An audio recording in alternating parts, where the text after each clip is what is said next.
All right. Good morning, good afternoon, good evening, and welcome. My name is Rizordi, and to you, one and all, I say hello, friends. Welcome back. Hope you're having a good day wherever you are in the whole wide world. It is a day for which many of us have been waiting. It is the return, that's very loud, it is the return to the stream of Dwarf Fortress, the little game that we know is the progenitor of RimWorld, a game apparently some of you enjoy playing and seeing. It's an exciting, exciting day for me.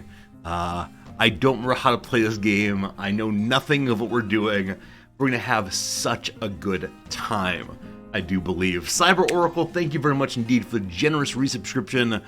It is very good to see you here. Thank you for 40 total months of subscribing. That's a lot of months. It's a lot of months. Hello, Cortraption. Hello, Blue Link. Ladaudio, thank you for being here. Thank you for the excellent encouragement. Our little miners are going to dig out so much stuff today and hopefully not find any terrible beasties below. We'll see. Admiral, welcome in. Hello to you, Jim. Hello to you, Lost. Hello to you, Italian. Pepper, good to see you. Axex, welcome. Marks, a pleasure. Welcome, welcome, welcome, everybody. If I missed your name, I apologize, but I'm glad you're here sincerely. And I'm curious, how many of you have played this out so far? Played this new release of Dwarf Fortress?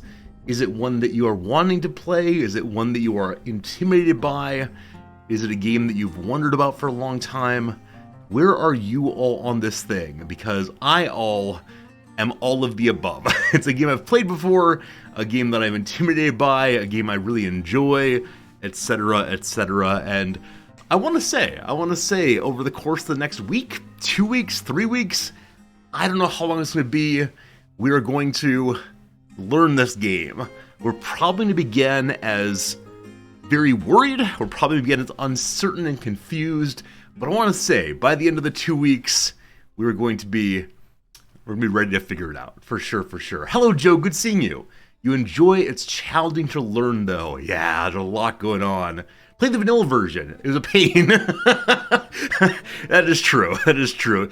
Like I said before, it's one of the most divisive games I've ever played when it comes to the stream community. On the one hand, there are people who say, look, there's so much depth and so much you can do, and it is the most complex game of all time, the most amazing story generator. Look at that depth.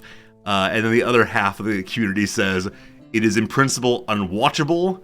With RimWorld, I at least know what's happening on the screen. With this game, it's just not clear. Is this actually a game? I don't know.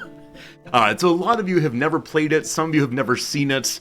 Awesome. I look forward to us discovering it together.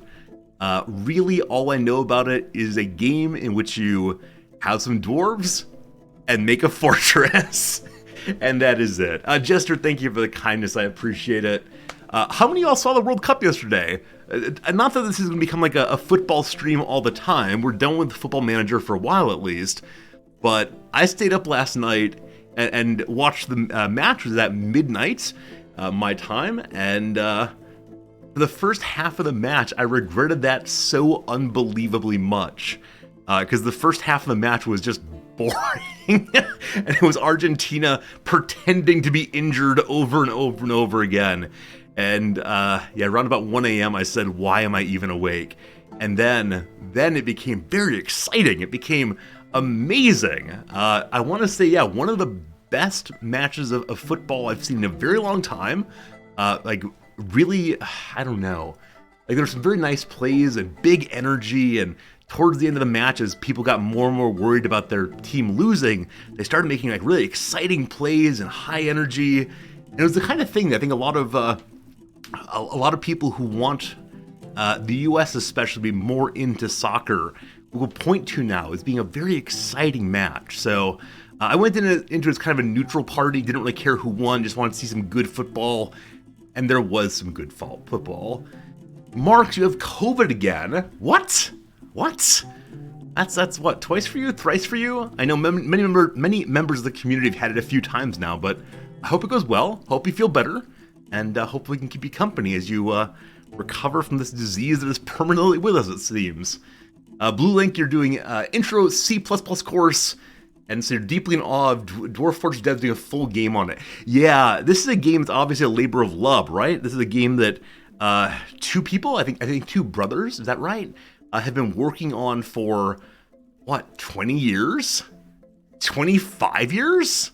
A very, very long time. And it's crazy. I can't imagine devoting that much of my life consistently to just one thing. Now, obviously, they've gotten a lot of support, a lot of community feedback. There are people who will play only this game for decades, and that must feel very affirming. Must feel very encouraging to have people love the thing you're working on. I don't know what that's like. You all come by and see me, apparently. But yeah, now they've made this switch over. Until this point, the game has been totally pay what you want to. Kind of that old model where you get to enjoy the product and see how it works for you, and then make a determination of is this something you want to support financially as well. And back in the day, at least, you were able to get a little reward. If you gave a certain amount of money in appreciation, they would draw you a picture or write you a story, which I find so charming. I find absolutely charming as a way of retaining and encouraging viewers. And yeah, and now they got it on Steam, and they've been promising to put it on Steam for I don't know how long, like 2 years, 2.5 years. I think when it was first announced, many of us said, no, this is an April Fool's joke. It's been such a long time, they'll never put it on Steam. And then for longest time, the release date was marked as time is subjective.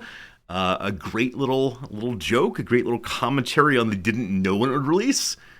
And now here it is. It's been out now for, what, 2-3 weeks, and many of you have stopped by and said, Resorty, when are you playing it? And I can say, now. Now I'll be playing it. Today is, in fact, the day. So thank you all for coming by to see you. Hello, Harsani. Hello, White Pony. It's always good to see you here, for sure. And, yeah, it's an amazing game. One last story. It's getting cold here, so we didn't go out and do much this weekend. However, last night we were doing that thing that occasionally friends or couples do, which is sharing music together. So we had the little Spotify list up, and Noms picked a song to play, and then I picked a song to play. And after a while, we got stuck in a rut of music from our high school experiences. And she's just slightly older than I am, but our high school experiences kind of overlap. And we got talking about the music that I should have known but do not know. Like, I could not tell you before last night a single song that Nirvana played. So, like, I knew some songs that were Nirvana. I just didn't know that they were Nirvana. I knew that they, yeah, fine. And same thing with, like, who else? Like, other grunge bands. I managed to miss the entirety of grunge, where for Noms, like, grunge was the thing. And so we listened to a lot of that. We listened to a lot of, music from, like, the late 90s, early 2000s. A lot of one-hit wonders and happy memories, and it was cool. This story, though, leads to a really, really interesting thing for me, which is out of nowhere. Noms asked, so if you didn't listen to this, what did you listen to? And I suddenly remembered this album, a CD I had of a relatively minor classical composer who's still alive today, named Robin Holloway, who put together a variation on Bach's Goldberg variations called The Gilded Goldbergs. And I hadn't thought of this CD in, I don't know, like 15 years or so, a very long time. And it came to mind just so purely as being this album I listened to over and over and over again. I often listened to it while I was going to sleep at night, and I hadn't thought of it at all. And so I found myself saying, oh, I want to play this for you. I want to play this this recording for you. It's a recording of a classical piece, which is normally performed on a harpsichord or one piano. And Holloway has reset it for 2 pianos. And so taken what is normally the left hand and the right hand and made them 2 left hands and 2 right hands, and really complicated and intricate counterpoint, and just like really wonderful. Anyway, so I said, okay, I want to play this for you. Let me pull it up on Spotify. And there's a recording of 5 of the 24 variations. Unfortunately, the 5 that were on Spotify were like the easiest of the variations, and they were not recorded by like super great professionals. They're kind of chunky and not good. I said, okay, I gotta find the recording I had. This particular duet, so good, so good. And so Spotify didn't have it. I said, okay, well, maybe Amazon Prime Music. Pulled that up, no. I bounced through 2 or 3 other music on demand services. I tried YouTube. No one had this recording. I found the album. I found it on Amazon, and it said, we will not ship this to your country. You can only get it in the US. Okay, what am I going to do? What am I going to do? And further, I realized I don't have a CD player here. Like, my current computer does not have a CD or DVD player. I installed Windows just like a USB drive, I believe. My laptop has no optical drive. Like, we'd have to go buy a CD player. Time to pull up Napster, yeah. So should I say this? I actually pulled up one of the old torrent programs, and I couldn't find this thing. I could not find the recording. I could tell it existed. I could find the album. Anyway, on a fluke, on a hope, on a desire, I pulled up the publisher's website, like the publisher of this disc, and it looked like I'd stepped back into 2003. It was a very old, very janky website, and I pulled up the disc, and there they had a listing of every single track in MP3 format, and click here to download for 32 pence a track. I've never before paid a particular amount of money track by track by track by track. It was very old style, but I got it all, and I'm so happy.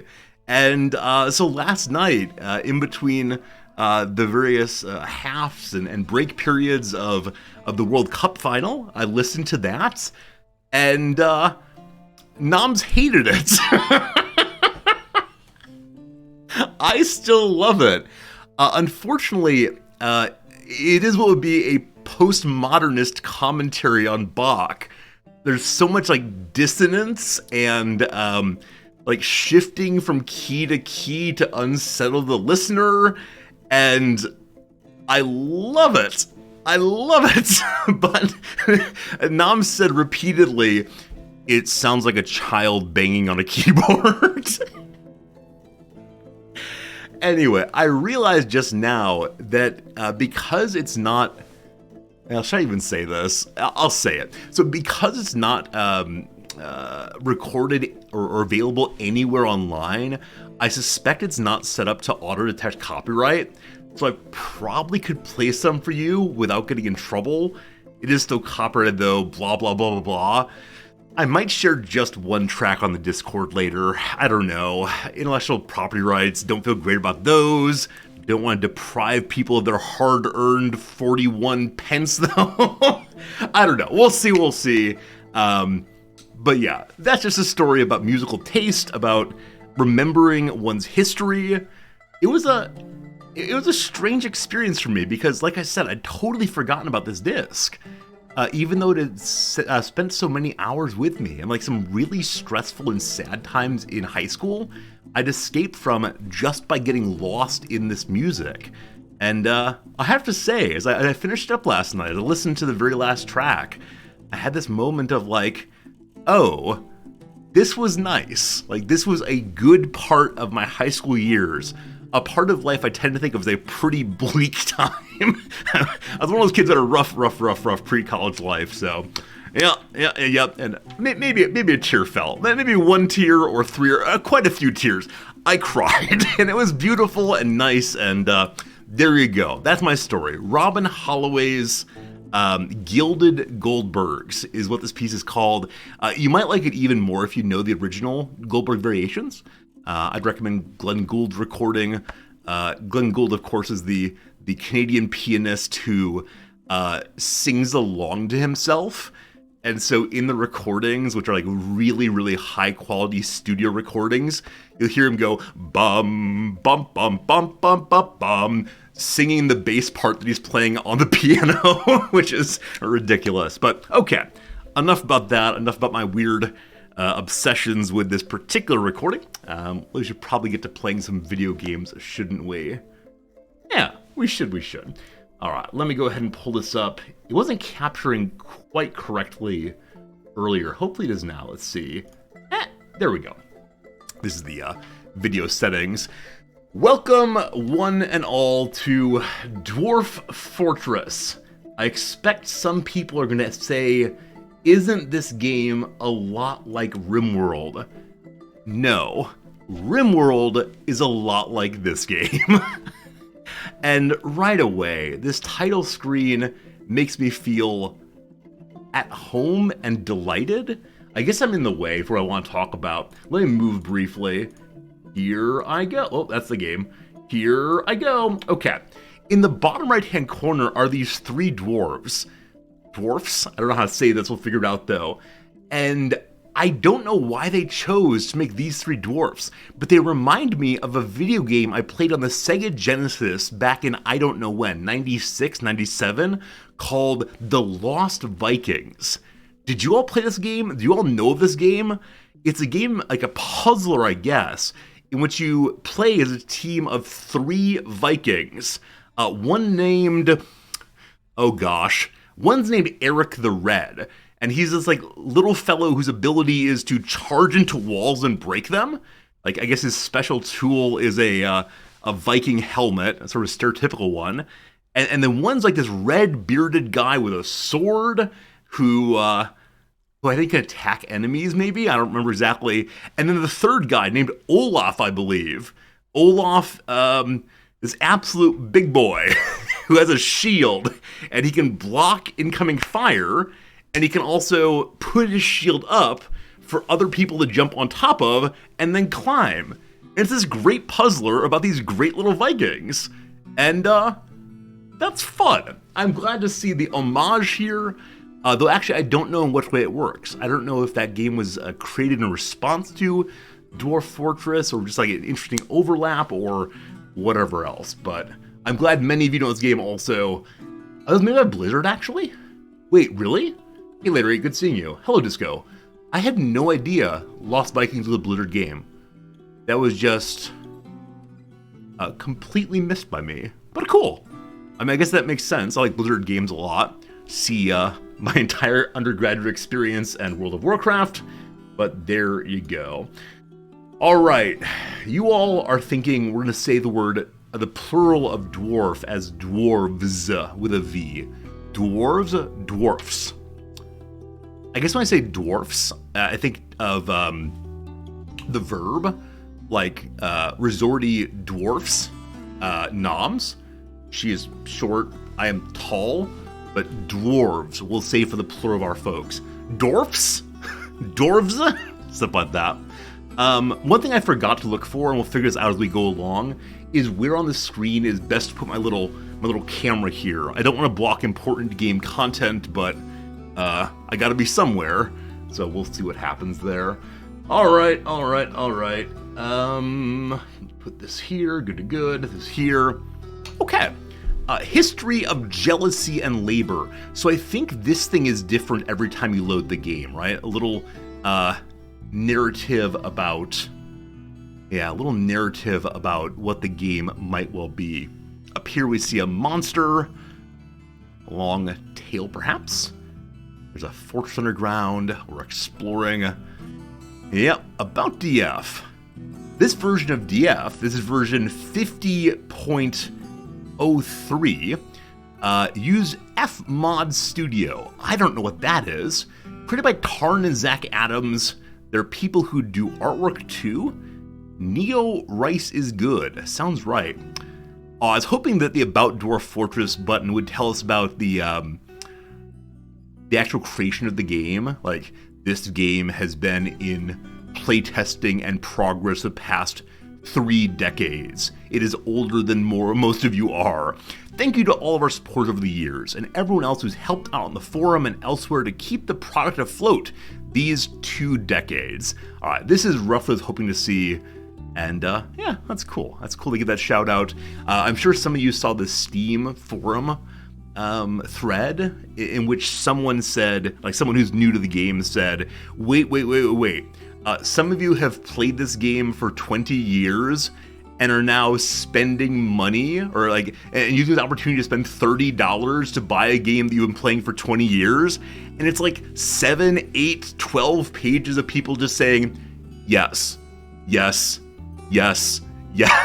That people are really excited to support Tarn Adams and Zach Adams and their amazing game. So I'm delighted to be part of that. Apparently there's a tutorial now. We'll play the tutorial because I remember the first time we played this game on stream, which was genuinely 5 or 6 years ago, which is crazy. The vast majority of the first 3 streams was me saying over and over again, which key is that again? There are so many buttons one had to push, maybe still have to push, to interact with the game, and I don't remember any of them, so hopefully the tutorial will help us figure that out straight away. Here we go. Welcome to Dwarf Fortress. Prepare to guide your stout charges to fortune in a world fraught with many perils. You'll begin by creating your world and watching the region's history unfold. Once this process is complete, you can prepare a group and send them out to seek wealth deep in the mountains. As you dig deeper and more citizens take up residence in your outpost, your doings will attract attention, both wanted and unwanted.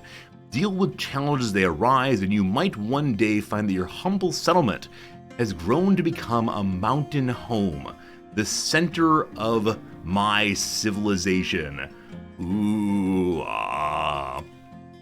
I remember just now that in our first playthrough of DF, some elves showed up and I think wouldn't go away, and we had like some sort of goblin raid or something, and the elves all died. It was horrible. It was horrible. All right, very good. Here are some settings. We can choose a world map size, how long history is gone, how many civilizations. I guess these are the default settings, and so maybe we should just go with these. I am considering going to a larger map size and seeing what happens there. But, yeah, let's just do default and see what happens. Wait, what's detailed mode? Boop. Okay, so detailed mode is you can really choose a tremendous number of settings. Hello, Zuckus. I played DF before, 5 or 6 years ago. I think by tomorrow's stream, I'll come up with an exact date for that. But yeah, I played one playthrough many years ago, back when I was living in Indiana or Wisconsin. It was August of 2017. Pepper, thank you for looking that up. I appreciate that. I played it last in August of 2017 once. So I want to say this is the first playthrough in some important sense. Yeah, but if you want to, you can make so many changes here. So we're not going to do that. Basic options. Create the world. Here we go. Loading data needed to create the new world. Are we reticulating splines? I think this is some spline reticulation. Hello, Narox. This is the reason you followed? Wow, that's amazing. That's amazing. I never know where viewers come from, but it's awesome you're here because of that. All right, we see our world is populating. Our world is called Kenomudan, the future domain. Worlds are being rejected. Apparently God tried hard to make the world and then failed over and over again. Welcome to the Age of Myth. In the early spring of 11, the tortoise devil Lissy Wisp Nighty, oh gosh, things are happening. We can pause and read them. All right. In the early autumn of 77, the Sandaled Empires defeated the Hex of Rhyming. Should we continue letting time go? I think we can jump in at any point we want to.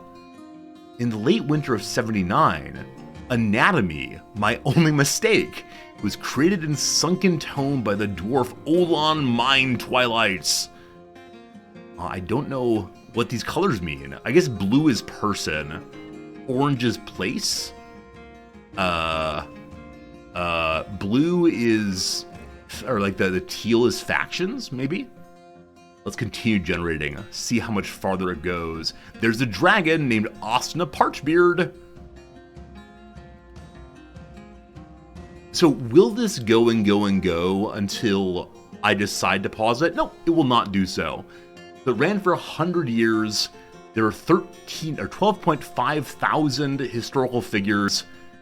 And these exist nowhere else, right? This is our completely fresh, completely new, completely personalized world. It might be good, it might be bad, but it's ours. So there are axes, there are stockades, there's a lot of stuff. Let's go ahead and play now. Boop. I feel overwhelmed already. I've done literally nothing but build the world. I'm already feeling, oh, it's just so much. So I'm guessing it's the case that we will never run into the vast majority of events that happen there, the vast majority of things that have occurred, and here we are, though. All right, number 1, select a game type to begin. Oh, adventurer. I forgot this is in the game. I mean, will be in the game soon. After failing at building a fortress, I decided it would be a good idea for us to take like one individual character and go try to wander around and do stuff and find stuff. And I was so bad at it. We just died over and over and over again. Oh, that was so bad. I think we kept running into like magic casters. It was bad times. Oh, Legends is not a game mode. Legends is just what happened in the world. Ah, okay. So we can click on each of these. There are sites and artifacts and codices, scrolls, etc. There are civilizations, structures, and one great chronicle.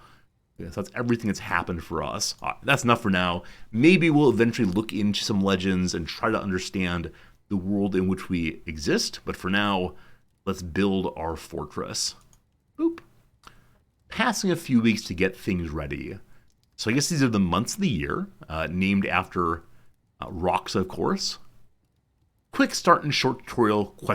Would I like my fortress located in a forested, mineral-rich region of the world where I can play through a short tutorial? Non-interactive help will be available whatever I decide. I'm going to say sure. Maybe this will be too easy of a start for us, but okay, I can't zoom in yet. But look at all these things. There's a little fortress there. There's a little village here, it looks like. Let's start the tutorial and see what is what. So use WASD to move around. No, I think it zoomed in for me. I did not do that. Good stuff, good stuff, good stuff. A dwarven outpost. You have arrived. After a journey from the mountain homes into the forbidding wilderness beyond, your harsh trek has finally ended. Your party of 7... Wasn't there a show, a drama some years back called Party of 5? I never watched it, but I remember being very popular. Anyway, our party of 7 is to make an outpost for the glory of all of Cathertosid. Cathertosid. Cool. Sounds like a medical condition. There are almost no supplies left, but with stout labor comes sustenance. Whether by bolt, plow, or hook, provide for your dwarves. You're expecting a supply caravan just before winter entombs us, but it is spring now. Enough time to delve secure lodgings, ere the wolves get hungry. A new chapter of dwarven history begins here, at this place. Limulokmam, gold sunken. Strike the earth. Wait, I didn't say that well. Strike the earth. Strike the earth! My brethren, dig deep this day. We strike the earth. That will work. Very good, very good, very good. So I don't know the relationship between Limulokmam and gold sunken. I like to imagine this means like there will be gold here, but we'll see, we'll see. Okay.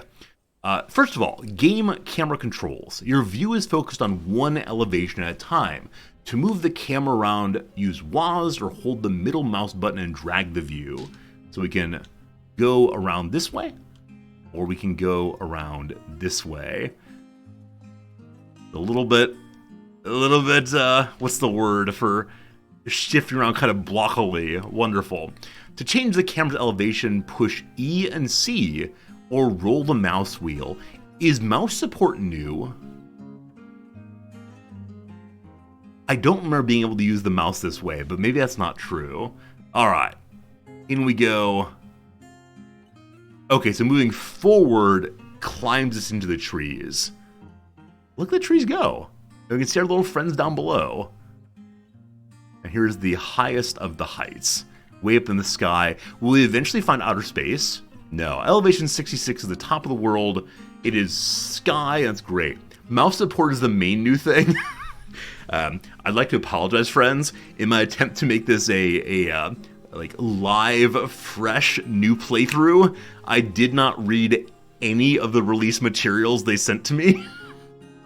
Oh, I should say, the creators of Dwarf Fortress very kindly sent me this key. I was going to buy it anyway, but they did send it to me and say, hey, if you want to play our game, we appreciate it. We can't give you any money, but have a good time. So, yes, I am playing on a gifted key, which is very cool. Polish Husky! It's good seeing you again. Thank you for the resub, I appreciate it. White Pony drives you nuts watching him learn to play.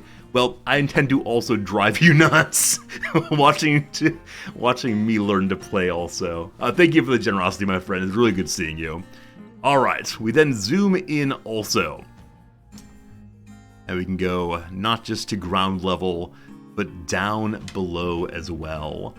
And so we got a little river here. That's fun. Does the river have a name yet? If not, we need to name it.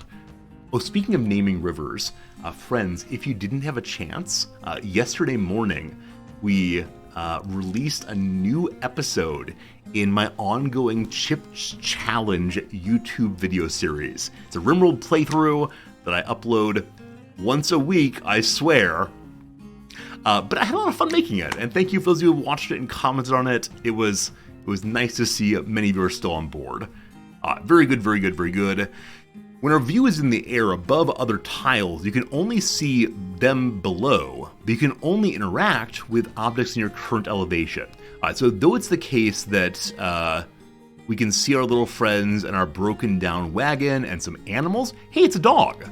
Hey, it's Pony. Hey, it's a ram, possibly. We can't interact with them. We can only interact with a bit of trees here. Got it. The view will be dark underground until you begin mining. You can move the camera to the surface with the surface button, highlighted. Here, surface button.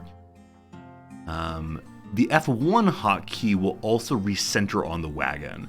So get back to the middle of this right here is F1. I just remembered now, last time I played this, back in August of 2017, the way in which I controlled the different screens on my recording software, like, here is Big Resorty, here is the starting screen, here is the ending screen, etc., was F1 through F12. And so when I was trying to figure out how to play the game, and people would come in and say, like, to do that, push F5. I'd say, no, F5 is the I am AFK screen. I don't know how to play this and also be a streamer. It's too confusing. But happily, some random viewer, winky face, sent me a stream deck, and that's very, very good now. Polish Husky asked, am I streaming from Japan? Yes, I'm actually factually standing in Tokyo right now, which is insane. So we go down also, we can see the below ground. I wonder if these rocks are actually rocks below, or if they are instead just indications of here be soil. Oh, what's this? What's this here? Okay, it's an adorable little lake above. There's some rock thing here.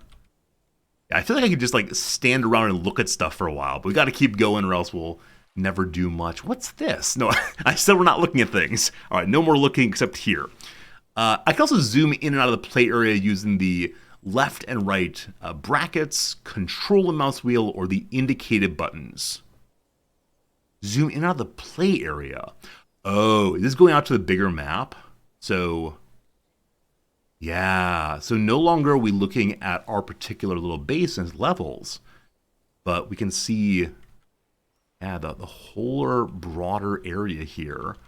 Got a little river all the way through, a giant mountain, I guess, of our level as well, a little valley here. I want to say things like, this area sure does seem defensible, but that sounds like RimWorld talk. I have no idea what's actually defensible in this game. We'll figure out eventually. And yeah, this is our little map. I don't know where the ancient danger is. We'll surely see soon enough. Oh yeah, and then F1 recenter is good. So control mouse wheel to go back in also. And with this way, you can't go below the ground until you've actually dug it out, I think. I'm not sure on that, though. What's this? What are these berries here? Little white berries. Okay, it's time to get to work. Let's start by digging a stairwell into the ground. There may be plenty of hillside to dig into, but you'll want to seek wealth below the surface. Mining tasks are designated on the play area. Begin by clicking the highlighted mining button. So, am I right in remembering that if I were to dig right here, the river would flood my base? Like, the game does have fluid dynamics of various sorts. I think that's true. Now, part of me does want to go into the mountain here and then down some, but since I'm an absolute noob, I'm just going to pick a random bit of ground here and start digging. Very much it would flood me. Got it. All right, so, button. Stair mining. There's several ways to mine. Stairwells, which are selected, right here, very good. Start at one elevation or completed at the next. Click the surface, move the camera down one level, and then click the underground. Reverse in this order works also. All right, here is where we will, here is where we will strike the earth. Boop. And then we go down one level. And that also. Now we'll unpause the game and let the miner finish the task. Press space to unpause or use the highlighted controls up here at the top of the screen. I should pause regularly starting out. Here comes a miner. Oh, look at it. Oh. So someone went and got a tool, it looks like, and now is digging. All right, let's make a safe place to work. Select regular mining mode, so no longer the staircase, but instead, the mining pick. Dig a rectangle underground big enough for a large stockpile and some workshops. Consider that most workshops are 3x3 squares. Mining through stone layers further down may take longer, but it leaves boulders which are an essential building material. Later, I can consider making a meeting area from the zones menu. So here's where it gets complicated. For a while there, it was like, okay, the tutorial is going to be one tiny thing at a time. This page, though, is suddenly saying you might also consider doing it literally everything else. So, for right now, our colonists, sure, our miners are going to live by the little wagon, but eventually I can make them hang out downstairs instead. Hello, Chem Story. Hello, Power.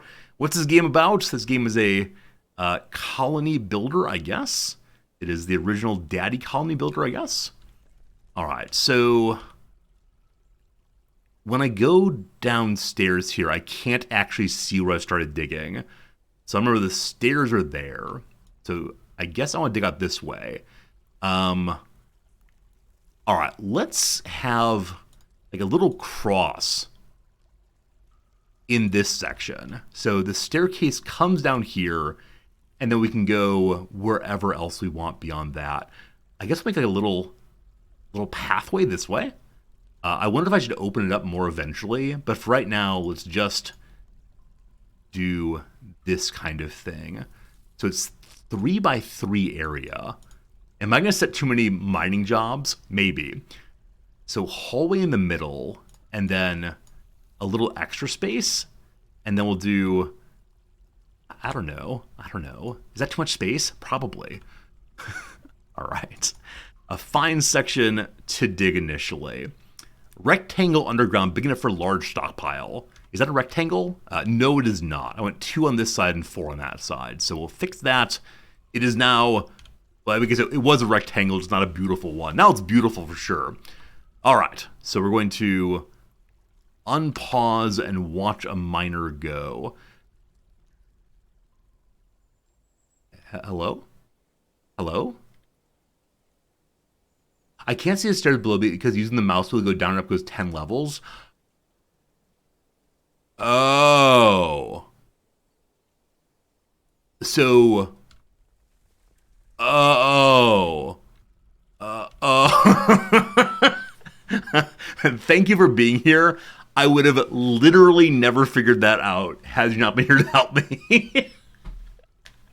So we can see here that we're at elevation 33.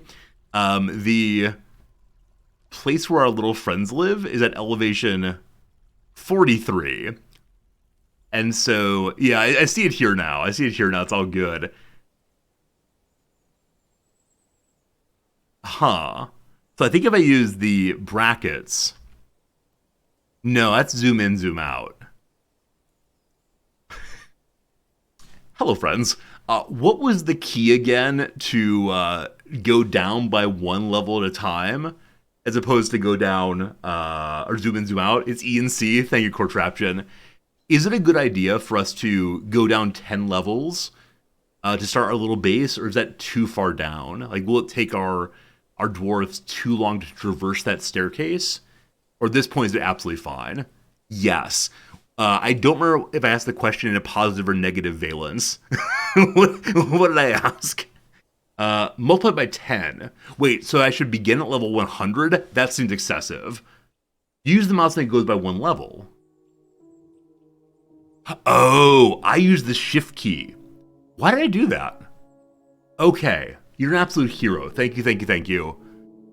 I see. So I held down shift for really no good reason. It made me go down quite a bit. Hello, Lou. Can I speak Japanese? EA? I can order things at restaurants, like Mabo Tofu. Glad you had that indeed today. But no, my Japanese is not super great. I only moved here about 6 months ago. Okay, so 10 levels down can be good. I think for right now, what I'd like to do is just dig in the area right here to get us underground to safety, and then eventually we'll dig out beyond that. So, like I said, let's dig out a tiny bit in each direction. That's lovely, I think. And then I'll dig perhaps a smaller area than I discussed previously. Oh, look at this. Look at this. There's water there. That water is not above the ground, is it? Oh, it is there. All right, so these are how we zoom in and out. So we have both a river here, the river runs through it, as well as a lake just north. We definitely don't want to dig into that. Okay, back underground. I'm always amazed when players are able to like absolutely fly through games like this and push all the right buttons at all the right times. I'm sure we'll get there eventually, but for right now, it's just a little slow going. All right, we'll do like that. So I wanted to go bigger than this because I wanted to be able to have more of a central pathway before the workstations go there. But maybe that's fine. All right, if we unpause now, I believe a miner will go and mine. Is that true? Oh, look at him go. Look at him go. Oh, it's glorious. Can I click on you? Whom are you? No, not with that button. Is there a way I can select this person and learn who they are and what they're doing? Maybe not yet. All right, so digging is happening. You absolute heroes. As we dig out more and more and more, it gets us closer to the goal of 20. There's a little animal. Hello, it's a cat. It's a cat. It's great. The turtle locks me for now. Clay, thank you. All right, done. Mission accomplished. Great. The supplies in the dragon, we have a dragon. The supplies in the wagon are in danger of being carried off by wild creatures. It's time to build a stockpile underground to unload them. Stockpiles are crucial to moving supplies around your fortress where they're needed. They're placed with the stockpile button, this one right here. Click the add button, this button right here, and click 2 corners of a rectangle somewhere safe to place my pile. Stockpiles can be placed both on the surface and underground. Once the pile is placed, click accept and select the all button. All right, so for right now, we're just going to dump all of our junk below the ground, and we'll probably move it elsewhere eventually. Let's go big or go home. All right, so done. What goes into stockpile 1? First of all, stockpile 1, what an ugly name. We're going to call it the Dwarf, what's a good word for cabinet? The Dwarf stockpile. Best name ever. All right, and then all. If unpaused, the workers should start unloading the wagon into the stockpile. That's happening. Is that a bazooka? Is that a bazooka? I doubt it. Later, I may want to customize stockpiles by clicking on them and pressing the custom button to forbid certain categories, like refuse, for example. A separate refuse stockpile is a good idea to keep the fortress clean. If the stockpile menu is still open, I can close it now by right-clicking. Right-clicking can always be used to close most menus. I want to say that upsets me so much. Always be used to close most. Always, most. Quantifiers! Alright, very good, very good. With shelter ready underground, it's time to build. First, you need building materials, like wood or boulders. Before I start chopping down trees, you may want to create a dedicated wood stockpile. Haulers will also drop wood in the all stockpile, unless I turn it off in the custom stockpile menu. When I'm ready, open the wood cutting menu and designate the trunk of a tree on the surface. Make sure the woodcutter can walk to the designated location. So the first thing I see is that the stockpile is already completely full. I do wonder if there's more junk upstairs. Here's a question I'd like an actual factual answer to. Are dwarves slowed by walking over junk here? If I were to fill up this entire room with stockpile such and so, will they get slow moving in and out, or do they move at normal speed walking throughout? No. Okay, cool, thank you. So they're not slowed down. It was probably just for like the sake of enjoyment and like base aesthetics that we would make a hallway here, but for right now let's not do so. So how do we embiggen this? Are you an embiggen button? No. Repaint, remove, toggle, set. Set how many barrels is that how dwarfs spell barrels? Tarn! Very good. Repaint allows you to increase stockpile size. Got it. I assume the word repaint meant like, do you want to paint this blue? Hey, Real Commander, did I play this game before I stream or did I figure them out during stream? I almost never play games off stream before streaming them. I think a lot of viewers enjoy watching the progression of going from I have no idea what I'm doing to look, I'm competent. The only game I intend to play off stream before I stream it is that new 4X game, Terraria something. I forgot what it's called now, but Terra Invicta, I think, but I haven't gotten around to it yet. All right, so repaint from there to there instead. Now, while we're working on wood cutting, I'm going to set up another job so we get some more space underground. And can dwarfs walk over top of each other? Like, if I were to leave this hallway the way it is, could multiple people get through at once? Or is it instead the case that they have to wait for a person to clear through? Because I'm thinking of making a slightly wider hallway here, just to ensure ease of mobility and such and so. It does slow them down. Hey, Limbasa, it's good seeing you. So many old friends stopping in. It does slow them down. Cool. In that case, let's definitely mark this to get a little bigger on both sides and go a little deeper. I have so many questions I want to ask, but I'm going to hold off on them. 2 wide hallway is better than 3 wide. No. So when you're saying 2 wide hallway is better, do you mean 2 wide hallway is better than 1 wide? And so 3 wide is better than 2 wide? Because I can't imagine making 2 wide, because then I can't center the staircase. And obviously, symmetry matters tremendously to me. All right, so how deep did I make this? 1, 2, 3, 4, 5, 6, 7. Awesome. So doorway, boop, and then from here to here, and 7. 2, 3, 4, 5, 6, 7. Glorious. That's enough digging for now. And then up to above, there's a suggestion I should make a wood stockpile. I guess for right now, the wood will get dumped in the main stockpile here. But maybe let's make a separate wood mining rule eventually. Staircases also look like corridors, so you want to have multi-lane. Makes a ton of sense. Thank you for the great suggestion there. So they'll slow themselves down walking up and down the stairs. I just remembered the one time I played this game 6 years ago, 5 years ago, however many years ago, this is how the base ended, I believe. We had like a goblin attack or something, and I had like a military troop down below the ground, and I tried to send them all upstairs to fight, and they got stuck in a bit of a conga line trying to climb upstairs. And so I believe they were running into enemies one by one and just got absolutely destroyed. That will not happen this time. We'll make more staircases. It'll be good. All right, so I'm working there. Wood stockpile somewhere eventually.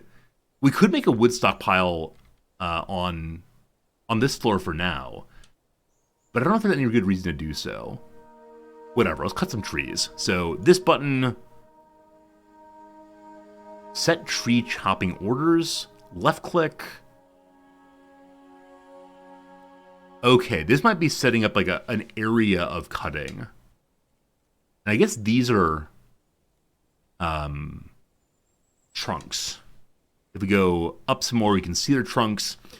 Is there anything I need to worry about in terms of cutting trees? Like if I cut this tree, is there a possibility it will land on a little puppy dog here? Or like maybe destroy my wagon?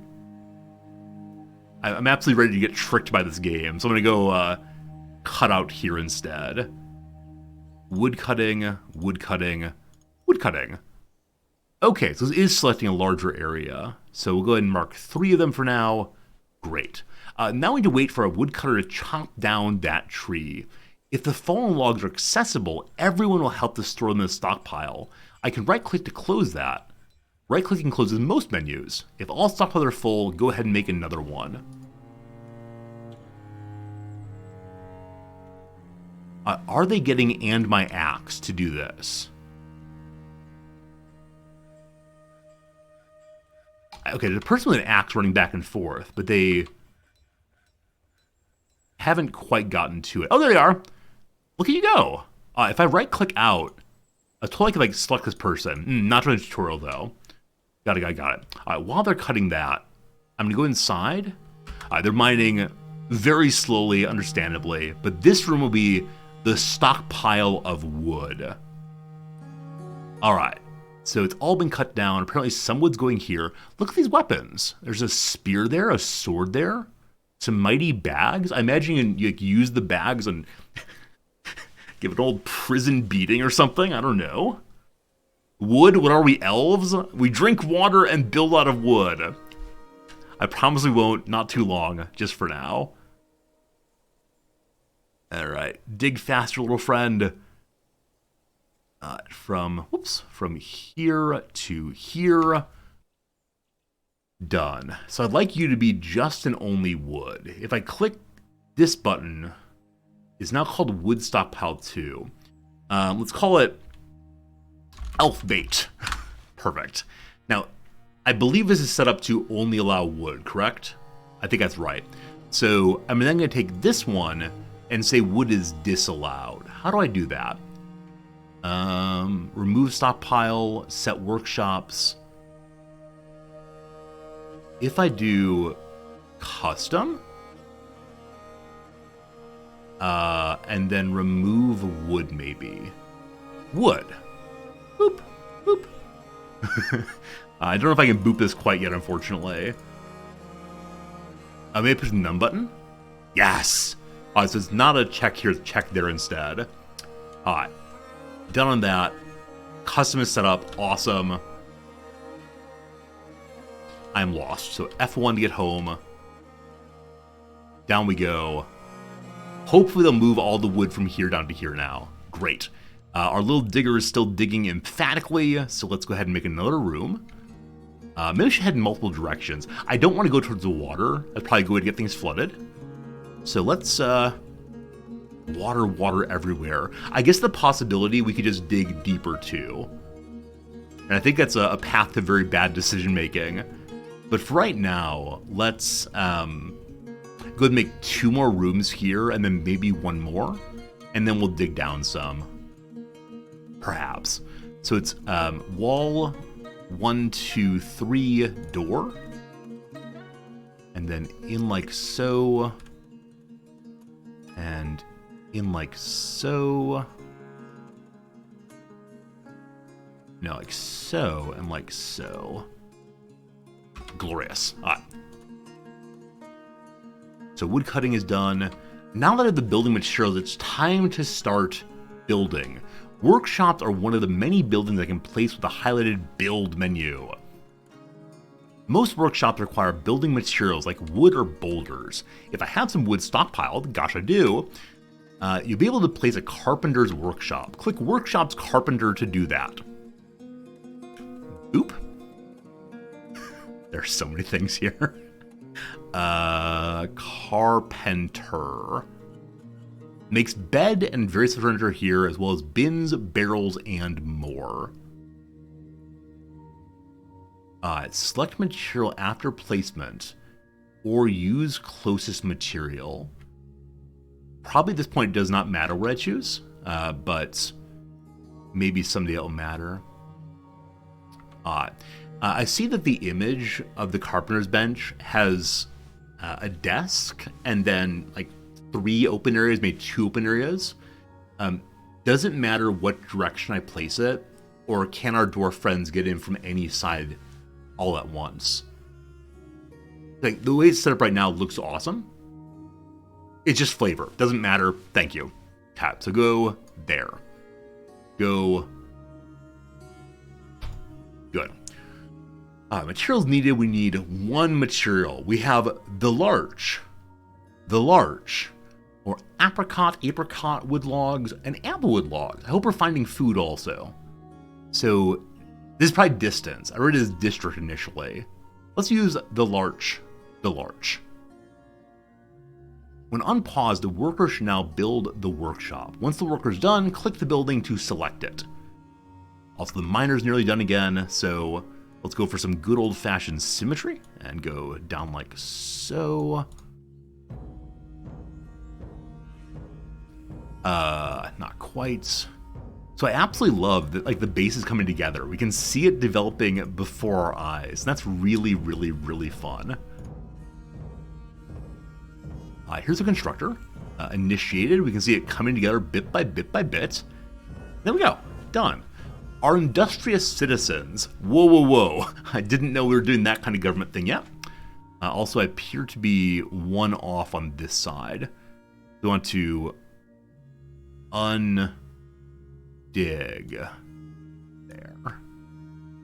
Oh. Is there a cancel button? Because 1, 2, 3, 4 asymmetry. Eraser under that. Oh, that's an eraser. Ah. Hotkey X. Oh no. Oh no, I can't do it. I can't do it. Undig is locked. Our asymmetry starts early. A cursed world indeed. Mistakes made. Gotta build some furniture, it says. Furniture created at the carpenter's workshop takes 1 wood to build. Close the tutorial. Oh, would that do it really?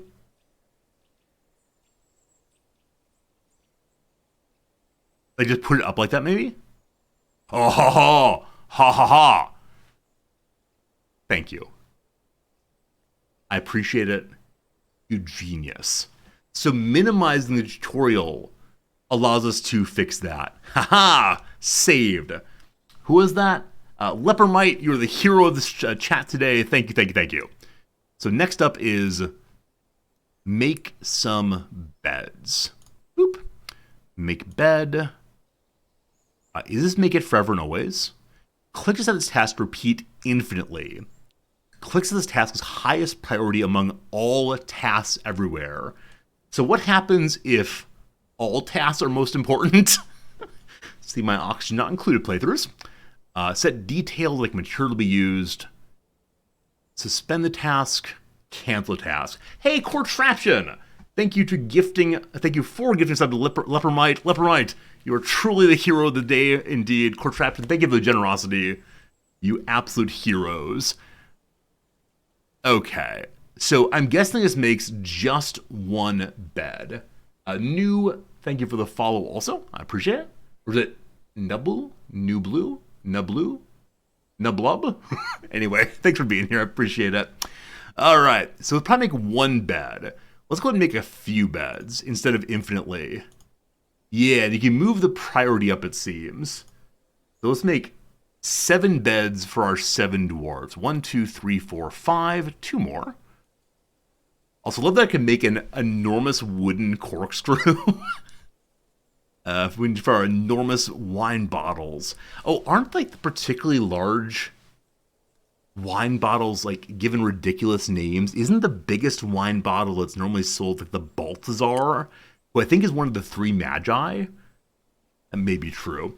Maybe true. All right, one more bed. 1, 2, 3, 4, 5, 6, 7. Glorious. The rest of the interface is now enabled. I can click on creatures and items just like I can click on buildings. Click on a resident to see their needs, inventory, thoughts, relations, and even more. I can also access information from the Citizens button. Citizens button. Dumping, high and low traffic, minecarts, burrows, zones, stockpiles. We'll find it eventually. For now, who be you? I don't know how to pronounce your name, I'm sorry. All right. Okir Dostot. I'm going to say Onal? Onal? I don't know. I need someone who has this character in the language to help me. It's Nuglug. All right. I'm glad you enjoyed the enthusiasm. Hope that continues. Thank you, Nuglug, for being here. All right. So this person is saying they're a minor. They're 88 years old. That does not feel like a minor. All right, we can see that they are enjoying introspection. They're stubborn. They're not good at focus or kinesthetics. So why are they digging? That seems like a bodily kind of thing. This should be a person who studies and considers things, not minds. They hate families and they're overly cautious. Great. An adept miner, a skilled appraiser. They want to drink alcohol. They want to craft some objects. And down here we can see the thoughts of the character. Enjoys working, enjoys talking to a friend, remembers work. Remember that mining I did yesterday? That was a good rock. I finished up work. That was satisfying. Cool. And then also we have items they're wearing. Some pigtail clothing. Some healthiness. Do any dwarfs ever begin with like health problems? Do any dwarfs have like a permanent disfigurement at game start? Or are we all totally whole of body for now?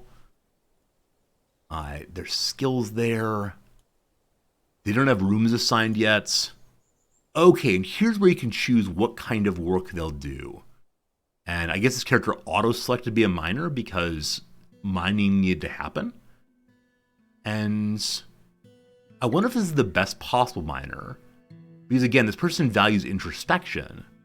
Maybe there's somebody else who could do the work better. Got a personality, oh boy, here we go. If we want to, we can read all of these. Let's just read this one. And O'Neill Okers Daltot will be the hero of the playthrough. Might be the worst character, but Pikachu, I choose you. She has a way with words, but has very poor empathy, little willpower, a poor kinesthetic sense, and really poor focus. I met some people like this in grad school. They can talk a good game, but get nothing done. She's unbelievably stubborn and will stick with even the most futile action once her mind is made up. She tends to think before acting. She can occasionally lose focus on matters at hand. She can easily fall in love or develop positive sentiments. She's grateful when others help her out and tries to return favors. She's somewhat quarrelsome and she is bothered by this, and she values friendship. That's hard. She tries to get close and then drives people away. She occasionally overindulges, tends to share her own experiences and thoughts with others. She finds obligations confining, though she's conflicted by this for more than one reason. She enjoys the companies of others. She'll often touch others when greeting them. Never mind, this is not the hero of the playthrough, because I cannot accept anyone who's like, hey, good to see you, hug. Oh, I met someone, an American from California, about a month ago, and we talked for genuinely 5 minutes, and then it was time to say goodbye. And I extended my hand to say, nice to meet you. And she said, oh, come on, I'm a hugger. This person I'd met for 5 minutes embraced me. Oh, I felt so violated. Speaking of violated, she needs alcohol to get through the working day. She likes working outdoors and grumbles only mildly at inclement weather. Very good, very good. Hello, Carlos. This game has a fair bit of attention to detail. It does. It's similar to RimWorld, but even deeper. Get it? Deeper because there's Z levels. Excellent. Excellent, excellent. We learned about some things. If I push the U button, it lets me do that for all of them. What is that? Oh, we can see all our buddies at once. All right. So we have a woodworker, a mason, a metal crafter, a fisher dwarf, a planter, and maybe this is the real hero of the playthrough. Odom Astis Menga, the expedition leader. The miner is happy, I assume because they are proud of their work they're doing. The woodworker is felling trees. That seems appropriate. What's this? What's this? I made you unemployed. I'm so sorry. I assume it's meant like they're missing body parts, but... Oh, here it is. Upper right-hand corner. Remove the current worker from the task. So make them stop doing what they're doing. Okay. This person's fishing. I didn't even have to tell them to do that. They're just doing it. Hey, Hank, it's good seeing you. We can go through and see everything else. All these animals. Can you pet the dog? Some stray dogs, stray cats, a stray horse. What do these red ones mean? Stray yak bull? A water buffalo? Easiness. Unavailable as pet. Uninterested in owner. So cats don't want to have friends. Where the dogs may eventually. Right now they're not looking for anybody. They're working on themselves first.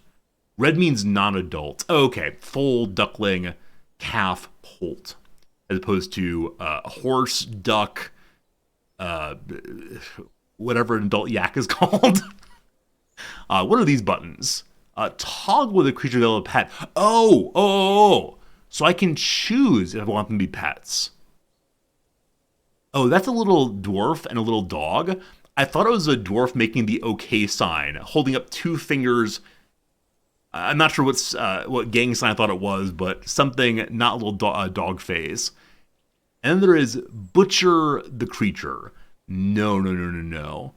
All right, so dogs can be pets. Horse can be pets? EMP John Romero, thank you for the follow. I appreciate it. We're going to go ahead and let the horse be a pet also. And maybe the baby one also. Cool. That's good for now. Justice. There are no open cases. Wow. Are we going to have a Law and Order? Dun dun. Can't wait. enough for now. Alerts. Important and sometimes urgent information is given as alerts on the left side of the screen. There has been one already. Hover over an alert icon to see the information. Left-click an alert for recentering options, and right-click to dismiss an alert. This is an example urgent alert. These are very important. Ignore them at peril. You can recenter on certain announcements. Right-click to close. This is an example, etc., etc. Okay, so when I moused over, it gave me this text. So I guess you can either pull it up or mouse over to see what's going on. And I guess this one can't be recentered, but dismiss this thing. Right-click. No. Right-click. There we go. Right-click. Cool. Preparing for the caravan, I may need supplies for the coming of winter. To trade with the autumn caravan, I must build a trade depot from the build menu. I need something of value to trade. How dare you? Crafts are an easy way to make a lot of trade goods quickly. Make the appropriate workshop with workshops, crafts. An obvious material to use to make the crafts is rock. If I dig down enough layers, I'll find a near infinite amount of boulders of various kinds, as well as rough gems, if I'm lucky. Gems can be cut at the jeweler's workshop, encrust them on crafts and other items to add even more value. Cool. Alright, so what I'm taking from that is build a trade depot, build a craft shop, build a jeweler's workshop, dig deeper, but not too deep, comma, you idiot. Very good, very good. Alright, let's try to find the trade depot thing first. So, the build button. The trade depot. This crucial building is where all trading will be done. Pack animals from distant civilizations will need to access the building from the edge of the map. Later, wagons need a clear 3-wide path to the depot. Alright, I believe that up to the north there's like an open path, and we'll probably dig through there eventually, but we'll put it right next to our hole. Sure. How about right here? Boop. Okay, I can't boop it there because there's stuff in the way. So let's find somewhere where there's no stuff in the way and boop instead. Oh gosh, there's stuff everywhere. Let's get our mighty chopping stuff out. Plant gathering orders. So I'd like to go ahead and remove all of you. And is there actually anywhere nearby I could fit it? Oh, only the trees block. Got it. Thank you, thank you, thank you. So we can just fell all of these. Unpause, do that. And then downstairs, we can probably make some more crafting. Now, how much should I specialize my rooms? Like, this is currently a carpentry room. Would it make sense for me to have a smaller wood stockpile inside of here that the main wood stockpile feeds into to keep the wood available? Or is this a short enough walk that I shouldn't worry about it too much? Also, what's this? Lizard remains. This is a lizard remains. Where'd that come from? Also, what's this person saying? There are words happening here. Oh, it's you, Sharast. I guess I just don't appreciate art. That's very sad. Unmet need. Pray downtown the Earthen Avenue. This person wants a giant cathedral in the middle of the downtown. I have no idea what they're saying here. Absolutely no idea what you want. The mouse over it does nothing. We'll figure out eventually. Stockpile idea isn't necessarily a good idea. Okay, we'll definitely do that. Does it then make sense to only use this room for carpentry and continue making more rooms for other things? This is me taking all of my RimWorld experience and trying to make it Dwarf Fortress ready if possible. So we'll make another stockpile for just wood stuff. No, new stockpile. From there to there. Boop. I want you to be just wood. Can I make you higher priority? This is going to be the carpentry cabinets. We're paying to remove set workshop styles. This stockpile gives and takes items. There's no stockpile priority? Okay. I can assign a workshop to it, though. I hopefully have enough wood eventually that we can fill up both of these. But I do love organization so much. So good at it, I swear. Alright, I would like you to choose a stockpile to which the selected stockpile will give items.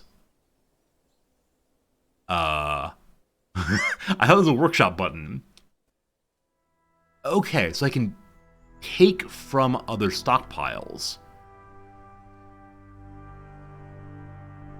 Where does stockpile give items? No, take from here. So take from here. Cool, we'll see.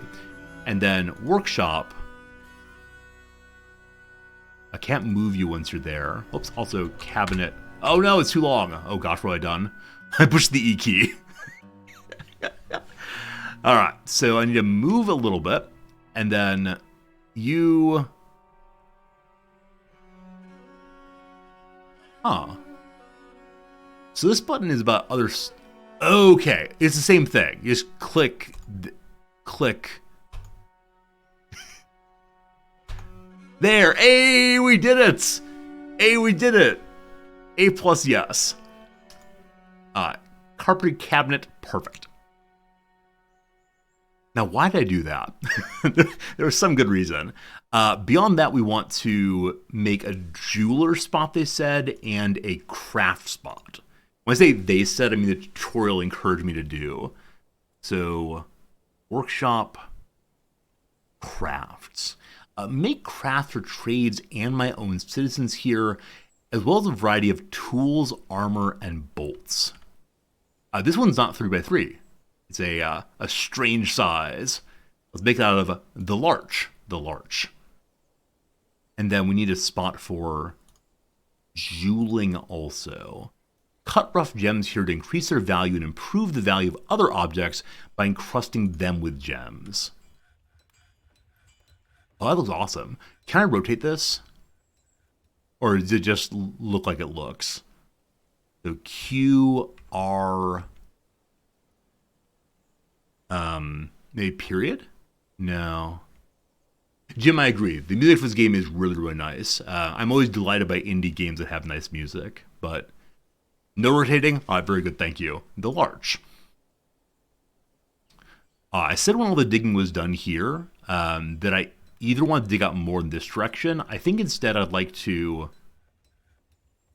left click for reset or expand options, right click to dismiss. Odom Astis Meng, the leader, cancels making bed. He'd like logs in the link stockpile. There definitely are some. So maybe he's back to making beds again. We see beds here. 1, 2, 3 beds. When he cancels, I mean he like pushed this button himself. We need more beds. I'm sure we'll need more beds eventually, so we'll make some extra ones.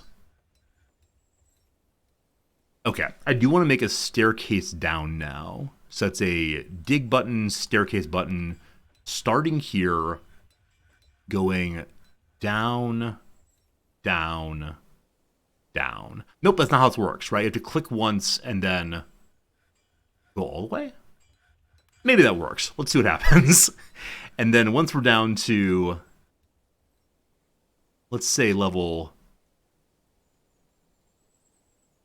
40? Only a little bit farther down. But here, let's go ahead and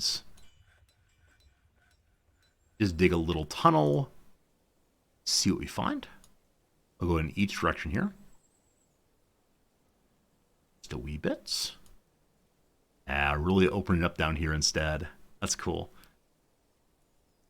And lastly here. Okay. If you build a staircase that way, they'll break the up staircase. You select surface floor and go all the way down. Oh, okay, thank you, thank you. So can I go over top of that, or do I need to... let's see what happens when I go over top. So we'll start here and then go down to here. Oh, so I see there's now a staircase up and down at once.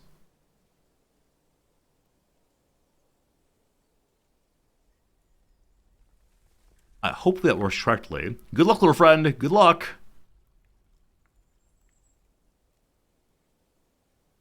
I see flashing. That's probably good. Hey! Alright, someone's down here. There's mudstone cavern floors. And our first boulder, I think. Are you a boulder? Mudstone. This is mudstone. Doesn't exactly sound like a giant boulder, but that's fine. So now that we have that, just do all these things. So you can use boulders to make crafts, possibly. Just the beginning. There's a lot more to learn. As I enter new menus, there'll be information and tips. The help button up here contains more guides. Click it now, and the tutorial will go away. The game is open-ended, and you can do whatever you choose. If you like a goal, try to become a barony, then a mountain home. More likely, your dwarves will starve unless you read the guides here. And remember, losing is fun. Apparently I did not complete the building tutorial. Boop. I definitely placed a carpenter's workshop. I guess they would like me to make a second one. I wonder how I screwed that up. We'll see, we'll see. So put a second one up here also. The large to large. Wait for it to go. Add make bed, make beds. Here we go. Now that I have the bed, I can place it in the fortress. Use the build menu to place it in a room underground, just like the workshop. Dig a new room first if you like. Beds are found in the furniture category. Unlike workshops, beds must be placed underground. Let's say that we'll have our bedrooms in this area lower down. So once we're down here, we're going to leave a wall all the way along and then make a barracks of some sort. Hello, Dougster. Can I quickly tell you what the game is and what the aim of the game? It's called Dwarf Fortress. It's a very long-term in development game that I think is totally amazing. It's a base builder. It is sort of the grandpappy of all the base builders we play on stream. It was RimWorld before RimWorld, we'll say. And I like it. You gotta build a fortress, take care of some dwarves, etc., etc. If I were a smart man, I'd probably cancel some of these things to hasten our way to our beds, our bedroom. But for now, they'll be fine. They'll get it done eventually. More boulders. All right, let's go to the bouldering room. Not bouldering, a crafting room, and try to set up a job for that. Also, the tutorial warned us that if we're not careful, we're going to starve. So we'll get to growing some food in a moment here. First, though, what can we do at the Crafts Dwarf Workshop? We can rename it if we want to. We'll see about that eventually. Things made with the rock. Large rock gem, rock amulets, rock bracelets, all these things, they rock. I have no idea how to think about any of this. Hey, Red Joker, thanks so much for the really generous subscription. You want to say thanks for the content. Great to follow RimWorld stories while up at night with your newborn. Red Joker is very kind. Thank you so much. Hope the newborn's doing well. Hope you're doing well. Get some sleep if you can. And if you haven't seen the playthrough happening on YouTube right now, there's 2 episodes up so far. If you just do !YouTube, you get a link there. But yeah, it's more polished and carefully constructed stories. But thank you for the generosity in the sub for sure. And it's always nice when people say nice words. Makes me feel things. Let's make some rings for everyone. Let's make rings for absolutely everyone to show off they're part of our team. Rock ring. Can I see what it takes to do that? This is choose what kind of material I want to use. That's not quite right.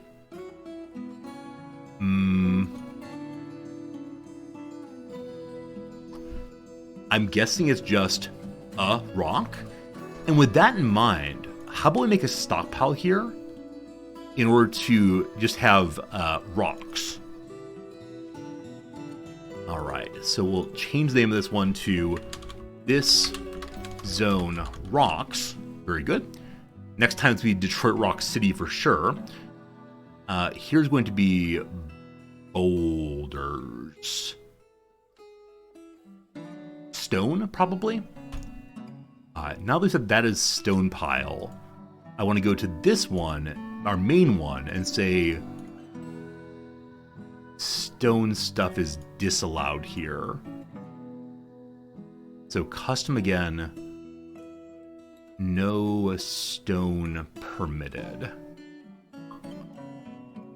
Okay, it looks like there's multiple kinds of stone, and for right now they'll all get piled into that one room. But I think it's probably good. I think that means that gemstones, nope, gemstones are here actually. So let's say no gems either. And let our gems and our stones go here so the jeweler can make use of the gems if they show up. So we also want to allow gems there. Nope.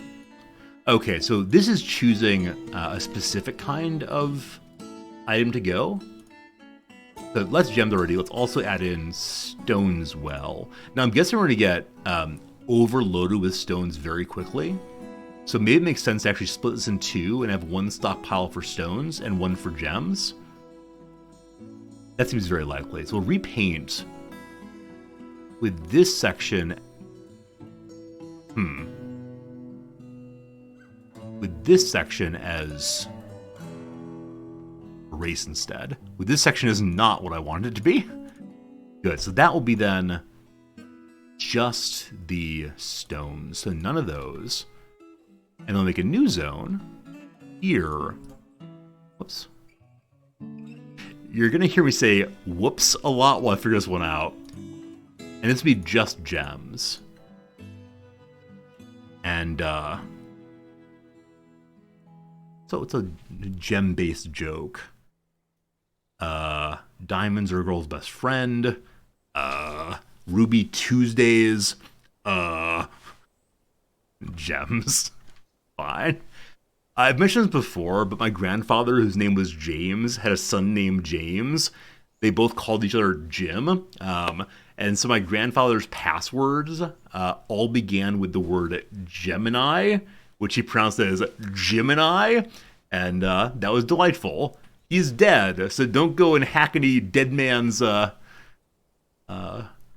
accounts, please and thank you. I'm in good company a lot of Twitch past couple of weeks with DF. A lot of, what am I doing? How am I doing? I'm sure it's true. Is the quote-unquote bedroom finished? Nope, they're working. Up here we can see the happiness of our characters. One person, namely this one right here, is digging, and so enjoys their job. Everyone's kind of neutral. What a great beard that is. Who are you? Avaz Beckard Ishmab, the Mason. 60 years old, healthy. Okay, so where the other character we looked at, this one here, had some unhappy characteristics. This fellow, Avaz, has some nice things. High willpower, high social awareness, depression prone. So some positive elements and some perhaps negative elements.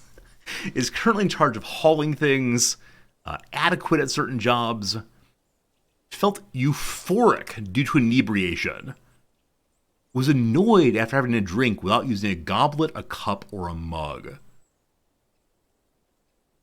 Like, do they have tankards of booze? And they just, like, put their lips on it in the way that I wanted to once upon a time put my lips on the nacho cheese dispenser at Taco Bell? Delicious. All right, so I think we saw we could make mugs here also. So let's go ahead and do that. I'm guessing with 7 people, we'll want to have 7 mugs as well. Mugs, jugs, hives, figurines, gosh, so many things. So we can mark this to do infinitely, and then make sure we stop it before we get 7. I think it's probably better to go ahead and just mark the 7 of them, though. They slurp it from a barrel, the booze. Okay, do they use their hands as a cup to lift it out? Or do they, like dogs, kneel down and lap up the booze? Like, I can't imagine either of those being appealing. Like, can you imagine, like, having dried beer on your hands? No, thank you.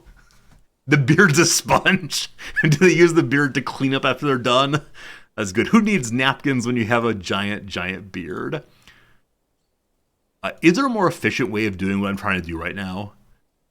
Because I feel like just clicking and counting, we need 3 more, is fine. But I guess I'm used to RimWorld where I can say, like, make 7 of these and then stop making them. Or trying to not look for the quality of life improvement that is RimWorld.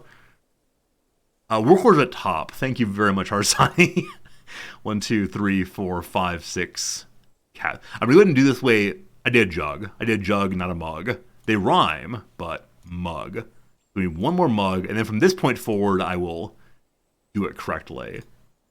A manager is required to add work orders to the shop. So we have no managers yet. Maybe someday. And then number 2, I almost read this as manger. I was like, it is the Christmas season. You can't do work orders without the Lord.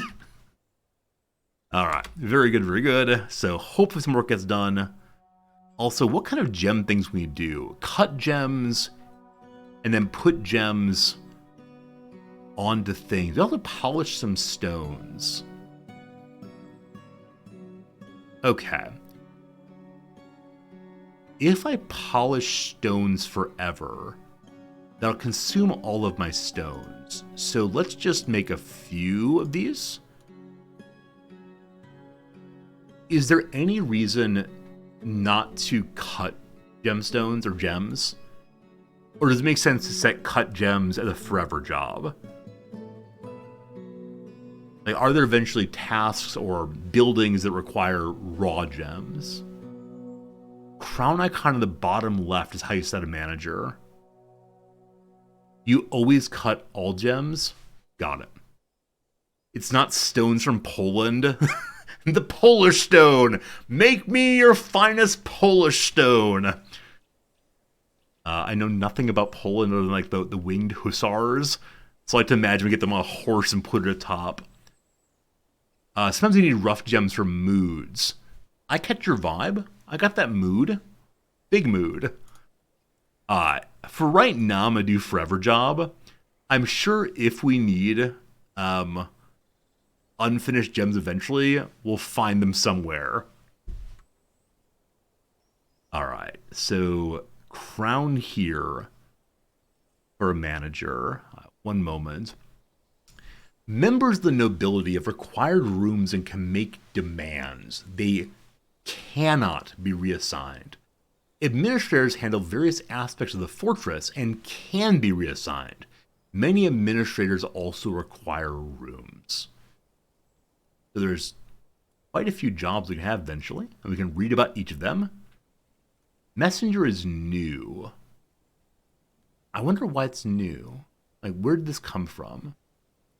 Oh, the other ones I'll say what they are, but Messenger says nothing. So this is probably AOL, private message system. Okay. So if I'm going to have the manager, they handle work orders. Once the fortress reaches a certain population, the manager must work in an office to validate work orders. So a certain population makes me imagine that, we're not there yet. So for right now, the manager can just walk around perhaps. The expedition leader is also decent at organization. Can one person do multiple jobs? So can my leader also be the manager, or is it a bivalent switch? Yes, they can. All right, cool. In that case, you'll do that also. Now, because of this, They need a meager study room. Is that an office? I do not know. So we'll need to make a little room for Odom to enjoy. And let's put it on the same floor as the work piles and so on. And I guess I'll go in a different direction for the manager's office. Doesn't want to be near the mere plebs. So we'll build this line a little longer. And again, we want at least 3 wide. So we'll go like so. And then this is the door line there. And then 1, 2, 3, 4, 5, 6, 7, I believe. Same thing in this way. This will be the manager's office. Colonel will demand to see him very, very soon. What are these? A swarm of flies. Should I be concerned about this? Like, is this like a harbinger of disease? Do the rat remains lead to infestation? Do we believe in a biogenesis here? Down below again. Diggy is happening. Fantastic. Will the water flood my fortress? Yes, if I'm not careful, they will. Alright, cool to see that our wagon is nearly emptied of things. We have some rope and a sock, apparently. So my stockpile needs to be a little bit larger if I'm going to dump more stuff in there. Maybe appropriate to have other stockpiles. Oh, pop-ups, hello. I've struck fortification agate. Where's that? Hello. Rough-hewn fortification agate cluster. That's a gem, right? I assume it's a gem. Now, that's called fortification. It makes me worry that if I dig this way, I will find a fort full of enemies and so on. It does look gemmy, though. Surely nothing bad will happen if I mark that to dig out. Surely. All right. Cool. Number 2. Zan Menkonos has created a masterpiece wood bed. Whoa. What is that? Where's this person? I wish to congratulate them and say, job well done, Zan. So you key for that. Whoops. You key for that. Hello, my friend. You're a woodworker. How do I see more about you in particular? Masterpiece. They're unhappy despite making a masterpiece. So can I not pull them up directly from here? Or, oh, probably this button. Haha, we found it. So despite being merely a proficient carpenter, they found a wonderful, wonderful way to make something very nice. Masterwork bed. Huh. I wonder if I should give that to our leader in particular. Though for right now, everyone's going to live together in a little room there. All right, we got some gems now, apparently, and I see more beyond. So let's continue digging this way. This, though, of course, is ruining our symmetry. So, my apologies. For the sake of gemstones, we'll ruin absolutely everything. What's that? Rough-hewn fire opal cluster. Whoa! More gems. All right, can we learn about that? This is a rough fire opals. Neat. Neat. All right, lots of gems already. So this is going to be our bedroom. So I need to place a bed here. It's in the furniture category of the building section. Furniture. The bed. Our citizen needs a comfortable place to sleep. A bed object must be made at a carpenter's shop, etc., etc. Okay.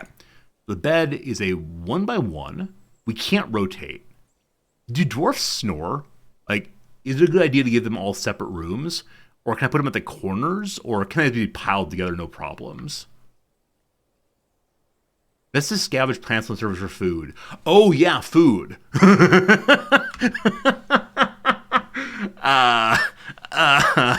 So, food.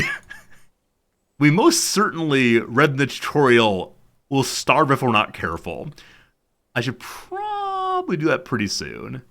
If I do keep building after placement, do we keep being able to place more of them? Yes, awesome. So these folks will cuddle in the corner here. Glorious. And then one more over here. Also, glorious. I have a week's worth of food for now. Awesome, awesome, awesome. Hey, we have our first bed. All right. With a bed placed, our workers will have somewhere to sleep. Later, we can create a room with a door and use the zones menu to assign an official bedroom for each resident. So for right now, they have a giant barracks. Eventually, before too long, we'll give everybody a private bedroom, especially our expedition leader. He'll love that, I'm sure. Okay. I believe we now completed the whole darn tutorial. Is that true? Yes. I'd like to learn now about food and such. In order to keep the citizens alive in the unforgiving wilderness, they need shelter, drink, and the food. Use the arrow at the top of this window to minimize the tutorial when it obscures my view. I feel like this should have been included on the very first tutorial step, but who knows? Shelter. By now I should have a room underground where my residents can hide from creatures above. To make sure they spend their free time down there, I'll need to use the zones menu to make a meeting area. Right, because as of right now, they're using the broken down wagon as a meeting area. Let's fix that soon. Later, I can try a burrows menu to make a safe place for my civilians to hide when real trouble comes. So burrows are like where the civilians hide, where the fighters go fight. Cool. Labor. Some essential tasks must be assigned from the labor menu.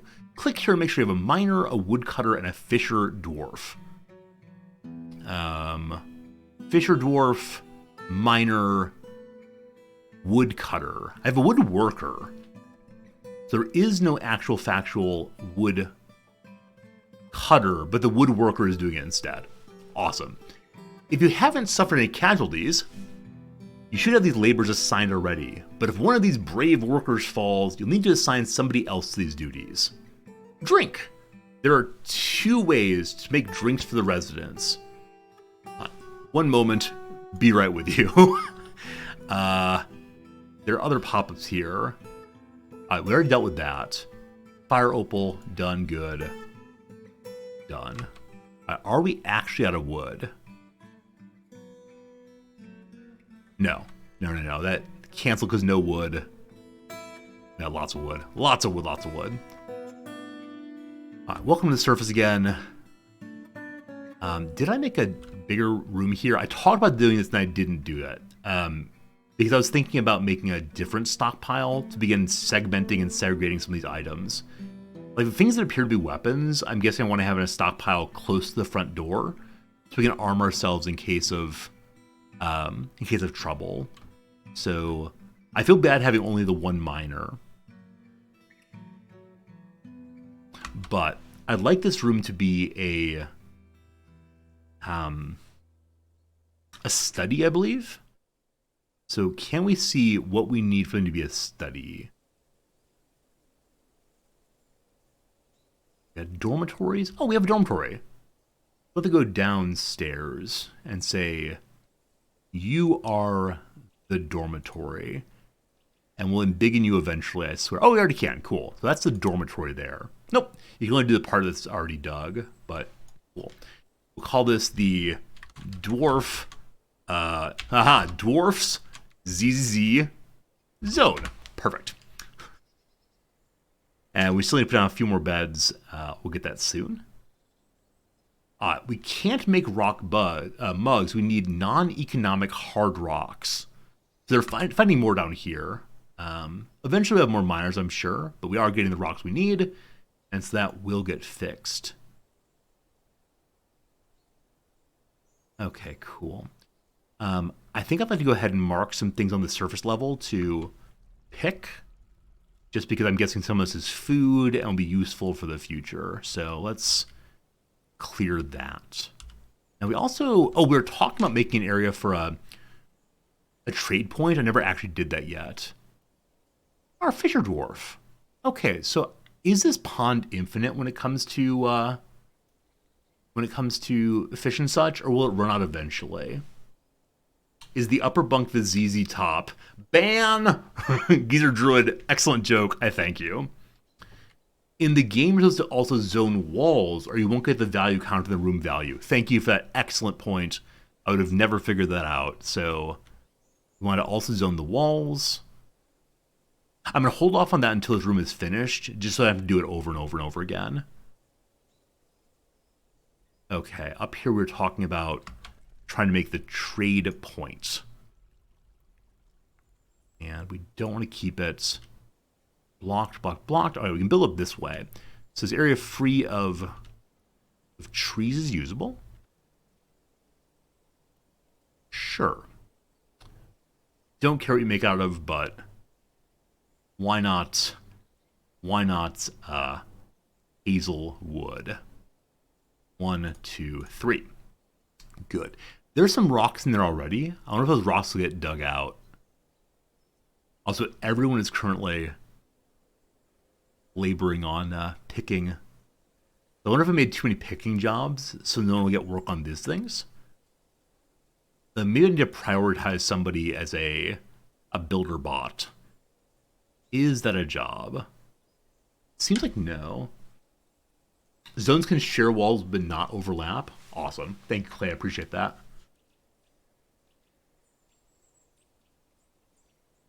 Hunting, planting, fishing, plant gathering. Okay, I can turn off. Nope. No one's actually explicit on plant gathering. So we'll see. We'll see. Hello, Swarm. How's it going? Pleasure to see you. I'm glad I'm playing this game also. It's always a really good time to learn a new game. I can make the Mason a miner also. Oh, that's a good point, because the Mason is waiting for rocks to make more rock things. That's right, rock things.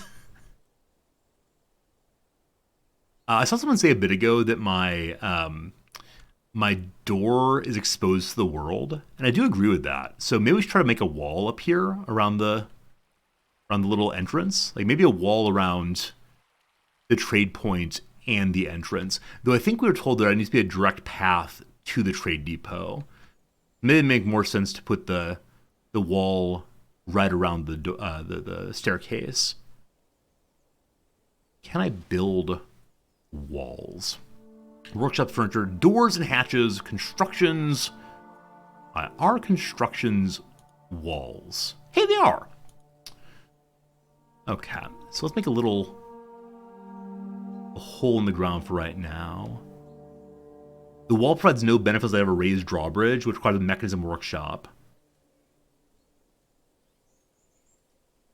No benefit? Like, really no benefit? I don't want to say it's no benefit.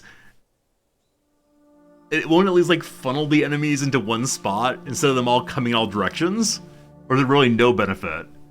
The path on the wall. Well, that's fine. That's fine. Yeah, I think then I can, like, have all my dwarves stand at the door and get their shields up and beat back the invaders instead of being attacked from all sides at once. Or at least that's the story I'm telling myself right now. Hopefully it's a good story. So we'll hold on to the wagon also. I don't know if we can eventually take the wagon apart, but I have a little wall like so. Can I just say, like, use whatever wood you want? You have to actually select wood types. So let's do, or will it be different colors as I select different sorts? So let's just stay with the apple so the wall matches. Also, I'm guessing I should eventually use stone for this, but right now I don't have that much stone. And so let's continue adding more and more and more wooden wall for now. And hopefully they don't catch on fire. Hey, we have a trade point now. Let's look at that in just a second.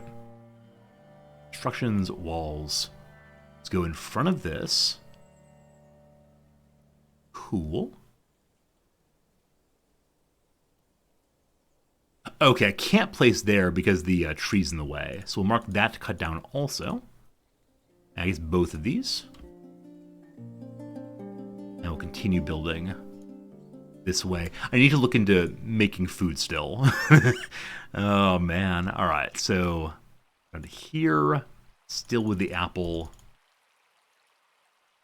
The mighty wall begins. What do we call this wall? Can we name the wall? No, it's not clickable. We gotta think of a name for our wall together. Hello! We struck tube agate. So previously there was, yeah, this stuff. Fortification agate. Now there's also tube agate. This room is done. Great. So let's continue making this into a bedroom by selecting all of this now. Awesome. Overlapping bedroom. Okay, so the old bedroom I marked, I need to remove first. And then we need to make a new one, or I probably could have made the old one bigger.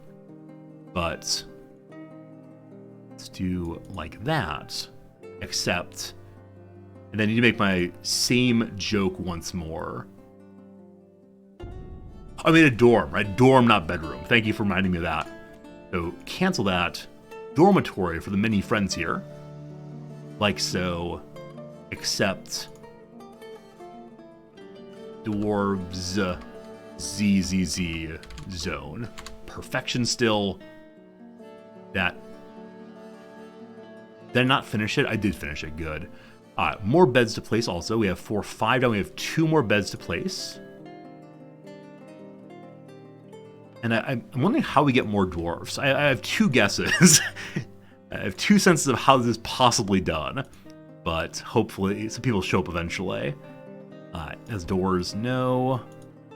Furnitures, beds, boop. Cool. That's all we need there. Now, I'm going to mark all of these to dig out also. And then I'm going to head upstairs and figure out farming, I think. But also, this is the study room. So eventually the office, I'm guessing. To make a study room, I probably need to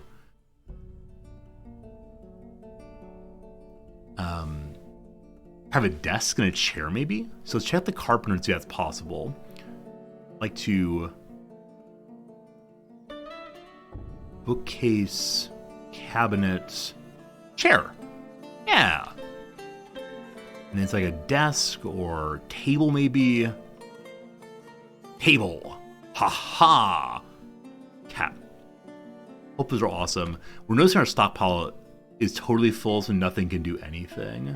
You can press all when you build something. Also, thank you for noticing that. I'll try remember that next time. I didn't see that button, but I'll try for sure. I wonder if it makes sense for us to hide our items deeper in the earth. Probably at this point it's fine wherever they go. So let's continue down this way and have another stockpile down the way. Though I did say I would like to have a spot for my weapons to go. So let's go ahead and dig out a second room here. We did 3, so 1, 2, nope, 1, 2, 3, door, like so. This way, and out this way.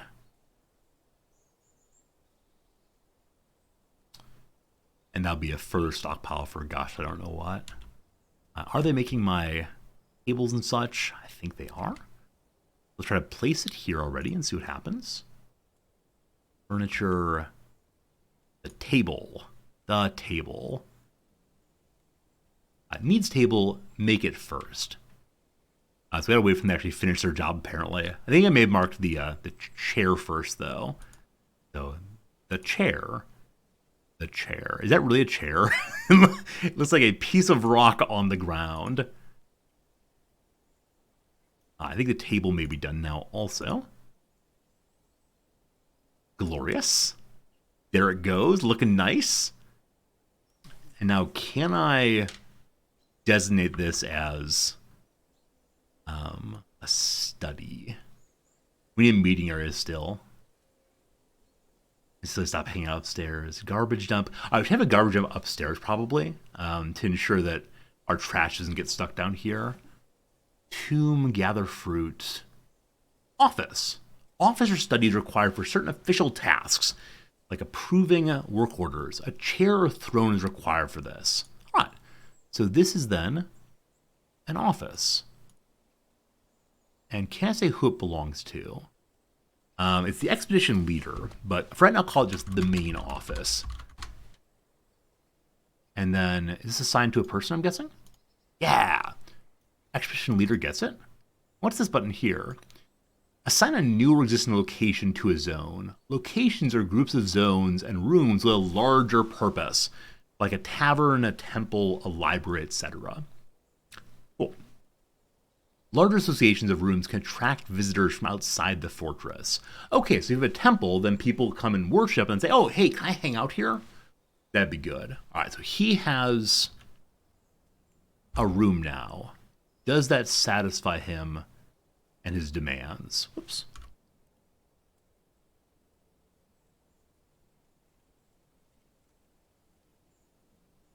Okay. Previously, he was complaining somewhere. I don't know where that was. Maybe it was in the administration button over here. Yes! Look at that! From red to green. Check, check, check. He needs a meager study. Instead, he has a modest study. Nice. Let's give him a bookcase eventually also. Amazing. All right, now the question of food and such. So, no, the question of drink and such. I think first one was, I don't remember. we did something. Now, though, there are two ways to make drinks for the residents. The main way is by brewing alcohol. This is done by building a still from the build menu using Workshop's farming still. Once the still is constructed, click on it and add the task brew drink from plant or fruit. If you have no plants, you may try planting or gathering. All right, we began doing some gathering. Hopefully we get what we need. The task also requires a barrel from the carpenter's workshop. If you survive until the caravan comes... The game's so mean. If you survive until the caravan comes, you may also trade for drinks or plants there. The number of drink rations can be seen at the top of the screen. Oh, I didn't even notice this. So we have food, we have drink, we have seeds, meat, fish, plants, and others. So I know we're fishing right now. I don't think we're hunting. So I think we're going to be shifting from being carnivorous to pescatarian. Omnivorous, blah, blah, blah.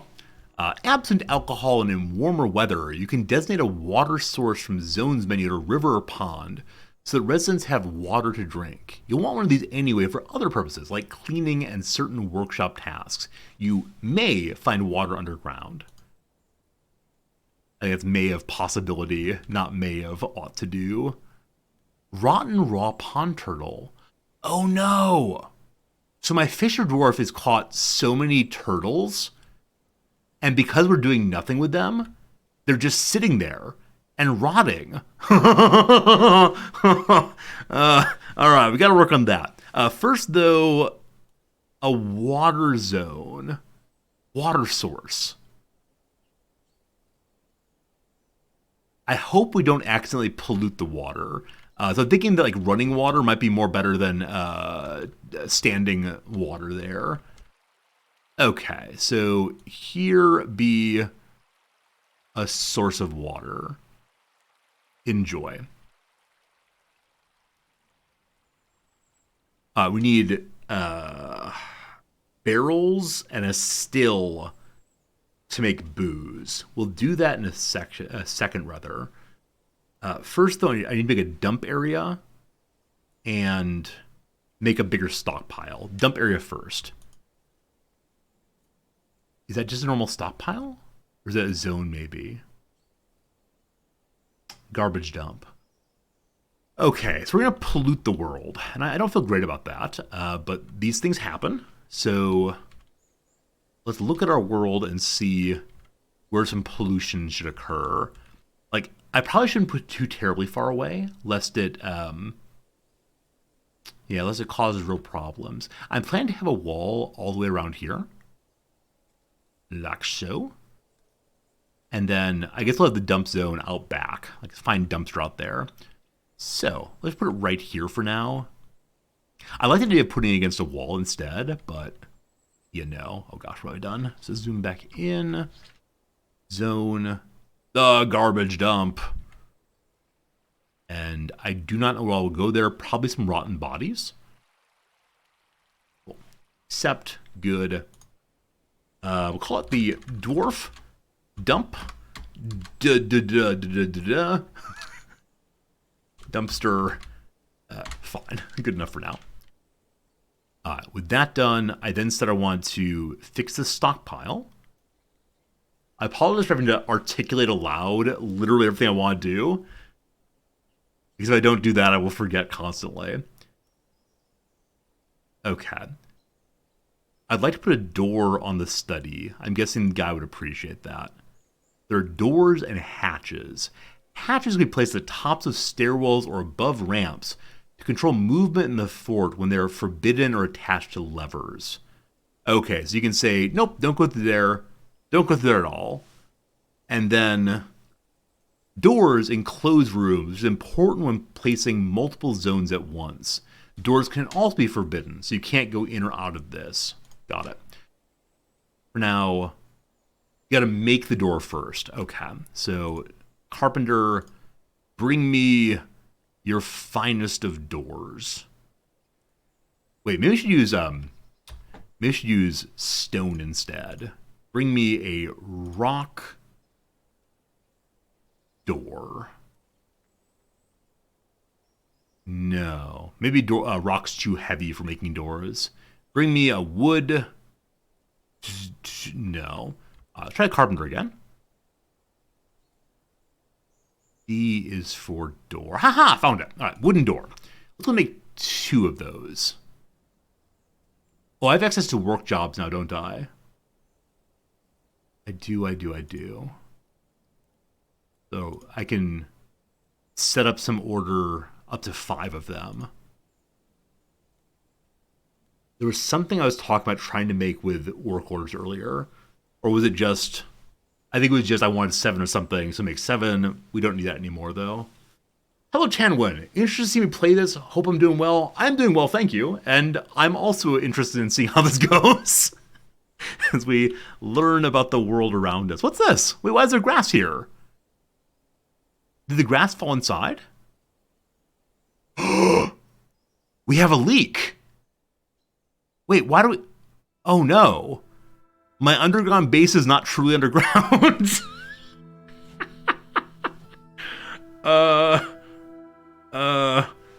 Okay. Can I make a roof? Oh, a tree fell there. Okay. So when trees fall, they can break the ground. Oh. There's another above the hammer and storage as well. Okay. Hammer and storage. That's a crutch. Hammer and storage. Ah! Oh, I can see it from above. Thank you for the good eye. I appreciate that. It is a floor. Set wall smoothing, engraving, etc. Fortification. Fortification is like, make me a roof. No. Make me construction. Floor. You can place floors for functional reasons to enhance the appearance of a fortress. Floor bars. Block creature to allow passage. No. Any floor will do it. Build menu. As we are good. Let's try floors. Will the floor immediately fall in? I think what I'd like, or what I worry about is it needs to have a support. And so I have to put a little wall there. And that'll feel dumb, because I want my nice open rooms. I'm good to make a 1-tile floor. They're awesome. Thank you for your excellent assistance. Thank you for helping this poor old fellow figure stuff out. So, construction, floor, hole is there. Oop, I made it too big. Let's try it again. Construction, floor. I want to keep this. I want to do 2 of them. And ideally, I'll make out of stone. It's mudstone. Great. And then same thing right here. Boop. Mudstone. Great. And that's all for now. Okay, the floor will connect to the grass floor next to it.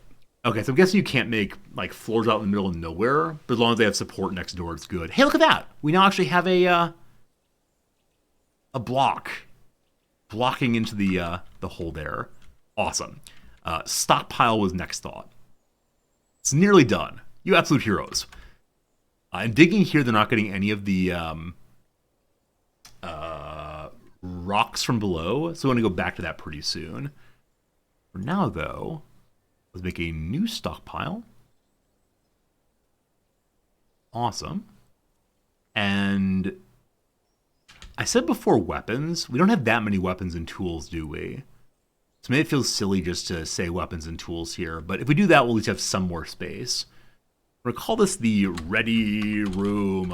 Oh, better yet, we'll call this the tool shed. Perfect. And here I'd like to have weapons. And is there a tools button as well? Seems like no. So let's see if we can find the tools. Maybe finished goods. Let's see. No, I can't search. So let's look for a hammer. Stop its, etc. No. Okay, I'm inside of weapons trap comps, I think. Armor. Tools! I found it! Boop! There we go. Very cool, very cool. And they want to say that tools and weapons are not allowed here now. So, none of you. And then finished goods. No tools. Organization's happening. Organization's happening. Very good, very good. They should get that stuff moved over pretty soon. That'll open up more space here, which will allow my folks to bring more stuff in from outside.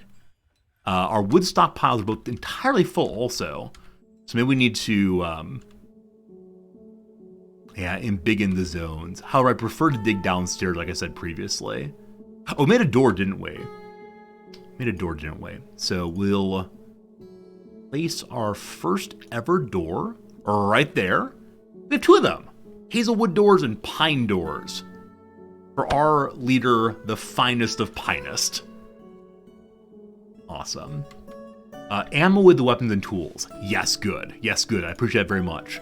So, custom, ammunition, all allowed. Also armor. Why not armor also? Awesome. Corpses, refuse. They probably go outside, shouldn't they? What are these? Trillion cut fire opals. So our pile of gems here, looking very attractive. Looking super attractive. But there's no space then for uncut gems. So I probably want to stockpile for cut gems that's somewhere farther away. And then the uncut gems can return here to be worked on. Now, presumably we should make our like finished gems deep in the earth. Will it be safe? So let's make a dwarf treasure vault. And more gems. Thinking like a dwarf now.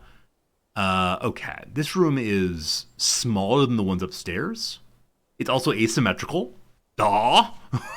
So, I want to rebuild the wall there if I can. Building, construction, wall. Boop. Boop. Mudstone. Great. And the same there. Okay. We then want to dig out here as well. Hopefully they do the digging before they do the building. We'll see. Now it's 3 there. And there. And there. Maintaining that symmetry. Oh, that does not look the same. Okay, so rough-hewn mudstone walls. Rough mudstone block pillars. If I smooth these walls, do they turn into looking more like that? Okay, so our little barracks is here. Let's go even deeper for our dwarf treasure room. Yeah, the next floor down.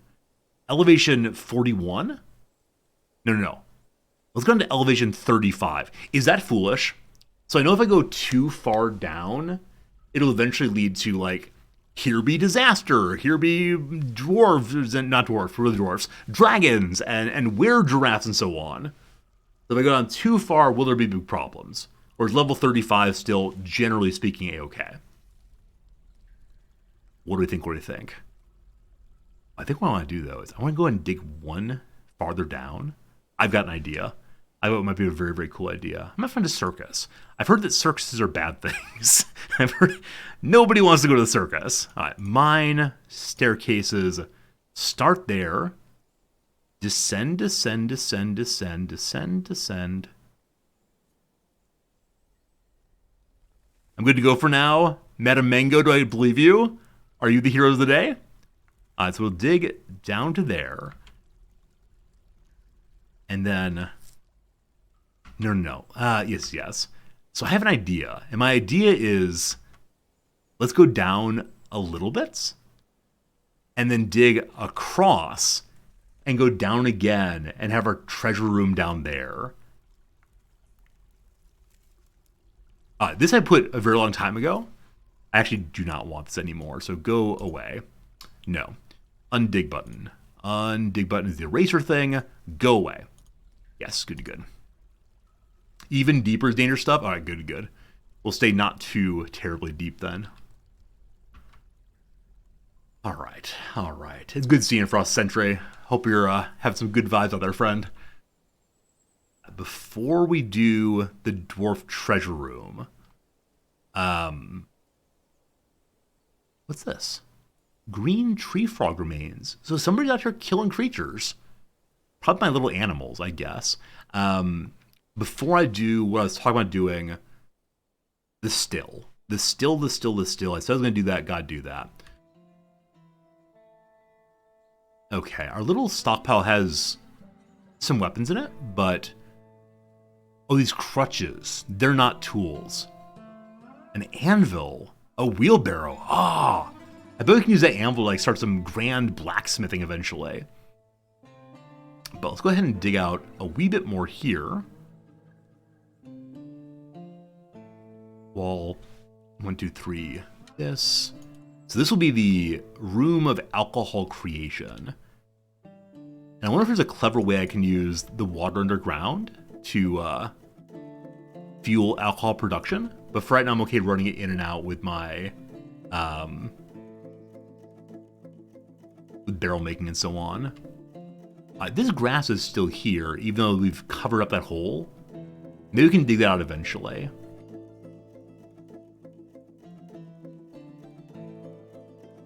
That's another hole. Got to keep plugging the spots where we've accidentally made extra entrances, we'll call them. There, mudstone, yes. Keeping our eyes out for other holes in the ground. This is the still room. So building and such. Workshop, I'm guessing.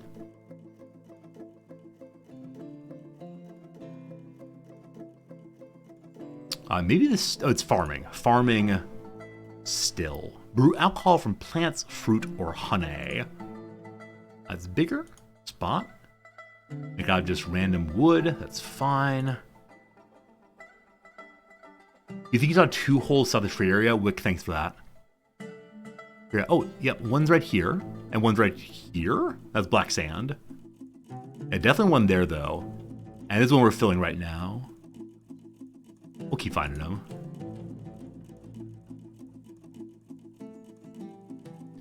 Oh, there's one here also. Good eye indeed. So those of you who play this game regularly, is this roughly the pace you play at? Or as I get better, will I continue going faster and faster? So I feel like I'm moving very, very, very slowly. What's this? Struck both gypsum and bituminous coal. Hey, I bet that's used for, firing our forges. Down here, gypsum, which is used for, is that making, drywall? I think that's based on gypsum. Good night, Clayproof. Thanks for hanging out with us for sure. I do appreciate it a whole bunch. It's a level 35. I said I was going to dig out. It's made of silt stone. Cool.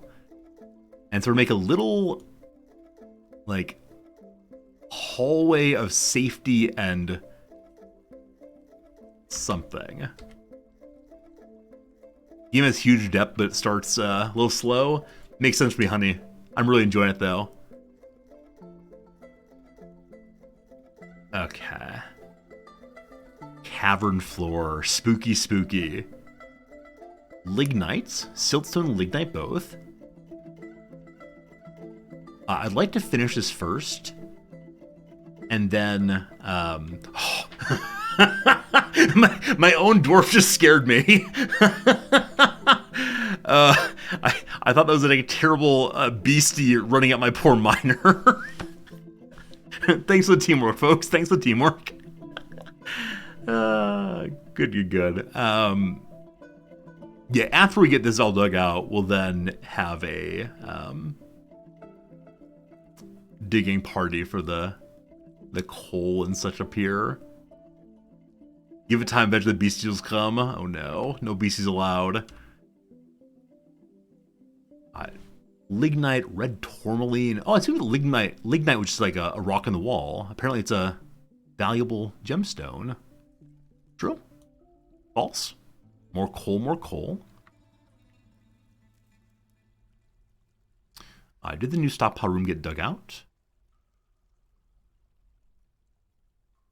Yeah, we're gonna maybe making too much up here. I'm guessing over time we can just dig deeper, no problems.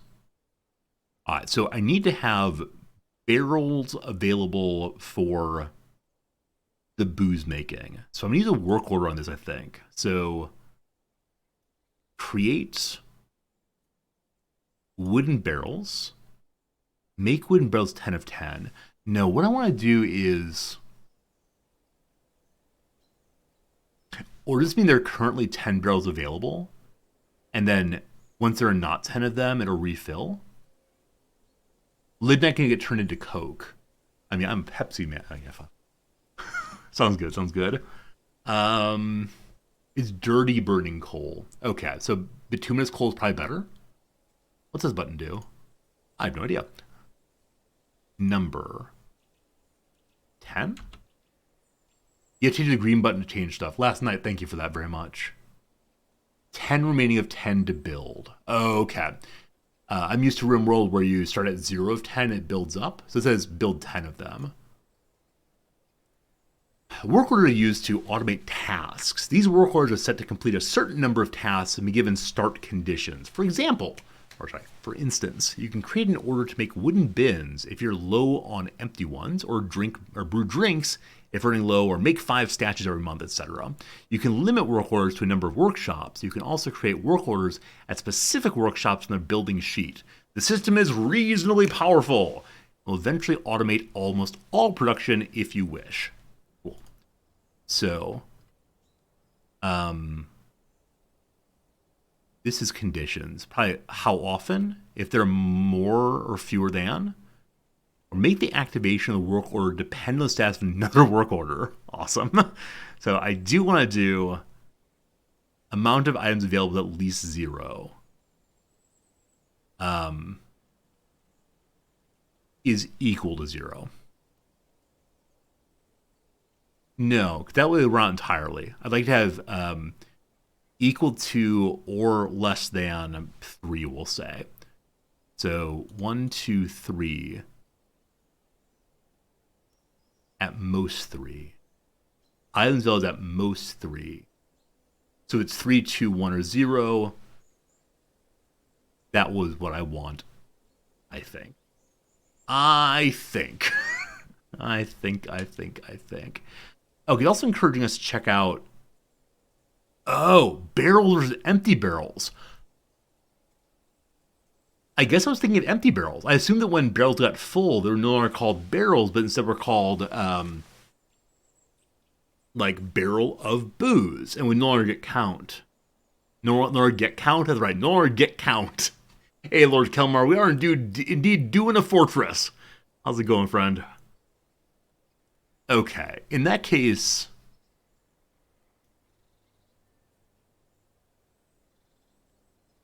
we don't need that anymore. And so the logs thing means they'll only try to make these if there are logs available. But I don't know if I need this, because logs are fairly basic. The barrel's an empty barrel. So I don't want it to be if there are less than 10 barrels, because I'm guessing it's like full and seems strange to me. Let's just do this and see what happens. Cool. Cool. Awesome. Now here, we want to make sure there's booze availability. Brew drink from fruit. Brew drink from plants. Make mead. How is mead... Whoops, didn't mean to do that. How is mead made? Requires empty food storage item. So that's probably the barrels need to get made first. Let's have in here a stockpile for both barrels and for whatever kind of things we need to make booze. This would be called the brewer's basement.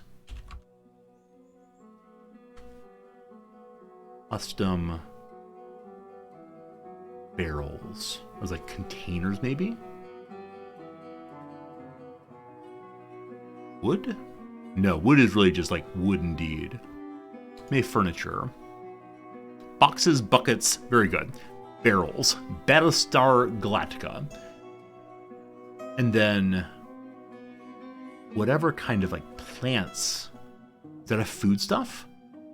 Plants. My suspicion is there are certain kinds of plants that are better for brewing than others. For right now, we'll just say any you want, and we'll figure out past that eventually. What's extract plant? Oh, things that come from plants. Got it. Hey, friend Sack, thanks for the Prime sub. Super busy with work. Love to come watch and listen. I appreciate that, Sack. It's very nice hanging out with you also. And yeah, thanks for enjoying the stream. It makes me feel real nice that I put some things out here that people enjoy. And that means a lot, seriously. Dougster, sleep well, and thanks for the kind words. So much kindness today. Apparently Dwarf Fortress brings out the nicest people on Twitch. That's right, you, nicest person on Twitch. Hopefully that works correctly. And we then want to say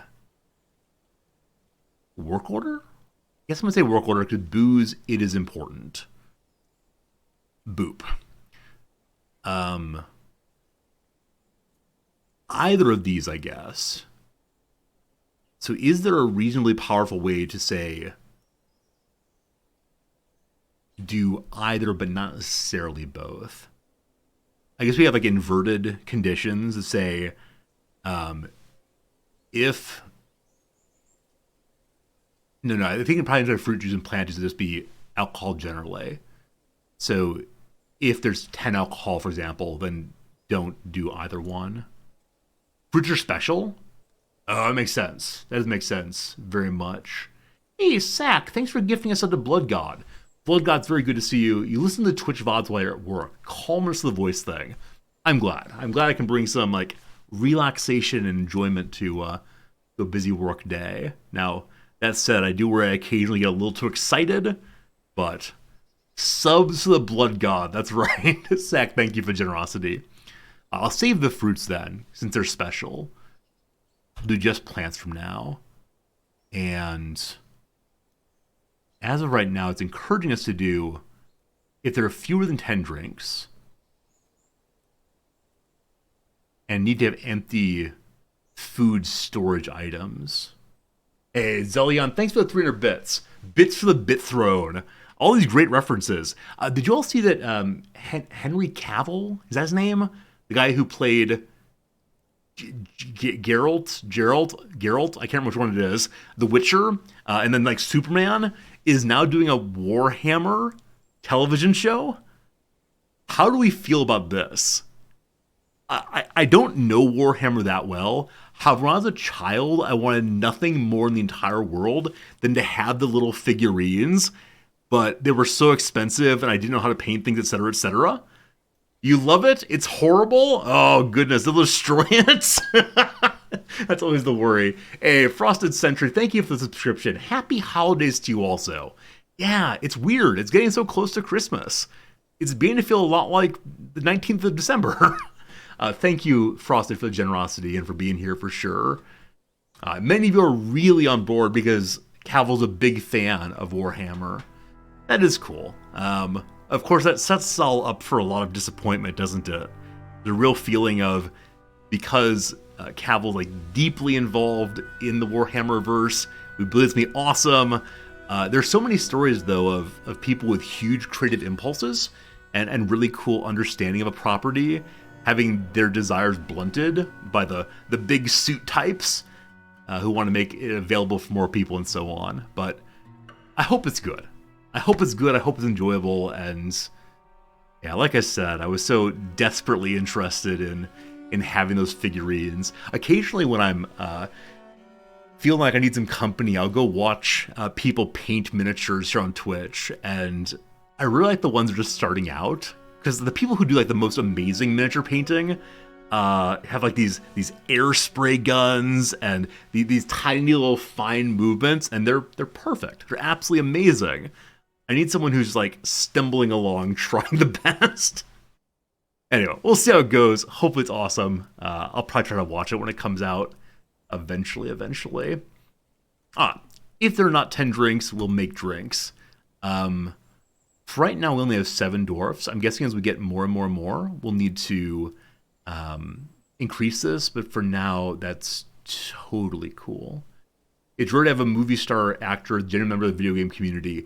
Yeah, I think Caval's a really cool figure culturally, because I think, you know, historically there's been this cultural divide between the jocks and the nerds. Like one of them like chess and AV club, another one's like cheerleaders and football games. And it's cool to see that this sort of like a reductive categorization is just false. It's always been false. But it's cool that like obvious people to point to now that are willing to do both and all and show it's possible to be into whatever you want to be into. And I love that. Now, obviously, I am both a jock and a nerd. Can't you tell from my muscular physique? We'll see how that works. Fingers crossed. What were we going to do then? So the main stockpile zone is still overly full, but maybe we should have another general stockpile zone. So I want to go down to my bridge of success and happiness and safety. And there's lots of fun stuff to dig out through here. When we get to the end, assuming that we don't find like some terrible underground cavern of sadness and death, I would like to have a tiny little like defensible position. I don't know how that's going to work. I don't know if I can station guards there or traps there or who knows what. And then beyond that, I want to have my dwarven treasure hoard. And I don't know how big it should be, but we'll start with just that. In the deepest part of our base, our fortress, we have for ourselves the treasure hoard. And like I said, I'll put my finished gems there for sure. All these rocks are different types. And on the walls, lots of stuff to dig out. Do we feel lucky? Are we going to get through here without finding a huge open area? I bet we will. We found even more stuff to dig out. And a second masterpiece. An apricot wood barrel masterpiece. That feels foolish. Like, should I just sell this barrel for cash money? Or does the masterpiece item like look extra good, and so the people who carried around will be very happy? That's our second masterpiece item so far here at our masterpiece theater. Doing good stuff. Back to the surface level, which is F1. Good. We want to continue building our wall. And probably cutting some trees also. I'll go mark a few more of those. Actually, there's a lot of wood outside, so perhaps it's not necessary to keep chopping. But let's do it anyway. Okay, let's do walls. Dwarfs find mathworks interesting to see. Cool. Do I have to have it like placed somewhere for that, or if it's just in the stockpile, will it still be interesting to see? That's not the correct thing. Constructions, the walls. Let's go. Oh, we could probably use the mountain to save us, couldn't we? By save us, I mean as like a natural defensible position. We build all the way across to here. Yeah, let's try that. More applewood. I don't have quite enough applewood, so I'm hoping that the other kinds of wood don't look too terribly different. That'd be a motley assemblage, won't it? Here the rest of the way. And we'll just use a bunch more of you. Oh, we knew all. Boop, there we go. Cool.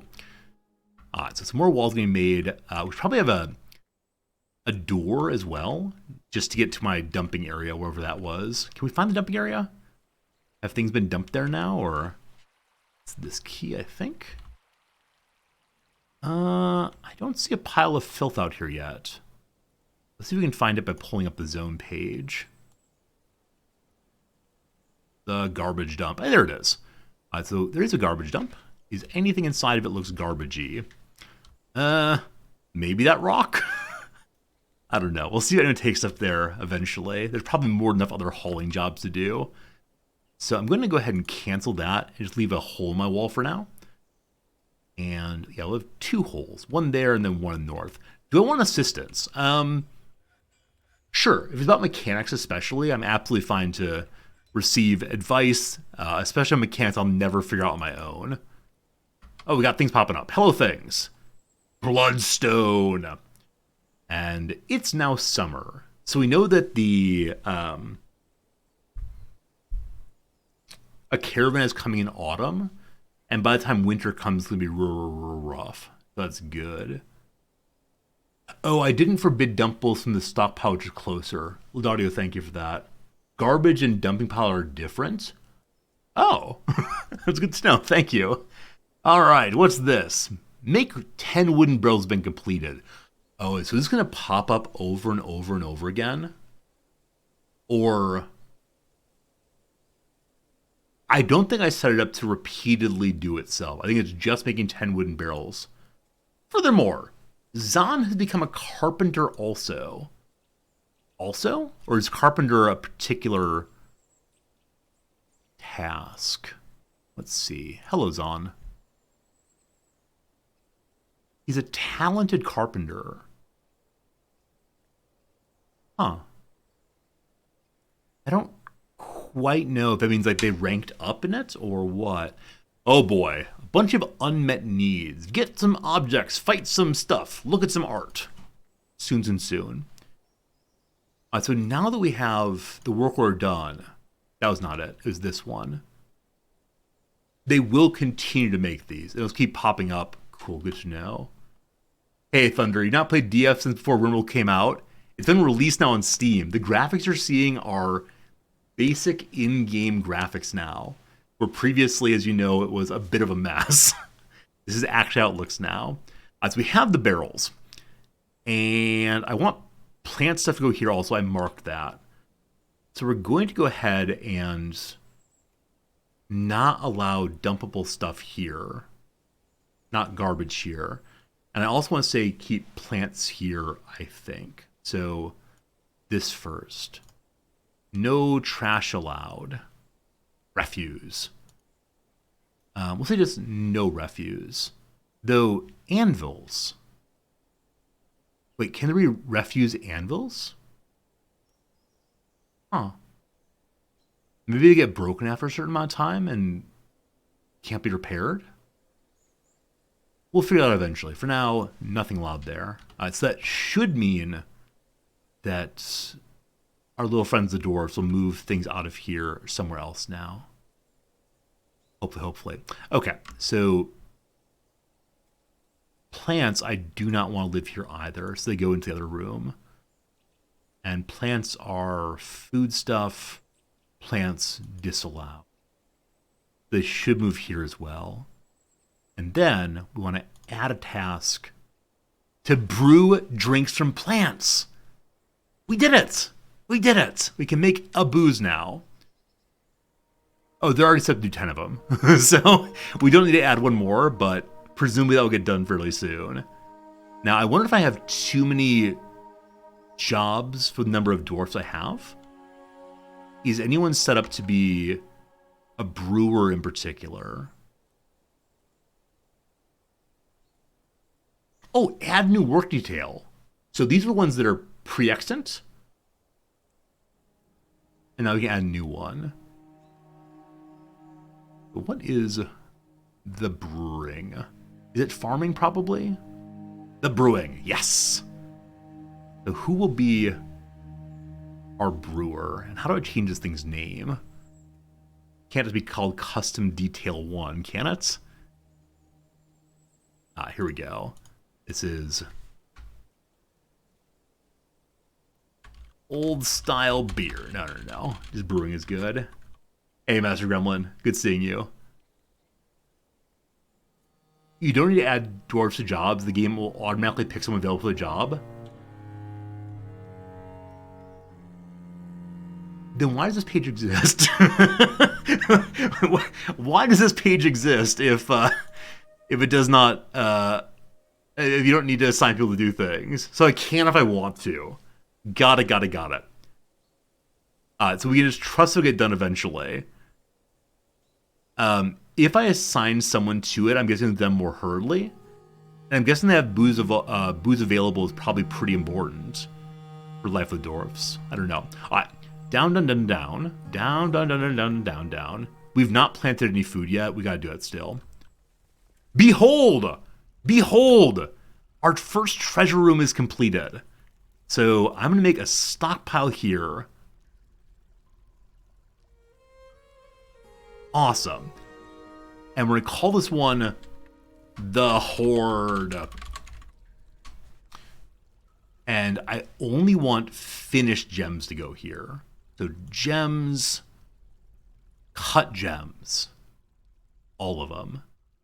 And I'm sure there's other kinds of treasure we'll find eventually, like maybe some like grand masterwork sword. Oh, coins, money.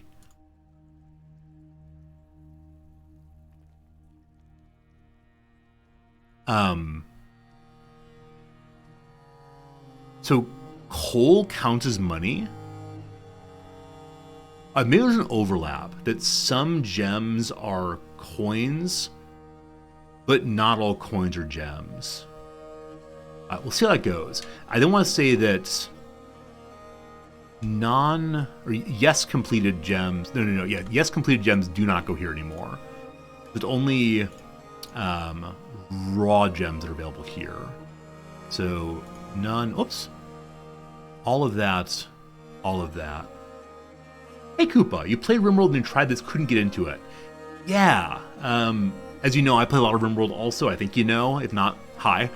So, I think probably with the new Dwarf Fortress graphics and such, it's better. Have you tried it recently, or is this instead you tried DF a week ago and didn't really like it?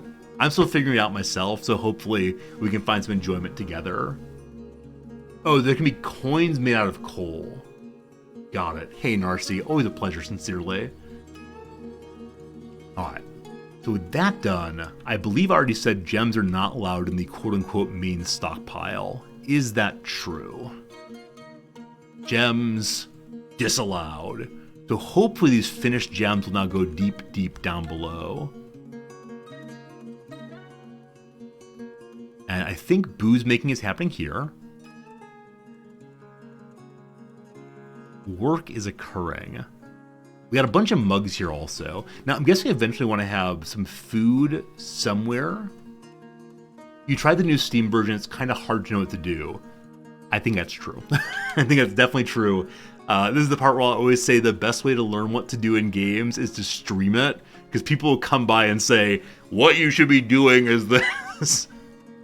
I'm guessing you saw the tutorial up here where you can like walk through and figure stuff out. But yeah, as of right now, I am definitely stumbling along, heading to death, and we'll see how it goes. I'm sure there was something else I said I wanted to do before I went back to the survival tutorial, but I don't know what it was. And so we're just going to read for a moment. We have our shelters. We need a meeting area. So the meeting area, I probably want like a little spot with some tables maybe. We'll dig that across the hall from this, or should we go even deeper? It's only elevation 40, which is only 4 levels below the ground. Let's go a tiny bit deeper. Is there coal here? Oh, there's coal here. I'm gonna have this area be our main base level for now, and see what happens. So we'll just dig out in all the directions and see what we find here. So we have this like center staircase. We need to add additional staircases here eventually. A grand staircase, a 3x3 staircase for us to bound up and down. That'll get made. And then while it's happening, bloodstone, another masterpiece barrel. So my carpenter is knocking out masterpieces all the livelong day. And unfortunately, no gems are showing up here quite yet. It'll take some time to get that done, I suspect. I'd like to put some doors here, I think, just to protect our lovely horde a little better. Koopa Troopa, thanks for the follow, I appreciate it. How the heck is it going?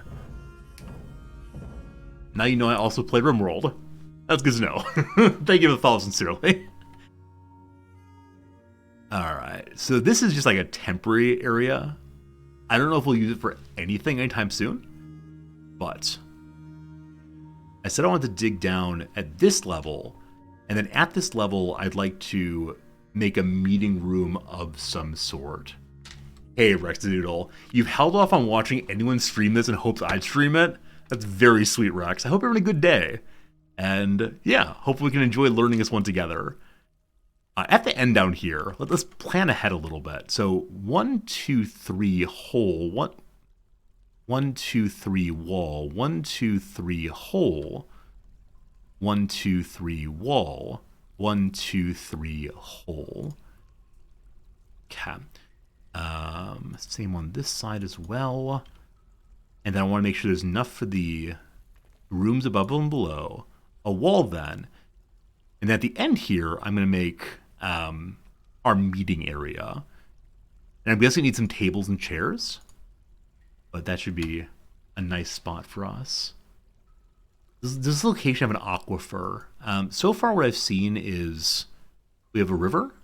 We have a turtle lake here. All these lovely pond turtle shells. I hope I can make these shells into armor eventually. And have my characters dressed up like a Koopa Troopa. But I'm not sure. We struck milk quartz. Milk quartz. Can we squeeze that and get some tasty milk? And then they made some wooden barrels. Great. This is the tutorial start. Yep. We are starting the tutorial just to see what we can learn. And so far it's going, I don't know. Okay. What is next? So I am making the meeting area. I can't place the zone until it's dug out, but they are working on that. Later, I might have a burrow also for a safe place to hide. I'm planning to have my my burrow, my safe area, be down by the treasure hoard, I think. It's gonna be very, very cool. All right, next. Labor. Have these jobs. We have those jobs, no worries. Drinks. This is how far we got last time. So we have a water source available, and we have booze being made now, I think. I should probably go make sure it's actually happening, but I believe it's happening. Next up then. The end. All right, we got through the survival part. Good, good, good, good, good. So is booze making actually occurring? So there are barrels here. Oh, so the barrels have been filled up with with plants. Oh! The things that are on the floor, can they be put into barrels and stuff? Also, why is there wood here? Have we breached this roof? Okay, there's an open space right there. So we want to fill this back in again. I may eventually make all this area out here into like stone floor, just so that it stops breaking. But for now, floor, where was it? I think, no, that's the open spot there. That's pebbles, that's open. Good, good. Floor making right there. Made out of mudstone. Glorious. Barrels and bins go to storage rooms and save. Awesome, awesome, awesome. Good to know. Okay, next up, planting. There's some food on the Embark wagon, and you can trade for food, but you can also grow your own. The wagon comes with some seeds, but as you might expect, these crops must be grown underground. I actually did not expect that. I expected that the crop would need to be in fields above ground, but we're dwarfs, so we have no need for the surface. Using mining orders, you'll need to carve out a rectangular area underground for the farm plot. The underground rectangle must be near the surface where there's soil, whether loam, clay, or sand. One level down should suffice before you hit rock. The highest of mountain elevations do not have soil. Make sure to leave the ceiling above intact so the underground soil does not receive sunlight. Cool. So, one second, be right with you. This first level here, where I've dug out quite a bit, I guess we could turn this into a growing area instead, and then move everything else farther down below. Yeah, I think it makes a lot of sense. So for right now, I'll need to dig out more rooms. Okay, let me think. How much farther down do we have to go? They're digging as best they can. I don't want to make this confusing for them, so I'm just going to leave. Well, you know what? We can actually do it this way. No, I do want to give the meeting room done first. Okay. Which is to say, instead of removing these rooms for now, I'm going to dig out a little bit more and make a farm area, and eventually we'll turn all of this into farm, probably. That seems like a reasonable thing to say. I have no idea if that's true. In RimWorld, you need more farms always, but here I'm not certain. So dig that out. And this is the center hallway. I'm not sure if I need like a giant open area on every floor. Like for defensive purposes, it may be a mistake to dig out quite so much. But 1, 2, 3 door.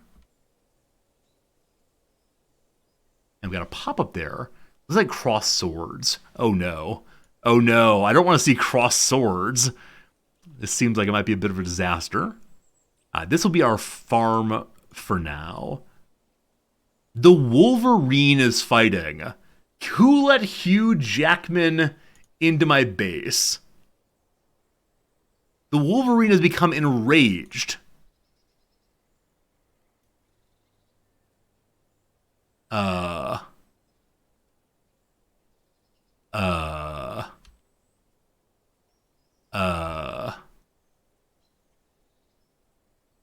So this plant is flashing at me. I'm guessing that's where the Wolverine was when it popped up. The message. And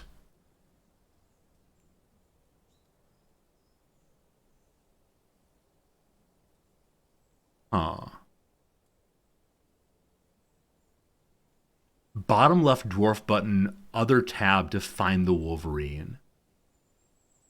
Dwarf. Others. The Wolverine and a cockapoo. Ah, thank you very much. So the Wolverine is enraged at all enemies. She doesn't feel anything while in conflict. She's strong and clumsy. Okay. Is there a bit on fighting in here?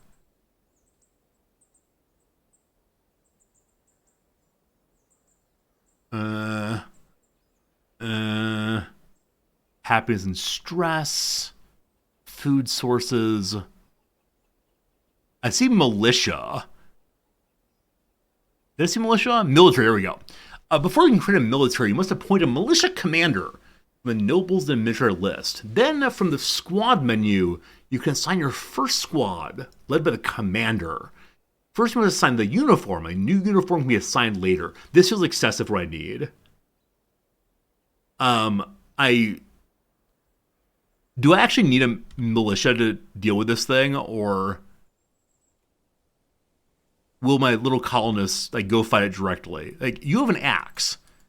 You are a mighty carpenter, I believe. You're strong. They will fight back. Okay. Is there any way I can encourage them to like unite into a particular formation and like have our mighty carpenter tank, and then this character, the metal crafter, punch from behind? Or I could do without all those creatures in that tangled greenery. They want to be inside, probably. To do that, I need to use the militia. Squads in the bottom right. You must appoint a militia commander to create a squad. Okay.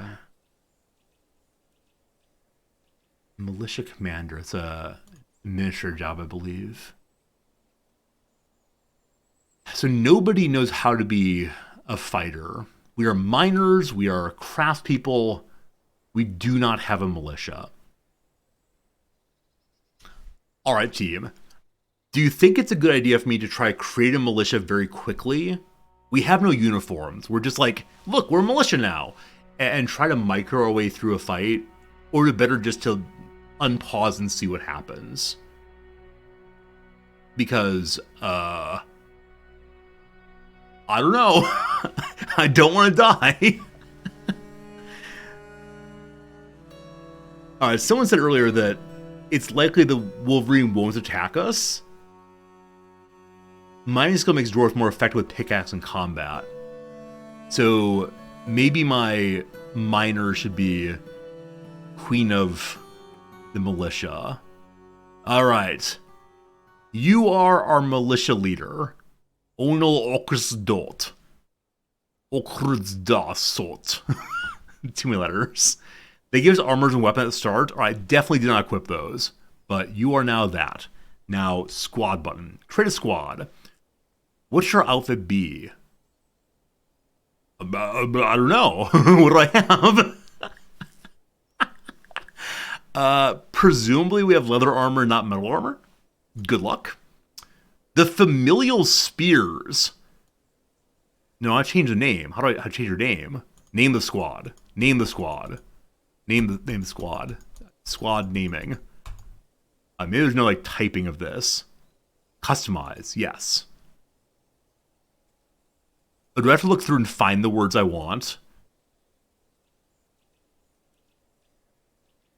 It's randomized. That's surprising. It's surprising I can't, yeah, it's surprising I can't, like, give it his own name. I can do everything else that way. Or so far. There's a search function, okay. So I want to do the, sounds good. I want to do Wolverine.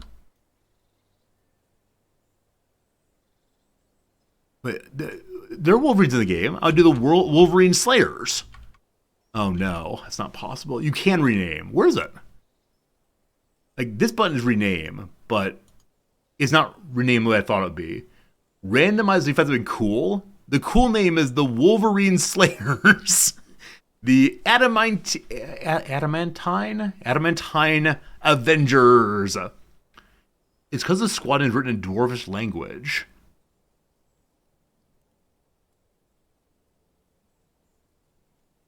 Cool. Cool. Let's random and see what happens. Paddles of Charm, Cobalt Puzzles, Rough Radiances, the Picks of Intensity. All right, some of y'all wanted some of y'all want us to use Mind Picks, so we'll try to do that. So we have the Picks of Intensity. A symbol. I want a mining pick, certainly. Are the symbols like the stop sign, the square, the plus? Are we additive or do we stop the enemy? We clearly stop the enemy. The background will have the finest of what color? Gray for our mountain home. Oh, that's pretty good. That's too dark. That's pretty good. The symbol though is red because my dwarfs know what cars are. Perfection. Next up, hello leader. What are your combat skills? Skills. Combat. Nothing. Military. Nothing. All right. Let's learn more about the military. From the squad, you can assign your first squad with a commander, assign a uniform, etc. Okay, I wish to assign a second person, the other miner guy. Avos, I believe in you. Cool. And maybe the carpenter should come also. Yeah, team time. Good. Next. The most important buttons are the check mark to select the squad to give orders, and the position button to add more soldiers to the group. You can give individual orders to the soldiers by selecting them with the check mark from the position menu, or the whole squad from the squad menu. The orders can be found at the bottom of the squad menu when somebody is selected. You can make a kill order and confirm it. You can make a station order to have my squad stand in that position. You can create a patrol route and assign the squads to it. The defend burrow order gives you a list of burrows created by pressing the burrow menu for the squad to defend. The training order allows your soldiers to train, but you must first assign a barracks created from the zone. Whew. The equipment menu allows you to customize the uniforms of the selected squads. You can assign new uniforms to the squads or add a new one to customize it and add to the uniform list. You can also click on details to customize each individual soldier. So if I conscript these people to our militia and they have no explicit uniform set up other than leather armor, will they keep their weapons? Or do they need to instead be told, you fight with pick, you fight with axe, etc., etc.?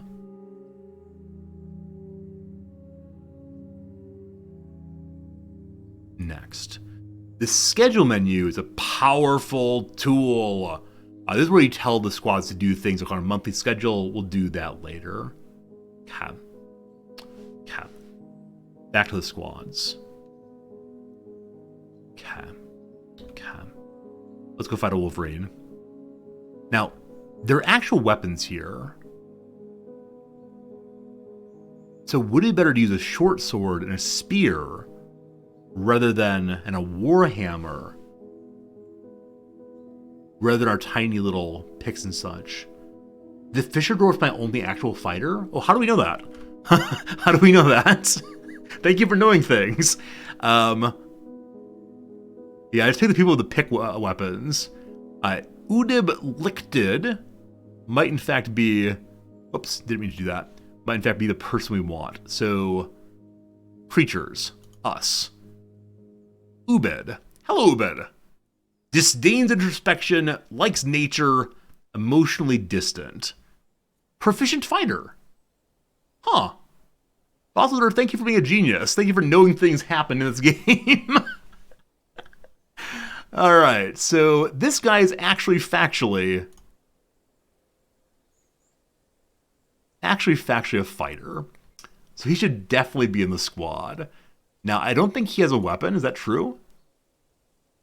This is armor items. Can I see these other characters?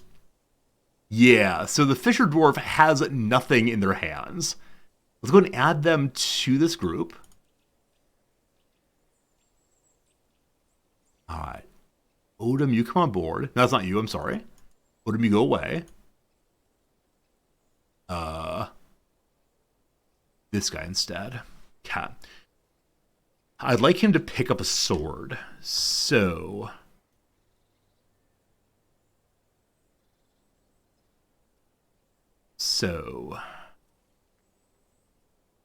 Okay, I'm guessing a proficient fighter would be better to have a weapon of some sort. Depending on how the squad set up, they'll grab weapons before they fight. By default, military equipment is only equipped when they're doing militia things. Thank you, I appreciate that. So we check this one. We then down here have assign a kill order, assign a station order, patrol, burrow defend, training, equipment.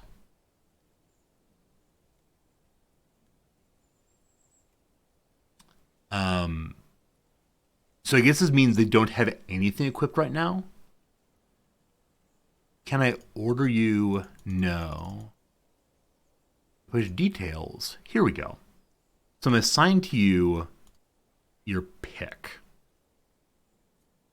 New weapon.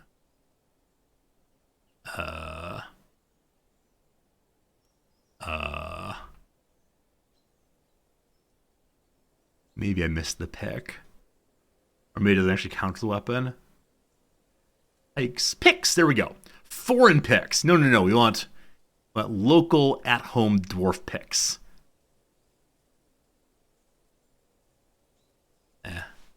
They'll figure it out. They'll make their own choices here. It'll be good. All right. So, to battle? Form means a weird weapon. Okay. I thought it meant it was like made by orcs or something. All right. Schedule. Ready? I hope ready means like to battle.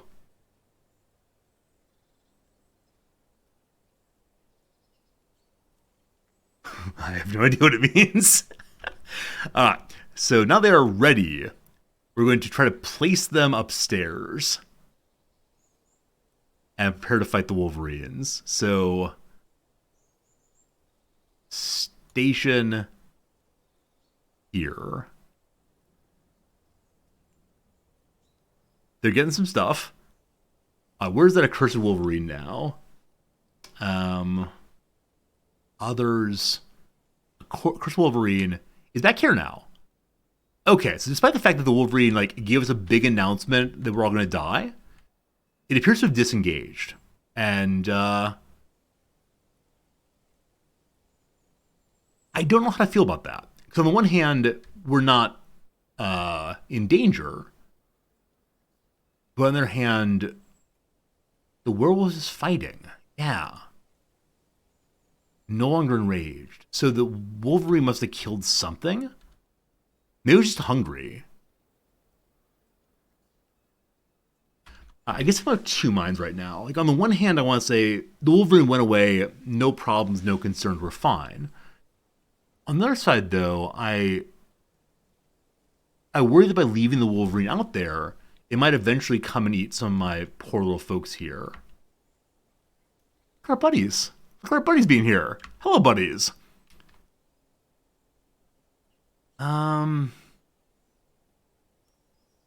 If it's going to attack us, we'll get a big notification. The Wolverine's fighting again. I don't know, dudes. All right. Maybe we'll go Wolverine hunting eventually. For now, let's send our troops back to living their best life, which is stand down, maybe off duty. So they should return to standard work then, I think. Or are they still stationed there? They're off duty but just standing there. So no responsibility.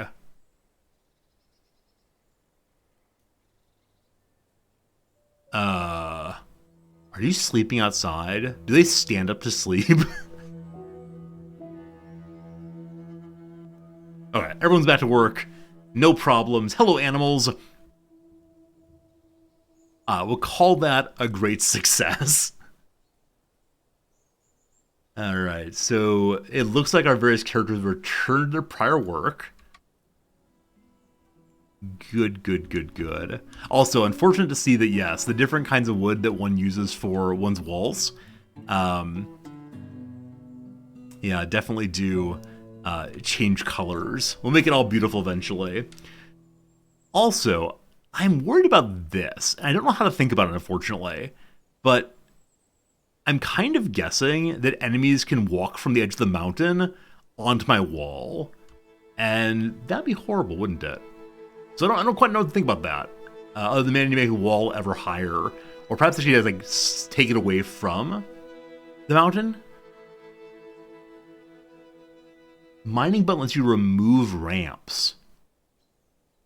I don't know what ramps are. Enemies can climb walls. Why?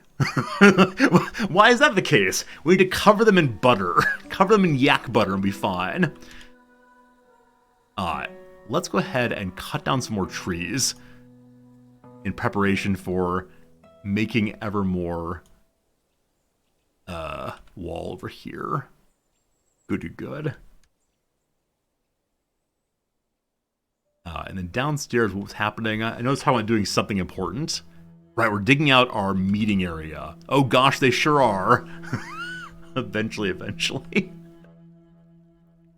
I do wonder what's falling apart first. Oh, also, we set up an area to do some farming, didn't we? I think we did. Yes! The farm zone's upon us. Also, tree root. So I wish to make a zone for farming. Maybe it's not a zone. Let's go and see what it was again. A farm plot. Workshops, farming, farm plot. Cool. Workshops, farming, magma forge. The farm plot. Plant crops at a farm plot, you'll need seeds or spawns, and must select crops by season. Crops can be fertilized with potash. Soil is richer, deeper underground. So this is at level 1 right now, which does not feel like the deepest of places by any means, but we'll see how it goes for now. So, the farm plot room. No mud or soil for the farm. Maybe somebody will bring water here eventually. It gets constructed though. Good stuff. I'm also seeing that these are still full of cut gems? No. Rectangular. Rectangular fill has been cut, but it's listed as being a gem. Now it's a cut gem. I didn't set up cut gems eternally. Which means, I think, are our things in the treasure hoard now? Or have they actually made absolutely nothing yet? Look at that. The treasure hoard begins to fill. Trillion cut fire opals. Point cut agates. Octagon cut fire opals. Yes. I need doors now. I need some doors next. To secure. And I'm thinking of making another like defensive wall here. And this would be our hidey hole burrow. And have the troops post up here and fight off all comers. The true heart of the base. I hope we find gold or shinies down here to fill up our hoard eventually.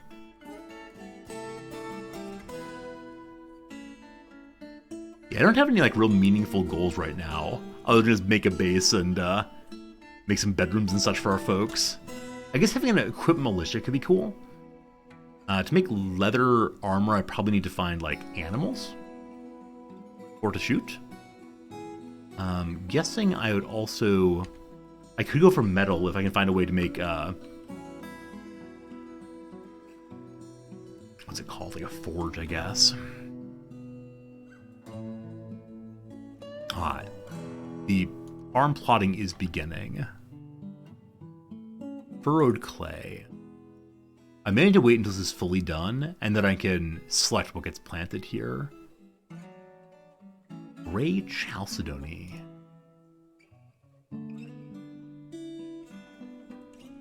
So many gems. I'm guessing some of them are more valuable and important than others. But we'll see, we'll see. Like, we especially want to take this coal right here, I think. I'll make this to be dug out after we get the room here done. Now, if I want to have a room there for recreation and so on, I think it's a good idea for us to have, what's this?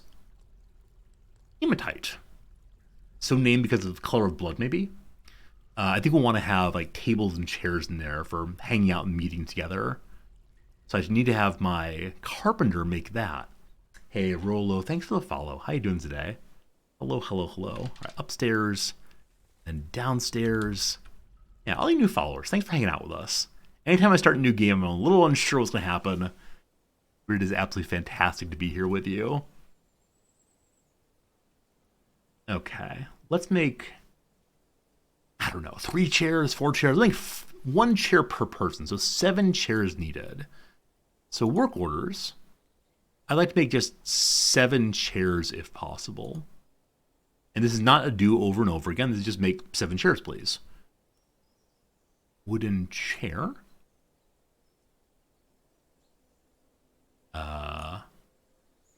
No. It's a one-time order. What have I done? All right. I did not need to push that button. Let's undo that. And I think it may be a perpetual order now. Let's try it again. So this work order, make wooden chair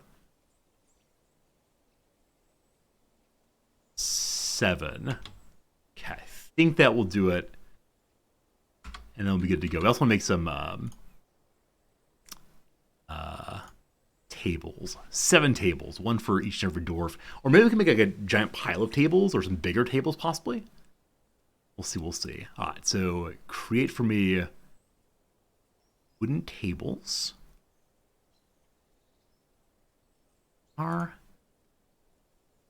Just do 7 of them, thank you. Doors eventually as well. I think someone said earlier that it's a good idea to have doors on this room, or else it won't actually count as being a dormitory, despite being zoned as such. I also like to move this as possible. And we move beds. We can remove them, but probably removing is necessary for adding it back in. Furniture, bed, there. Need a bed. So the process of removing, I gotta finish that first. It's just sitting on the ground now. Cool. So now we place it right next door. Awesome. Awesome, awesome, awesome. Hey, Vera, how's it going? Hematite's high in iron. Hemoglobin uses iron. Got it. Good to know. More lignites. We're making some coke. Here's the hematite. Cool. Okay. There's still some junk in my my wagon. Gotta finish that. I got lots more wood, so let's continue making our tremendous wall. Construction wall. Let's have the entrance to our base just be right here, I guess. I'll put it just behind the, Actually, you know what? Let's start using stone also. I'm sure eventually I'll have sufficient stone for this, so I'll then replace the rest below eventually. Alright, we have a 3-wide entrance here. So 1, 2, 3, and then some more.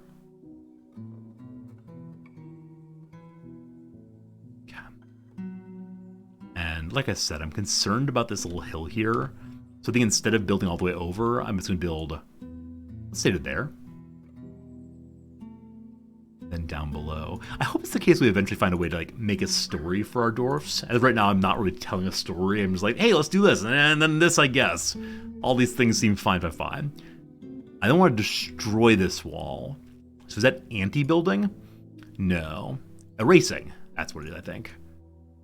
So, eraser.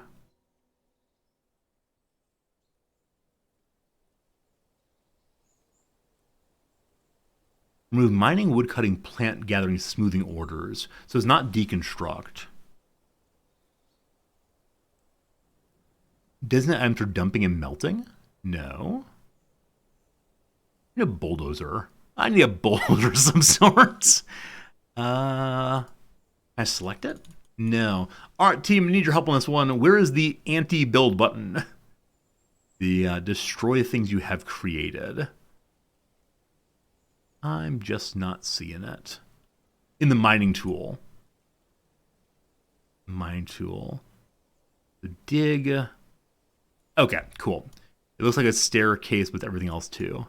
Awesome. Thank you. Appreciate that.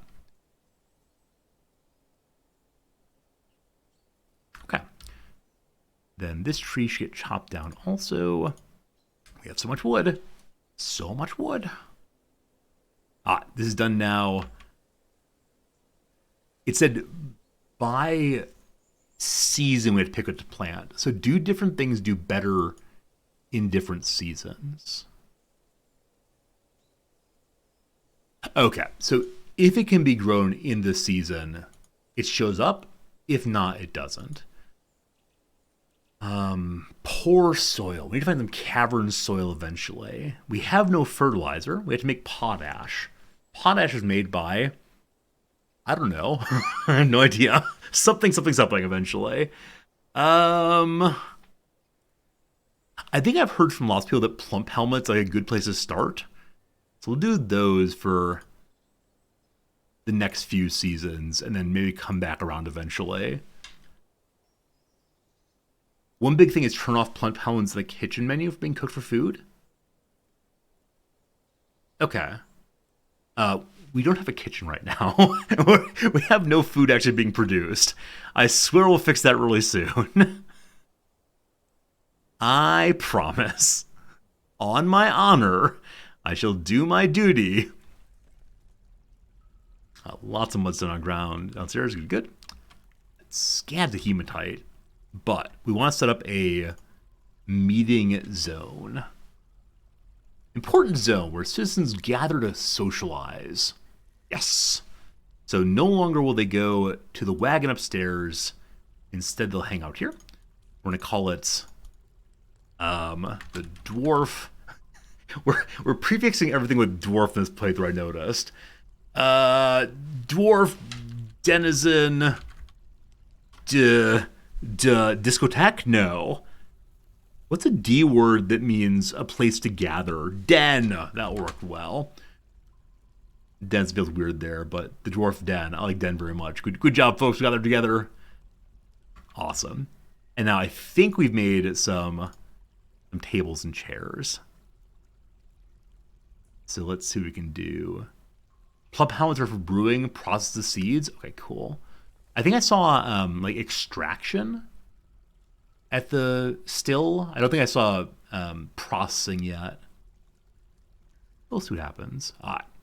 Table 1 and table 2, and all of my animals are coming here. Wait, this is a problem, isn't it? This is definitely a problem because the animals, I'm guessing, were eating grass outside, and now they're eating rock dust. Oh, that's funny stuff. That's very funny stuff. They'll be fine. They will not be fine. I'm not, in fact, an idiot. I thought only the dwarves would meet here, but seemingly no. That's all the tables for now. Get more of those soon. We need a grazing zone upstairs. This lovely corner will be for them. So zone. Pen pasture. Certain livestock need to graze on animals. Assign these animals to a pasture zone. No fencing is needed. Also a fishing zone. I haven't set one of those yet. And then the guy found out how to fish anyway. That's good. They aren't confined to the den so they can go outside. Can they actually? Am I getting tricked here? Like, are animals allowed to leave the meeting zone in order to go eat? Or will they stay in there and in fact die if I do not offer outside to them? Also, I wonder what's going to happen in the winter. Like, in the winter we'll have no grass. I don't know. They could, but they won't. They will die. All right. Thank you for letting me know.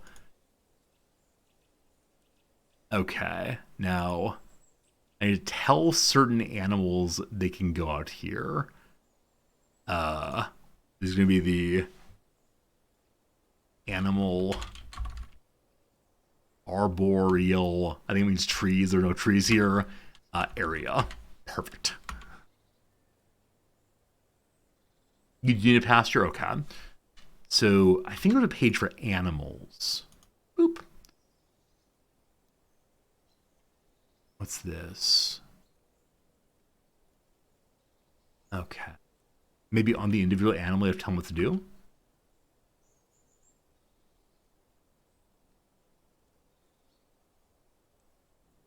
Yeah, I'd like to ascend the animals to the pasture. I'm trying to figure out right now how to do that.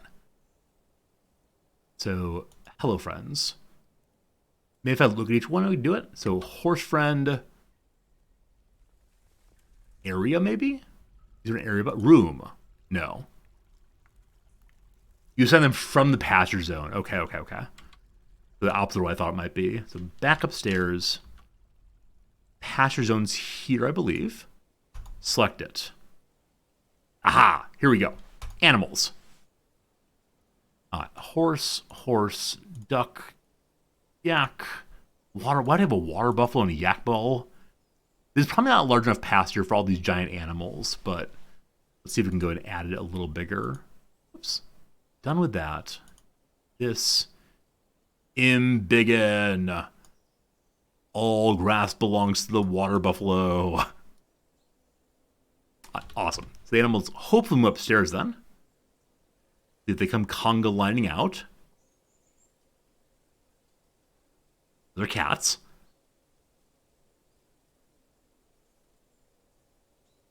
Hello? Oh, there they come! Look at the little foals outside first, happily jumping along. Can I rename you? I can. Folks, I need some help. What should we name our cute little stray horse foal? Oh, like Hoppy McGee? Little cutie? I don't know.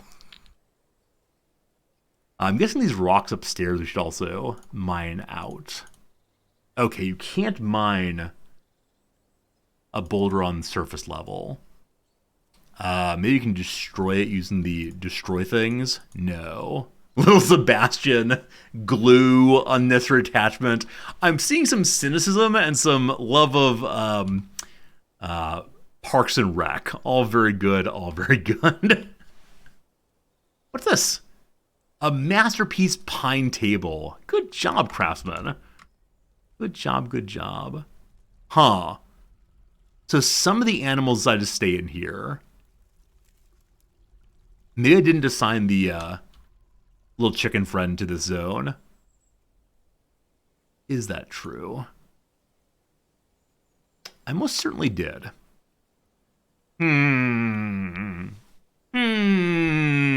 Elmer. Rude. Might need a dwarf to come move them? Okay, so the horses moved out themselves, but maybe the little creatures can't quite figure it out. So wait and see if a dwarf gets them. What you doing? We'll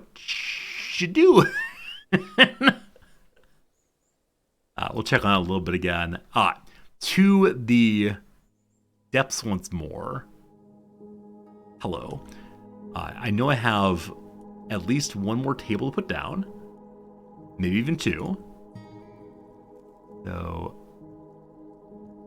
So 3 more. Good. 7 tables for 7 dwarves. And then do we have any chairs yet, or is that coming up next? We do? eventually we got to move off of wood onto stone making, I'm guessing. Yeah, I know that you have to have a separate table for every dwarf. That's one thing I remember from last time I played years and years ago. Little buddies. And managed to force the dogs to go outside. I was hoping they'd do more things than just stand there.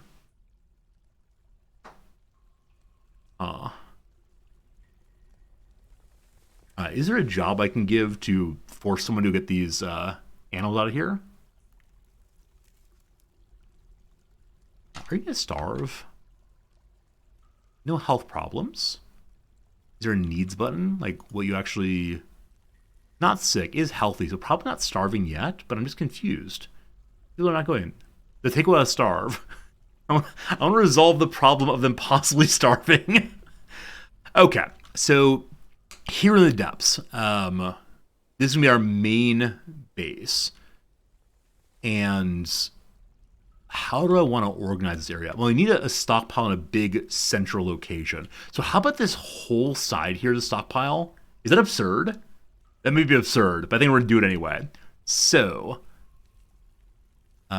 make sure we leave space for walls. That's too big. That's too big. That's too much. This is definitely going to be the best organization I've ever done in my entire life. Why am I taking square? I think I did square before. Oh, there we go. Yes. Click them corners. And then this section, no. This section, no. No. What am I doing wrong? It's a razor here. A razor for this. I think these are built stuff.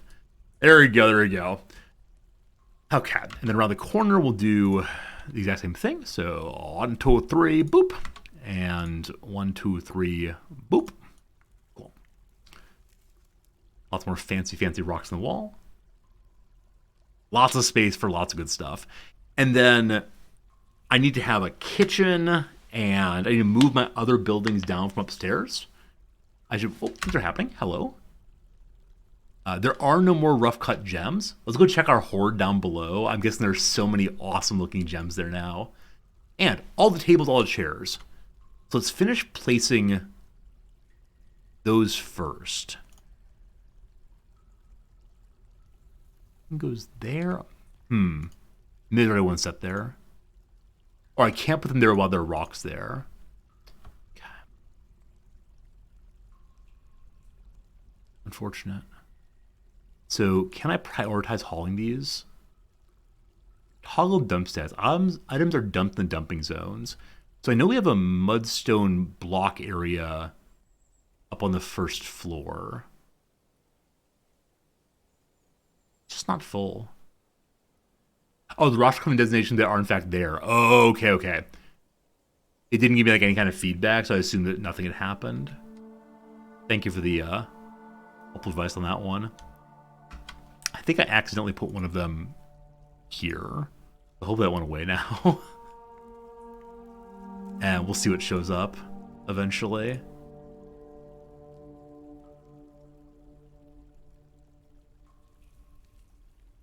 Okay, as much as I'm very excited to have all this, I need to go a little slower, probably, so we're not spending our entire time digging this out.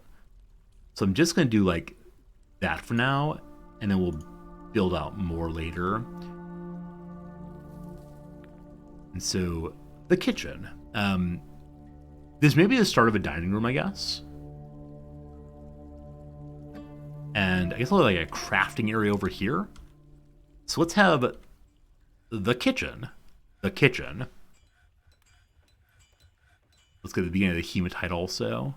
So, 1, 2, 3. So...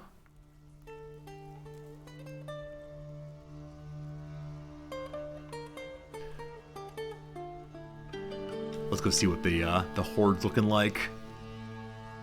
Not that many rocks yet. I can't wait, it's totally full. It'll be so good. I need a fishery for cleaning fish. Okay. So it goes. Hello, what's this? A Kia has stolen a mudstone ring, and some migrants are here. Okay, number one, what is a Kia? That's my ring.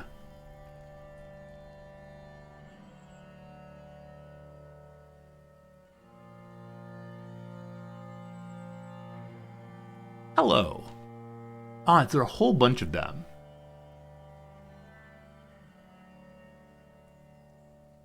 She didn't feel anything in conflict. Covers quickly is clumsy. Great analytical abilities. Oh, big smarty. Big smarty for sure. Because it's so high, I guess it's up here, but how did they find one of my rings? Maybe the ceiling over the stop pile fell in? Back home. Can birds fly into my fort and take things?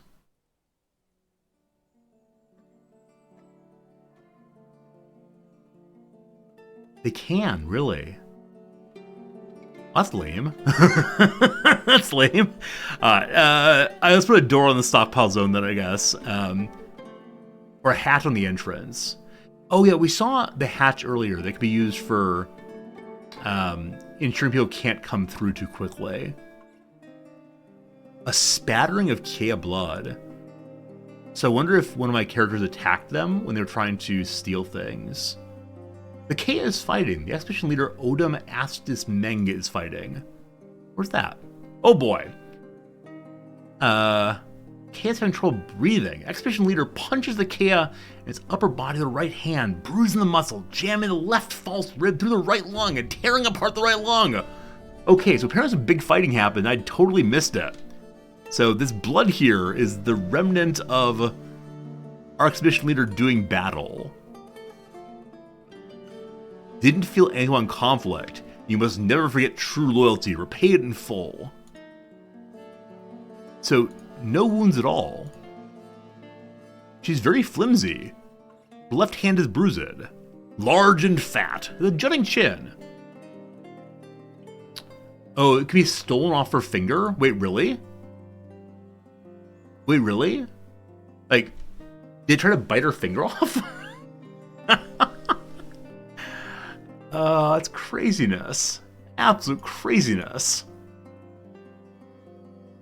Our fine leader needs some more work there. People want prayers. Maybe we need to make a temple at some point. Hopefully you find a new ring. I think we made a bunch of rings. Crazy, crazy. Alright, so this is done. Trying to build a something. Building a table. They got interrupted while fighting. Fine. That's done. The migrants.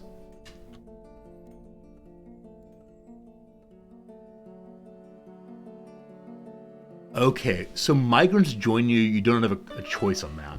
The migrants just say, "Hi, I'm new. I'm part of your family." So it's one adult, or sorry, 2 adults and 3 children. Hi, little cuties. First one is Monum Kolabsama, a miner who has 2 lovers. Ho ho ho ho! Ho ho ho! He's interested near a fine taste-orange table. So we need more tables, probably. Wow. Okay, welcome. Welcome, welcome. Age 40.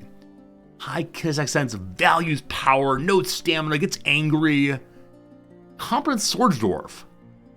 So this is our second actual character that has military abilities. Marcus, good night. Feel better. Hope to get over the COVID soon, my friend. Good to see you, though. Alright, so this person should probably join the old militia.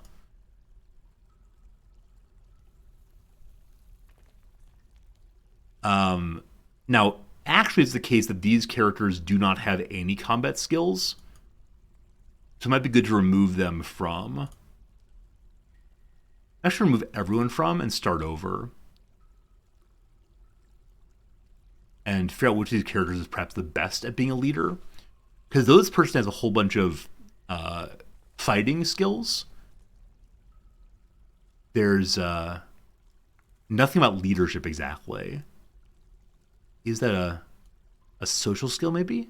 Speaker, teacher, wordsmith, climber. And so hoping to find someone like good at organizing a squad. Sign a leader. Let's look at the other characters first and see if one of them is better at leading, possibly. So, other dwarves needed. The other newly arrived adult is Solon Olvanorel. Hello. Combat Spear Dwarf. So we actually have 2 decent fighters. Also, look at this. Legendary Stone Crafter. Legendary. I've never seen a legendary anything before. I do not know what a stone crafter means. Maybe it means making things out of stone in general. So making rocks, possibly. Like the rock rings, maybe. Or maybe a wall. I'm not sure. It's awesome, though. Hates fun. Likes silence. Tells everyone how great he is. But very good stones. Hey, Grey Mantle. Good seeing you, my friend.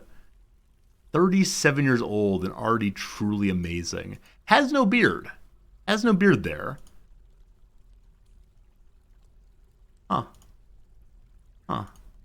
Good shape. And I wish we moused over, told you a little bit more about what these are. I'm sure we'll learn eventually.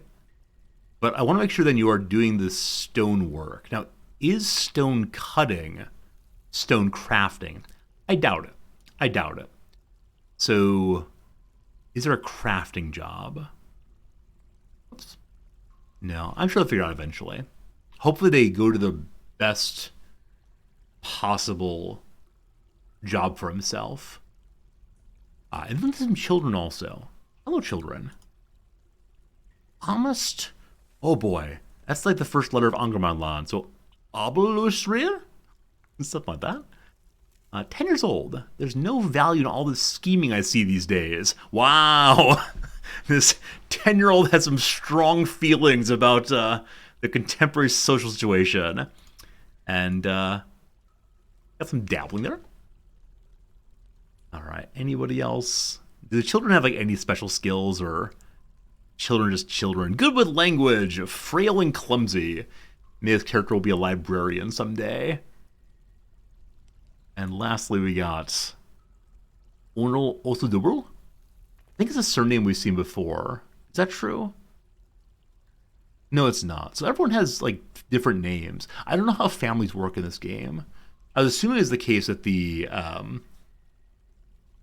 one of the adults would be of relation to the kiddos, but the refugees perhaps not.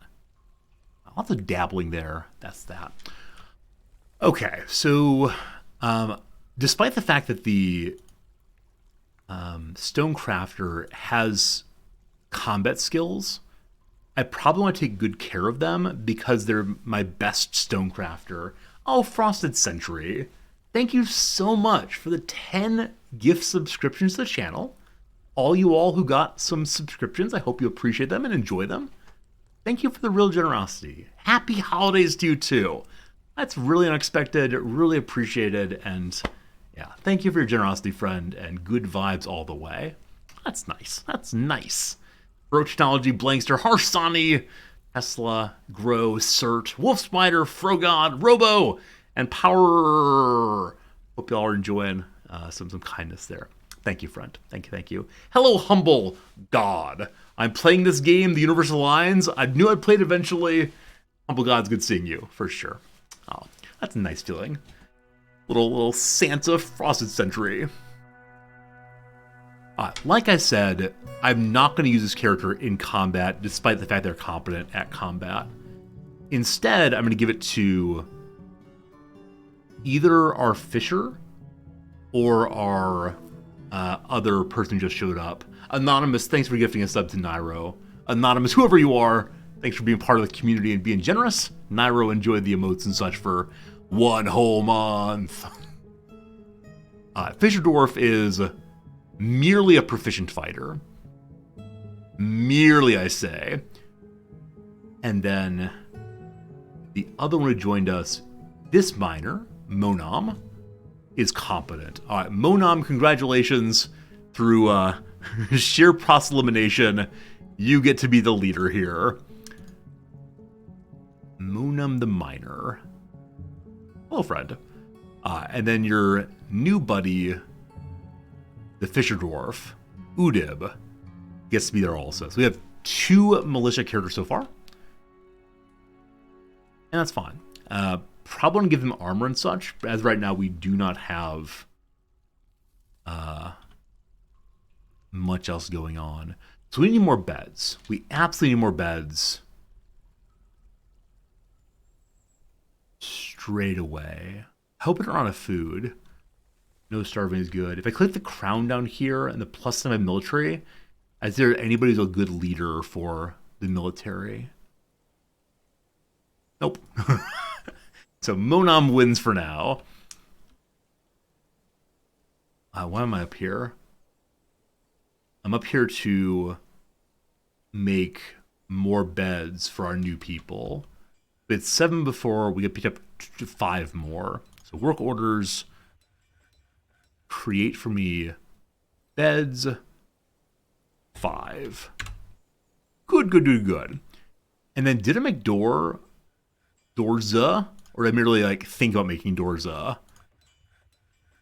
I haven't really thought about it. So we're going to make, I don't know, a pile of Dorza.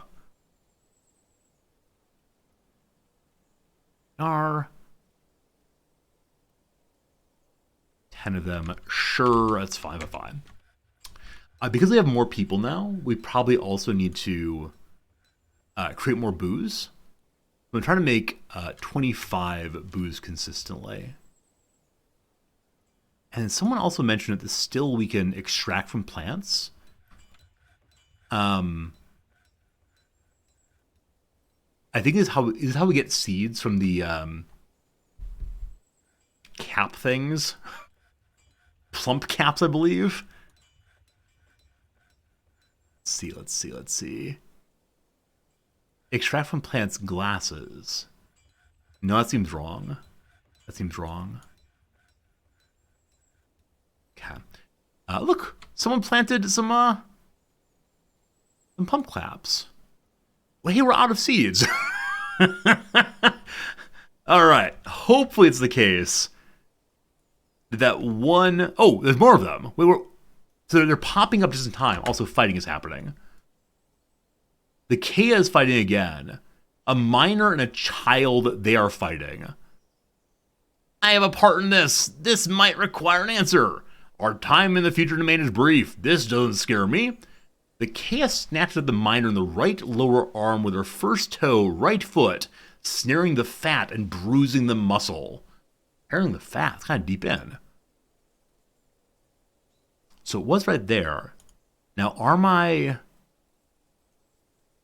no one says they're actively fighting, despite the fact they're taking some damage. So maybe flying animals are hard for my folks to get with their melee weapons. And there's too many of them. Huh. That's a duckling. Oh, where'd all the animals go? I made a little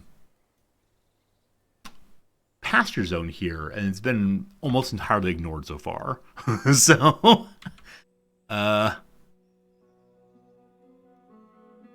this pulse is blue. Oh, it's terrifying combat. So somebody's attacking my animals. There it is. Alright, so this thing has not been wounded at all. But I think it's for some reason attacking us.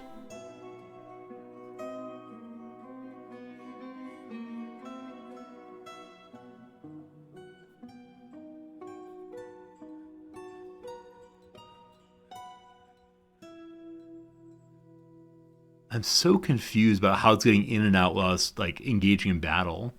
Again, it may be because it's able to change levels so quickly.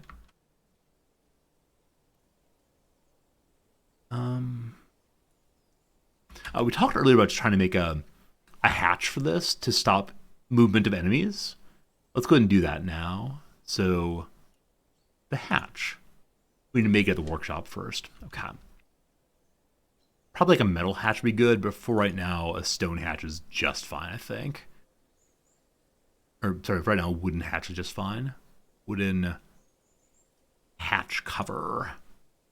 I'll do that very first. Awesome. Okay. Still junk on my my wagon. More fighting, more fighting. Somebody, the Drake child was a Drake child. The rapper Drake is in my stream? The Drake child. Oh,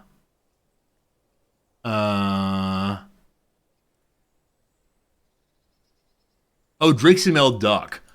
Oh. I mean, I knew that, comma, I swear. That is called a Drake child threw me off. Like, honestly, I thought it was going to be a Drake, like a dragon. Like, wait, there's a baby dragon here? I'm so confused.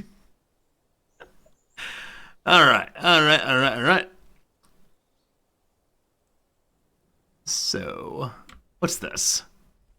Yeah, more things being stolen. More things being stolen eternally. That's fine. We'll get it all worked out real soon. Don't you worry, folks. Okay. Have they finished making the hatch? The hatch which will solve all of our problems. Heck yes, they have. There we go. So no one would dare enter or exit ever again. A Mall1279. Thank you for the generous Prime sub. Appreciate you sharing your subscription with us. It's really kind of you. I wonder if my characters are leveling up in combat by repeatedly swinging at this bird. Again, Maul, thank you for your kindness. All you subscribers today, all you gift subbers, thank you. Why is there a table here? Presumably someone was carrying it downstairs and they got distracted. And now here we are. Oh, goodness. All right, the kitchen is nearly complete. Things are happening. We have more beds available. Awesome. Zen is now a woodworker. Hello, Zen. Zen's a skilled woodcutter and an adept carpenter, improving more and more every day. Aka.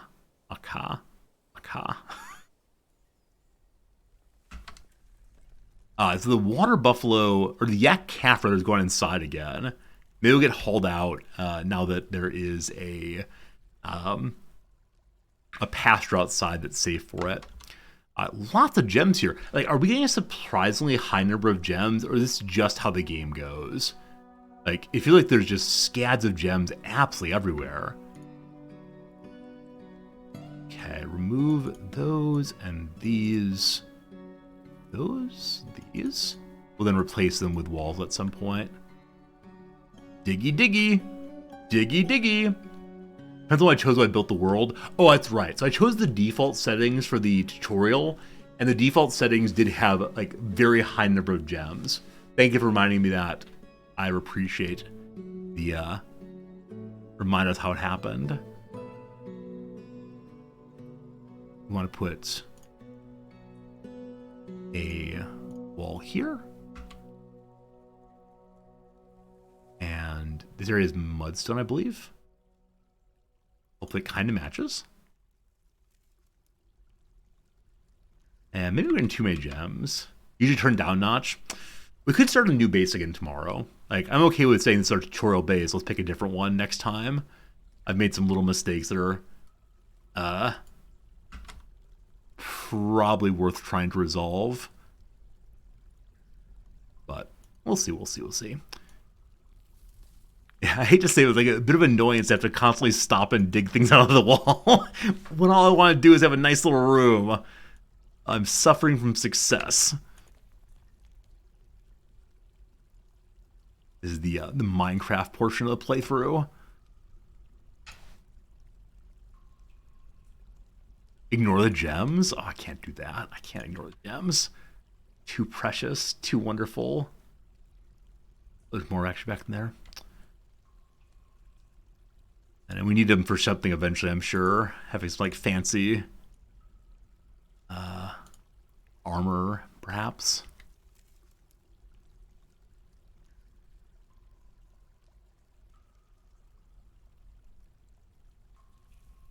fill this in.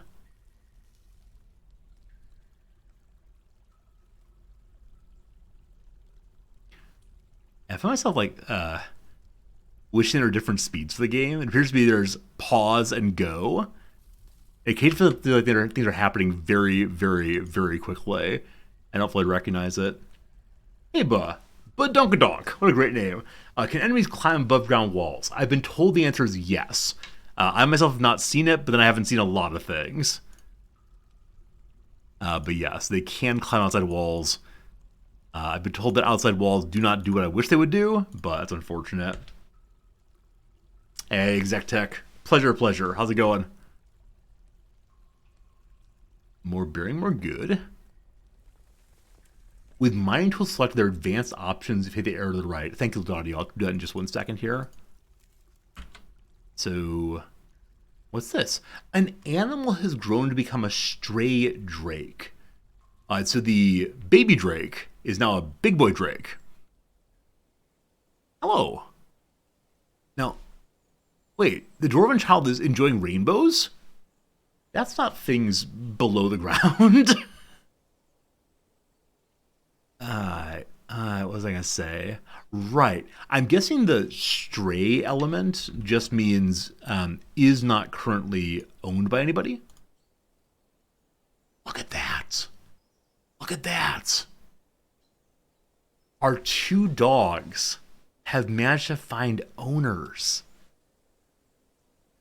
The first dog's name is Rakust Monanunglogum. He's owned by my legendary stonecrafter. Wow. And then Udo Lissidatan is owned by the militia commander. So I've been told it's possible to train animals into fighting, and I think I'd like to do that. Also, it's getting really quite cold in this room. Pardon me while I turn the heat on. Very good. Very good, very good.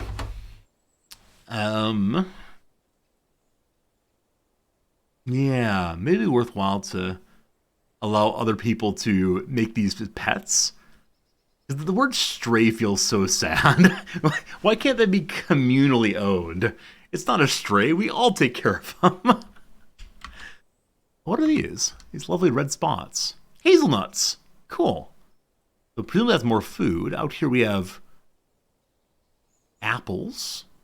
Should we try to collect those? Or maybe these are already collected and just like waiting for me to do something with them. Or having available a kitchen area. Which, gosh, I swear is happening. So this is where the kitchen will be. Let's try this. So, workshop. Maybe crafting? Never mind. Farming, possibly? The kitchen. Cook meals here. You can also render fat into tallow. Sounds delicious. Also need to use the fishery to make raw fish and edible food. So we'll do the fishery first in here. And then next door to that we'll do the kitchen.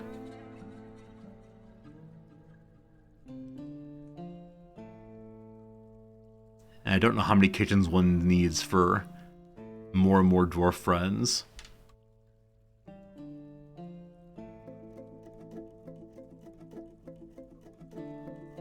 Okay, we'll probably want to have like some sort of storage area here, some barrels and so on to hold on to food. I've got a bunch of doors now also.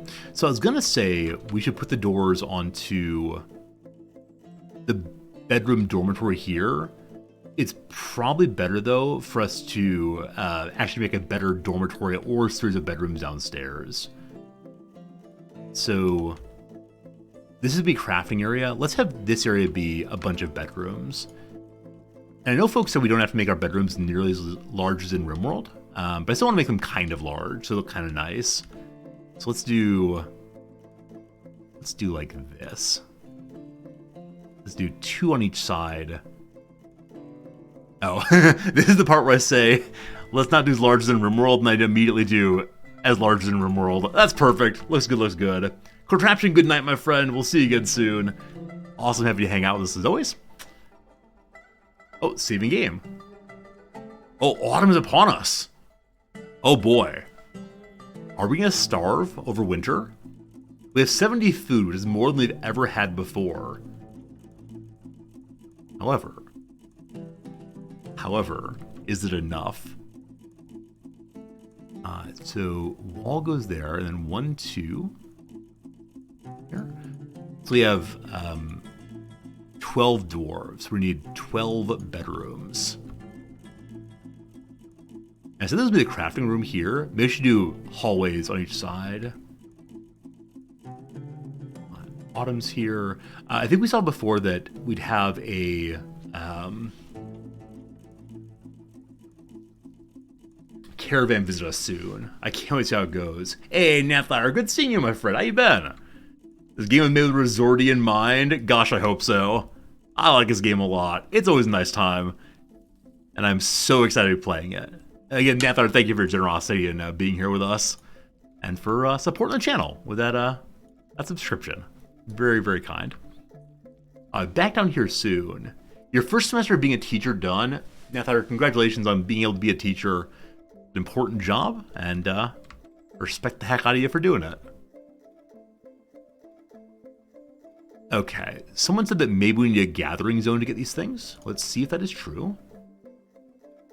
Gather fruit. Plant gathering zones are used in locations where plants will be gathered frequently.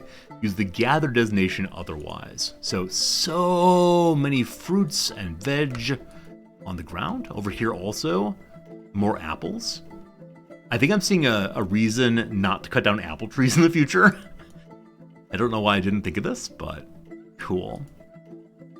Also, I think the big goal for the playthrough is I'd like to... Oh, more apples. There's so much food here. How will we ever get all this food? I was going to say make a grand road. I'd love to have a grand road all the way off the edge of the map to welcome caravans and visitors and probably enemy armies here eventually.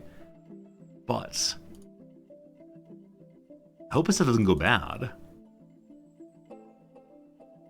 Earlier, some people said that fruit can be used for making booze, but it's better not to do so. And I don't quite know what I should do instead.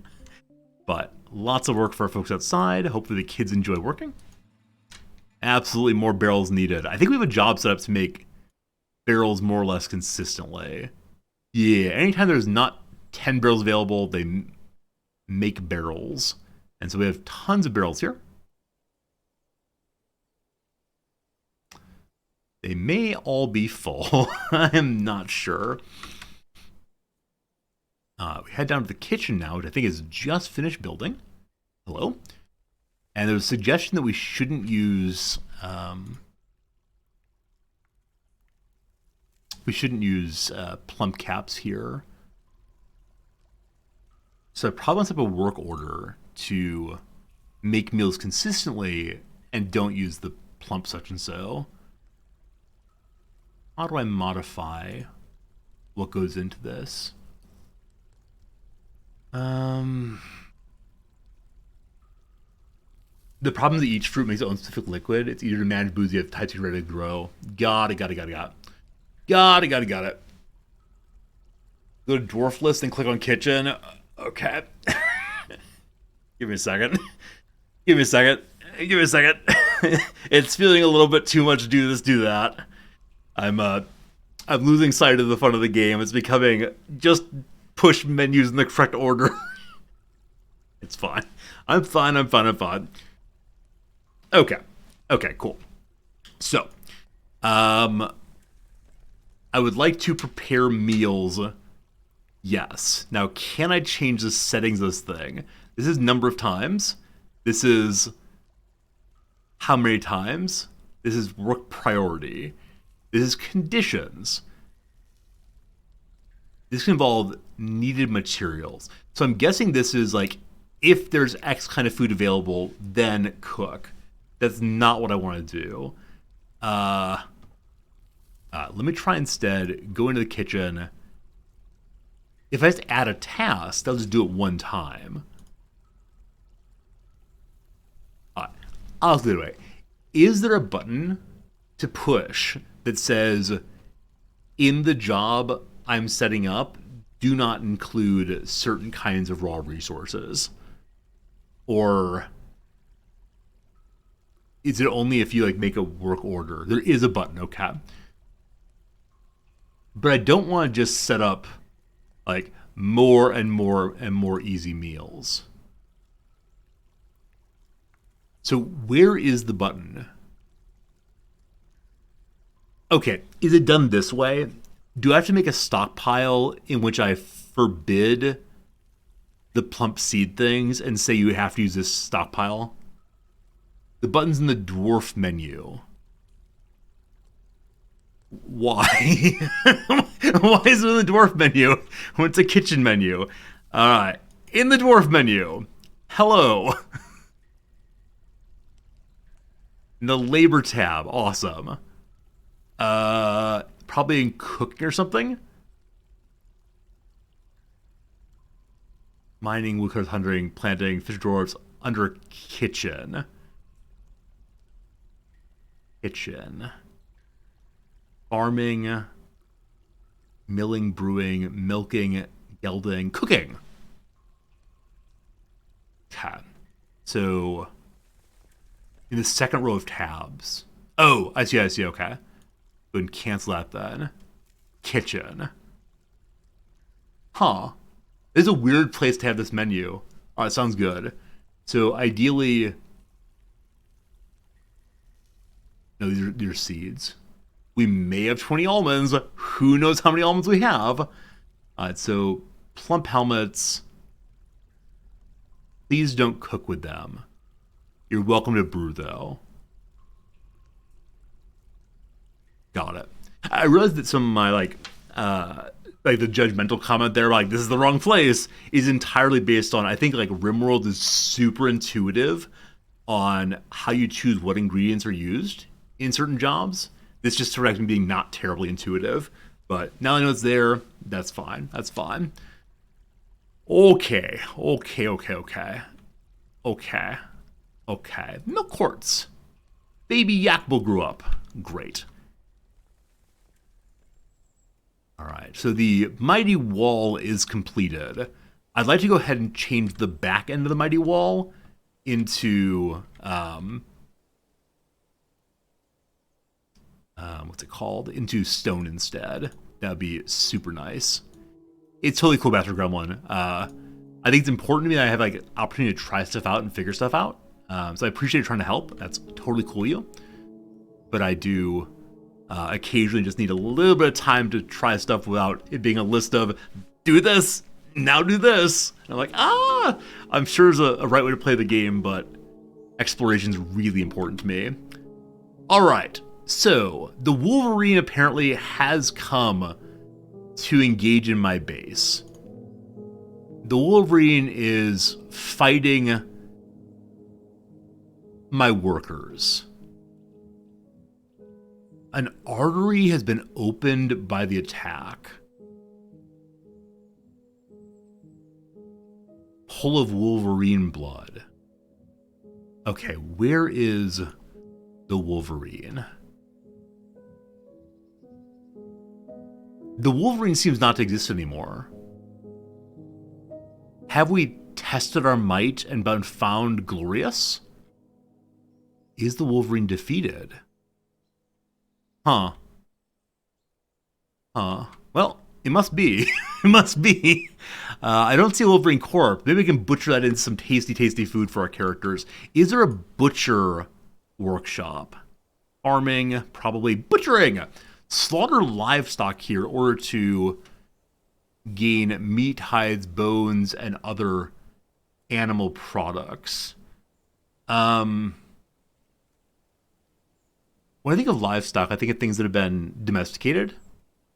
I don't think of a Wolverine as being livestock, but maybe it is. I mean, I don't know what that word means. Hey, Will, the dwarves are doing well. There are 12 of them. 6 are having little smiles. 6 are looking pretty fur. Probably Tanner. So Tanner's making leather from animal hides. I'm guessing you get hides from the butcher. Yeah, you get meat, hides, bones. So I'm guessing butcher is what we need. So let's go downstairs once more to the kitchen room. Hello. And we'll throw here a butcher. And there. Make out a stone. Fine. Continue filling this hole. Awesome.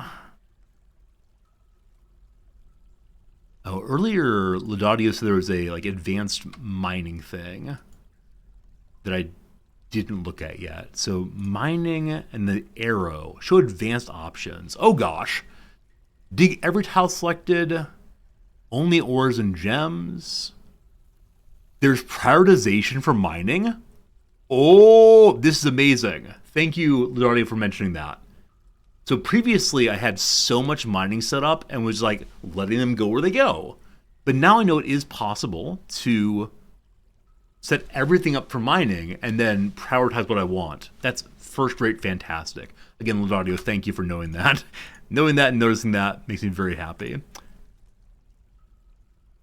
Although it's a grim reminder of the winter coming, the supply caravan from the Nourishing Armors is a welcome sight. Their eyes are alight with anticipation of inspecting the splendid products of my industrious craft dwarves. Take careful stock of our own stores. What these merchants offer might very well be the difference between a prosperous future and a slow and meaningless death. So unfortunately, we didn't do so much with the craft dwarfing, though we made a whole bunch of gems. And I don't really want to give them my gems. They're my precious, precious hoard down here. But maybe it'd be a good thing to sell them in order to buy some nicer items. My preciouses. Hey, Klaus, good seeing ya. Are you happy with the World Cup results? I don't like teams that seem to intentionally dive regularly. I know it's part of the game, but I think it's the icky part of the game. It takes the beautiful game and makes it, frankly ugly. It was a fun match, though. I enjoyed watching the World Cup final. I just wish Argentina wouldn't dive quite so often. Them's the facts. That's how we feel about this. Okay, so we'll continue digging out here. We'll then go upstairs and try to do our trading. So, wall, 1, 2. Side. Everybody gets a private bedroom. As right now, there are people that sleep on the floor. I should probably address that before I get too worked up about having private bedrooms, but totally fine with just knocking these out bit by bit. And I know eventually characters who have greater demands for being royalty will start demanding special bedrooms with special items and so on. Left click for recenter expand options. The outpost liaison Feb Degathol from Cathher To Sid has arrived. We showed up there. The expedition leader Odom Assis Meng meets with the outpost liaison Feb Degathel. I'm your liaison from the mountain homes. Let's discuss your situation. What is that? There's much to share. So we've learned about Feb Degathal's people. Make requests for next year's caravan. They'll charge more for these items later. Okay, so here are the things they will bring us next year. I do not know how to plan ahead. Really and sincerely, I have no idea what we'll need. Probably seeds. I'm guessing we will... I was going to say, I'm guessing we'll continue getting food off of the turtles. But we are heading towards winter, and so we're not going to get anything, because it'll probably freeze over. Get some leather, emu leather especially. It sounds wonderful. I guess leather would be good for armor and clothing, though... We just need to start hunting, probably. I haven't done any hunting yet. Give me all of your gems. I worry I've become very, very greedy. Cheese. Cheese. I want cheese. Wait, dwarven cheese? So, um, um, so accepting dwarven cheese, I assume that all of the other ones are made out of the milk of these creatures. I have some suspicions, but it's a little fetishy, I think. All right, powders. We got some wheat and sugar and such. All right, my guess is we don't know how to make wheat or sugar yet, so I will ask for those things, please. And bags, threads, barrels, quivers, backpacks. What's the miscellaneous? I'm sure we'll learn how to make potash soon enough. Sheets. Are they like sheets for one's bed? A parchment sheet, so for writing on, perhaps.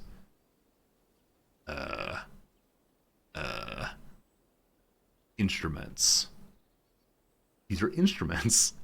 They seem like people's names. Bring me the finest Merrig, and I wish a Duthal as well. Love it, love it, love it, love it, love it. And bring me your finest iron anvil. Those are the choices. I have no idea what I actually need, but we'll see what happens. Alright, well then, we've finalized the import agreement. Feel free to go over documents. So, if we get these things, they're going to be approximately double the price they should be. Now, do I have to pay for these? Because I don't know if I have enough money to pay for anything. Okay.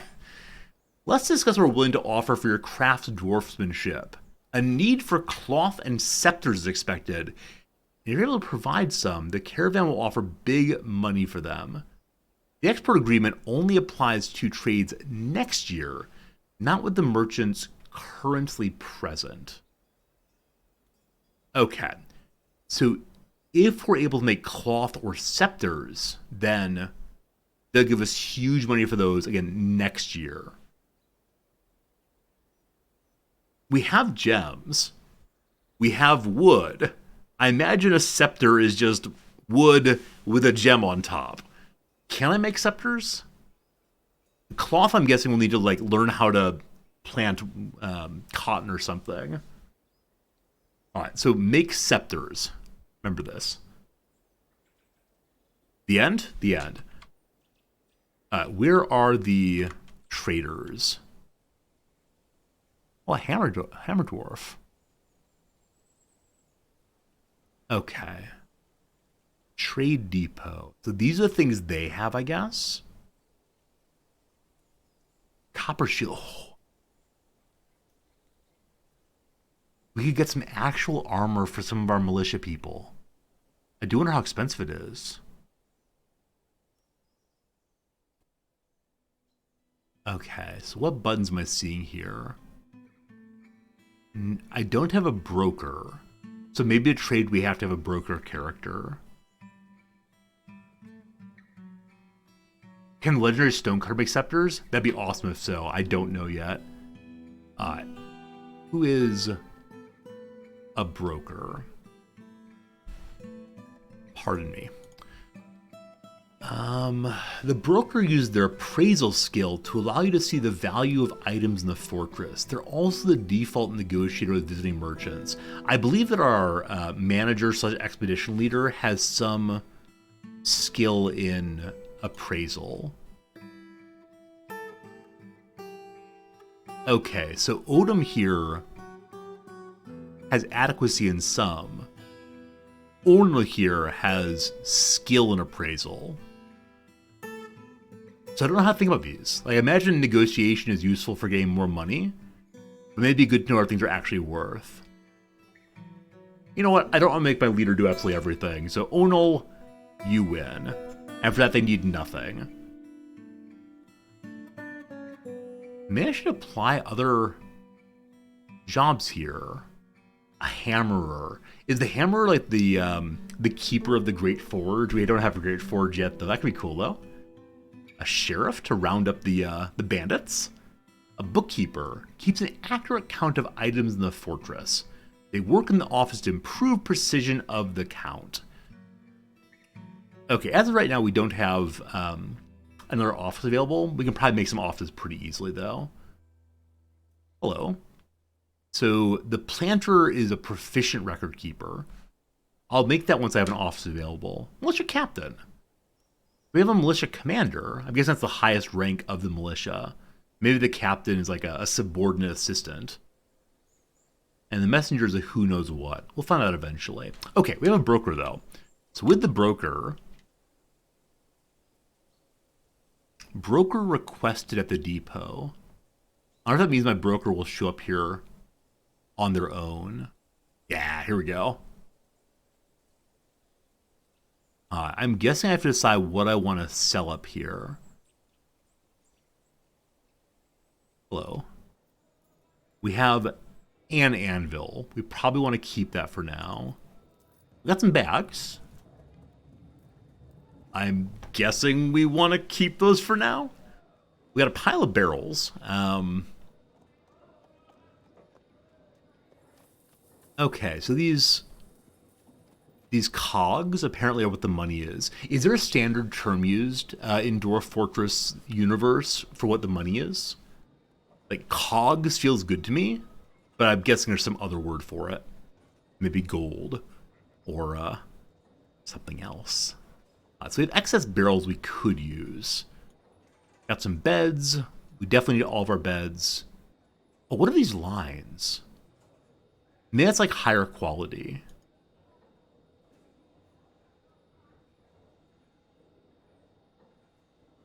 I know we made some masterwork quality somethings.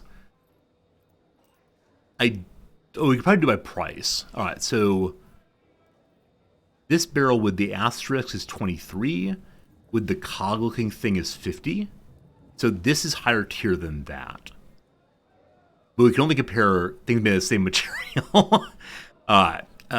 30 for the line 1, 30 for the line 1. My guess is that this means masterwork. The one with the cog, possibly. With a whole bunch of shells. Now, earlier I was hoping that we could use shells to make armor. Oh, they're worth nothing. What's wrong with you? Who doesn't want shells? There's some buckets. Has some ropes. Has some cloth. Has some crutches. I think we started with these crutches. I do kind of sort of wonder when we'll need them. Hopefully never. All right. So here is the part. Here is the part. Here is the part. I do not want to sell them, and yet these are the things that I have to sell. And so I think we're probably going to sell my gemstones. Because we don't really have much in the way of goods at all. Unless you want some wood. And I think we may have made some clothes also, like some rings, though possibly we're all using rings now. Oh, odd Garrett. Given how esoteric the game is, how much am I happy to be told what's possible? That's a great question. So I think the problem with opening the door on here's what's possible is often then people will say, not just like, here's one thing you could try, or among these 5 options, pick your own path. It often then becomes, here's the correct way to do this. Here's the ideal strategy for doing what you got right here. And like, I want to be bad at the game for a while. Like, it's interesting to me to like say, I have no idea what I'm doing. This will work as a solution. And then eventually, oh, I should be doing this the whole time. And yeah, I think for me, like, I don't fully know how to distinguish those two. So like, if you want to give like some possibility, like, here, think about this, I'm happy to hear it. But I don't know, I get kind of bummed if it's just a matter of like, this is the correct way to play the game. Why are you not playing the game the correct way? Where would apparel be listed, I wonder? Like, there's weapons. Is it threads? Maybe we actually have no apparel available. Okay. I'm going to bring out cut gems that are lower value. This is us being very, very greedy and saying only the only items worthy of our hoard are those that are big money. Now, I should ask, as many of you know, in the game RimWorld, the higher your base value gets, the worse opportunity there is of enemies coming to get you. Does that happen in this game also? Like, as base value increases, does it lead to absolute ruin? Or does the game decide threats in a different way?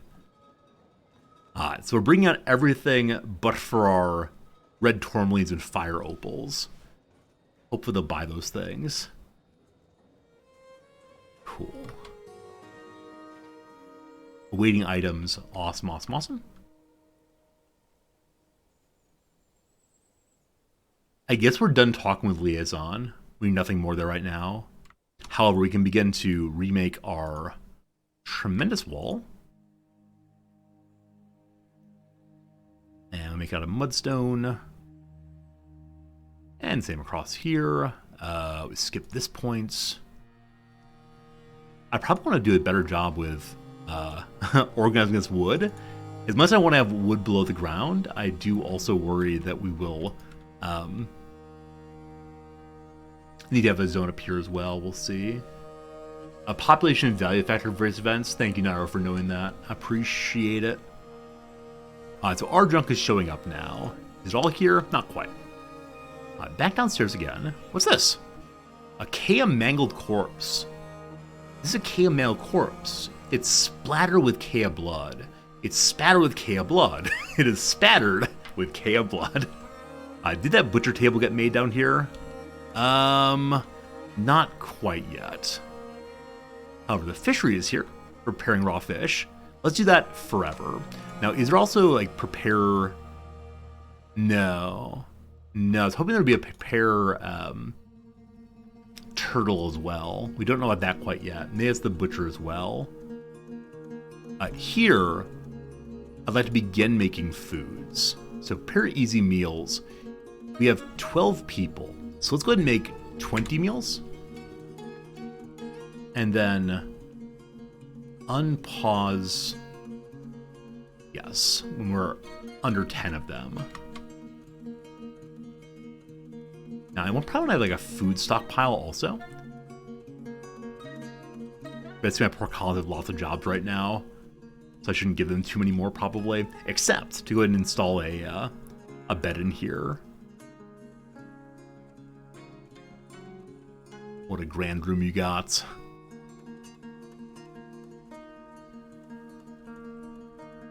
Back upstairs. Everything arrived. Everything's arrived. Okay.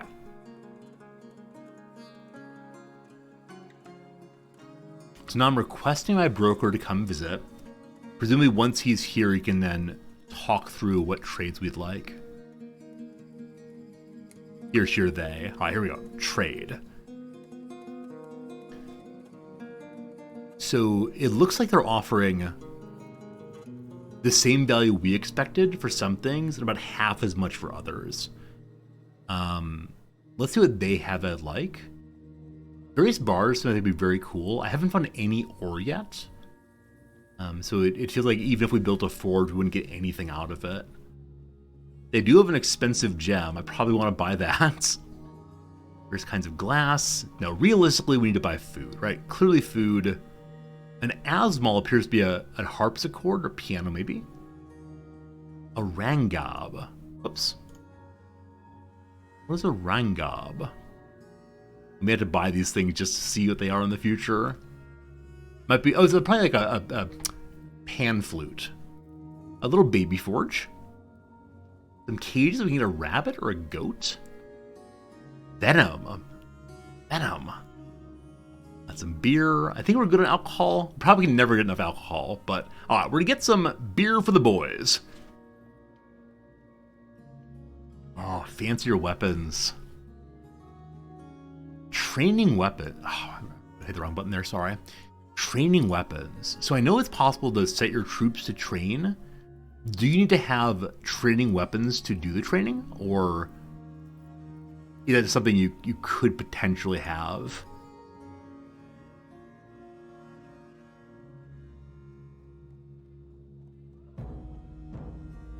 Training weapons.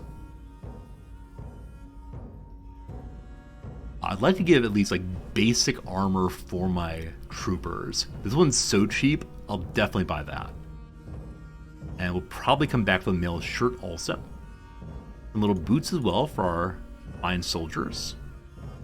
And the basic shields for now also. Helms are too expensive, sorry folks. Maybe some cute little caps. Oh, left and right gauntlets, so we can give each person one boot, and that's that. Oh, generous. Is there a good way to see how much money your fortress has? Not that I know of, but maybe someone in chat has a good idea. As right now, I got no ideas at all.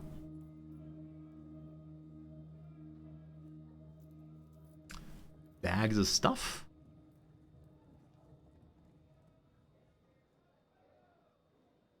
Bins of stuff. So we found lots of cloth. Okay, I don't have cloth yet. I'm guessing I do want cloth so that I can make some clothes. Here's a fine question. Do clothes decay over time? Like, I'm guessing we're all wearing clothes right now. We may not be. But if we just wear the clothes we're wearing now, will they eventually fall to rags? Or are the clothes you have permanently in good shape? Yes, they do degrade, okay. Food and alcohol, always good to buy. Homeless Depot, I appreciate that. I probably want to buy a whole bucket of clothes if I can. Or cloth, rather. And see what we can do with that. Mighty crown, some amulets. Rings and gems. Oh, there's a 3,000 money gem. How greedily I want it. Greedy, greedy, greedy. Buy some meats. Purring maggot meat? Purring maggot meat? I've unmarked all of my things. I have 680 monies. So I can still buy a decent amount beyond that. I don't know how many seeds I have for plump helmets. So I'm going to go ahead and buy a couple of those just to ensure I can keep my farm going. And leggings. Enormous corkscrews. The copper greaves. I look forward to having my militia commander fully outfitted. And literally nobody else. Alright, we have 200 money left, it seems. Those weren't seeds I selected, they were grown plants. Isn't it the case that the grown plants can be turned into booze, which gives you the seeds back? Someone challenged that earlier. If that's false, I'm happy to change it around. But there's scrolls. You can read some important lessons, some books too. Are there seeds? Okay, so the bags are showing something for seed. If I click on it, can I see what's inside? No. There's surprise seeds. Alright, alright. So we got 200 money left. Let's do an iron gauntlet set. And that's all we got. I'm giving me 100 extra money. No, no, no, no, no. We'll keep some of our fancy stones then. And they have a profit of 5 money. What do you say? Even with your combined trade goods such as they are, I can't fathom you ending up with the items you desire. Okay, so they need more profit to make this go through. I'll add these back in then. How about 65 profit? You'll need more goods to make the arrangement. All I see here is not enough. How about 100 money in profit? He's losing patience. Oh no.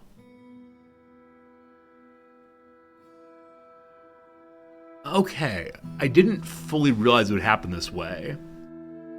Oh, my values are merely estimates. Okay, that makes sense for sure. So either way I can see the things that I've marked exclusively.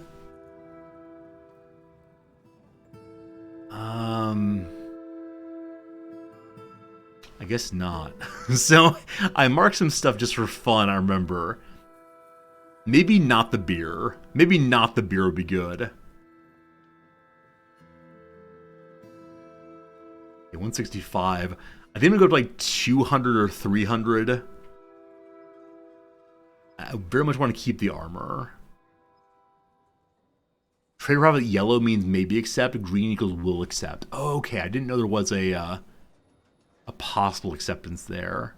I didn't see the color change at any point. We'll just have one shield instead.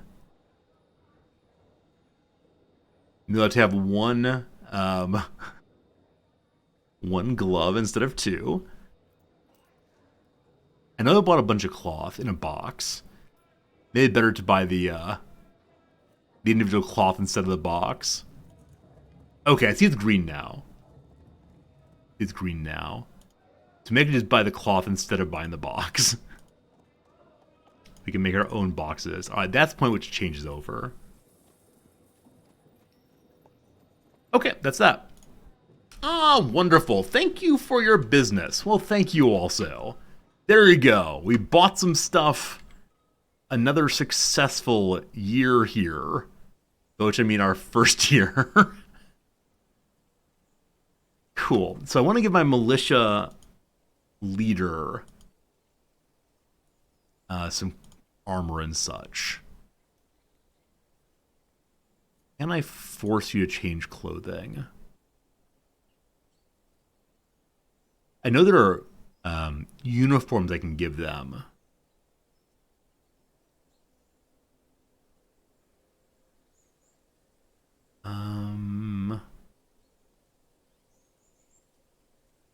Get a leather shield.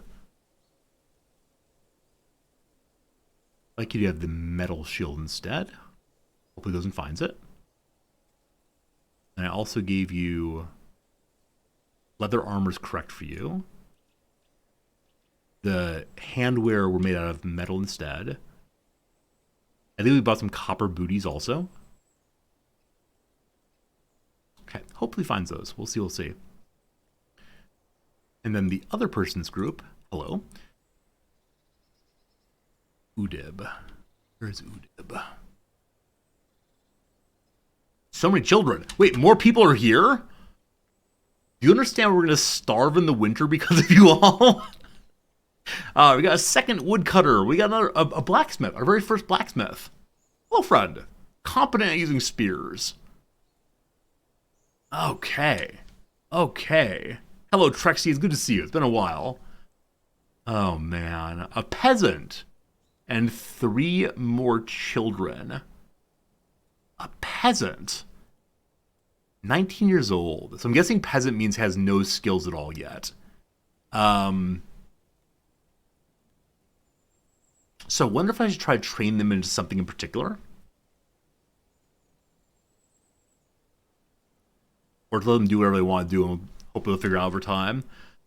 Welcome to the base, everybody. Good to have you here. I need to go back into the mountain and try to get some bedrooms made. The farming is happening great. We didn't make our big stockpile zone, right? This is supposed to be a big stockpile zone, and I never actually got to it. So, build new from here to here. Great. Oops, gotta accept the button first. Here to here. Cool. Now, is it possible to copy and paste settings? I don't think so.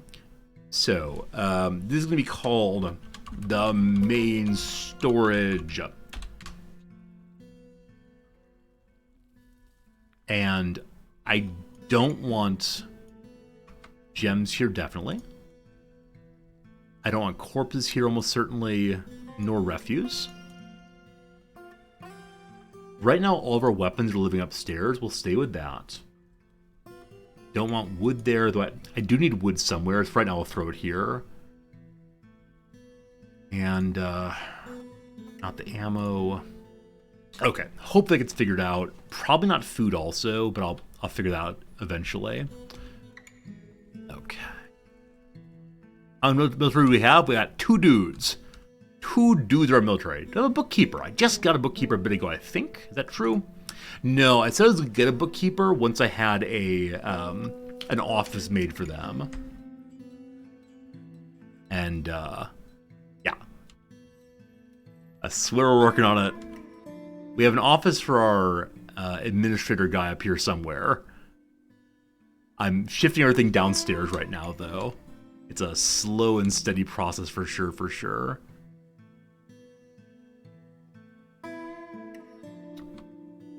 I just disabled a subcategory for some. For some what? In this maybe? Oh, good eye, thank you. It's for ammo, it's none. Oh no! Okay, one second. Look at this. Alright, so ammo is none of any type. Armor is none of any type. I see what I did now. Thank you for catching that, Basil. Gems, none allowed. Corpses, surely not. Not in this family. Nor refuse, nor weapons. Fine. Good. Hates fish. Okay, the butcher's made now also. So, the Wolverine corpse somewhere. We probably just want to go and butcher animals forever. Why not? And then fishing, we're also pairing forever. Cooking, we're making some food. Alright, I'm going to go ahead and make a stockpile zone here also, just for food stuff. And I'm going to say it's for finished food for now, even though maybe unfinished food would make more sense. So custom there. Food. Let's do all of it. Oh gosh. Let's do all the food and see what happens. Aardvark man. Delicious. Hello, Vosser. Welcome in, my friend. Good seeing you. Alright, we can continue. There's an item blocking some construction building somewhere. I know there's wood on the floor where the wall's supposed to go. Let's look into that in 1 second. Gotta move the wood somewhere. So more walls needed.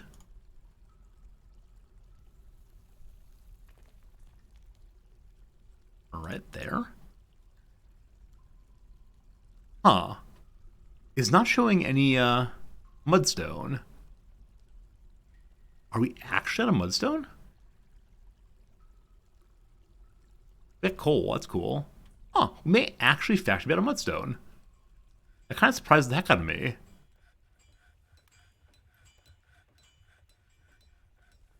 Yeah. No mudstone remains. All right, I believe we have mudstone on this floor though, right? Mudstone. Just need to dig it out and then we're good to go. So what is my miner doing? No job for the mason. So the miners are trading. Oh, my broker's just sitting there. No more trading needed. Thank you. And then the other miners, the militia commander is storing stuff. Wonder why that is. So these 3 people have my mining picks. They're not mining.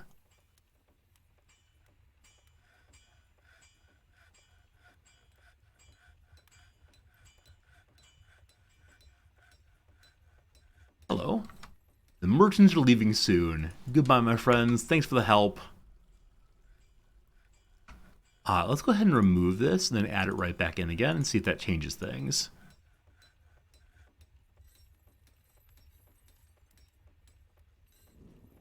Are the miners coming to mine?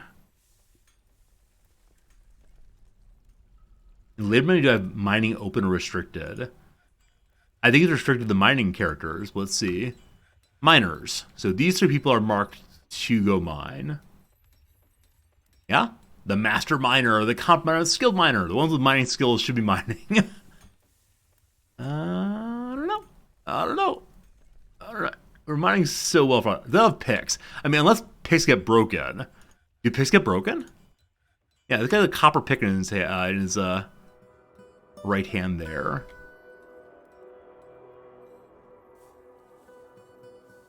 Are you going to mine somewhere else, possibly?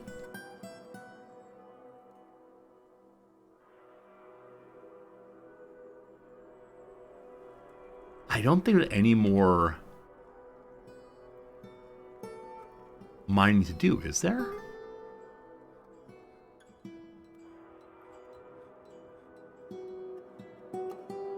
No, I have no other mining set up, so something is weird.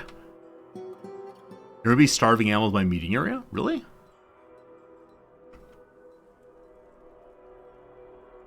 Oh, there's a peach hick. Well, why are there animals there?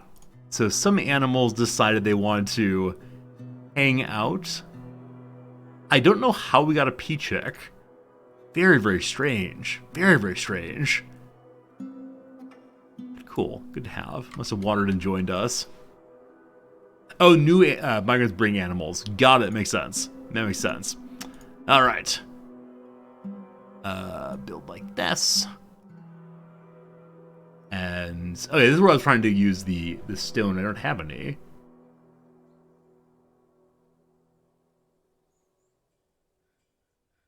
Why is mine happening?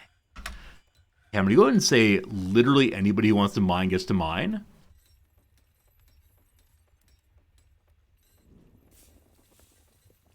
Okay, I can't do that apparently.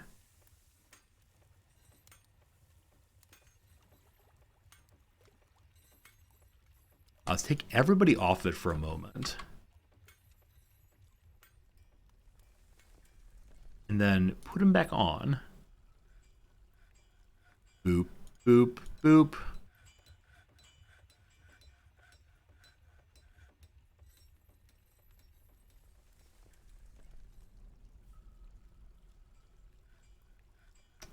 Okay.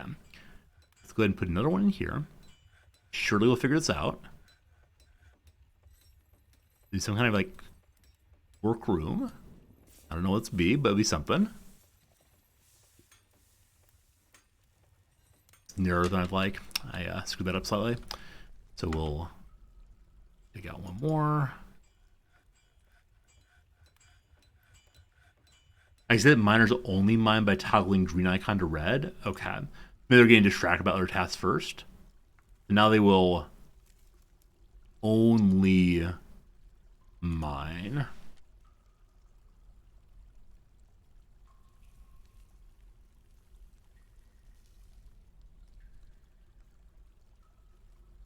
Okay, mining is happening.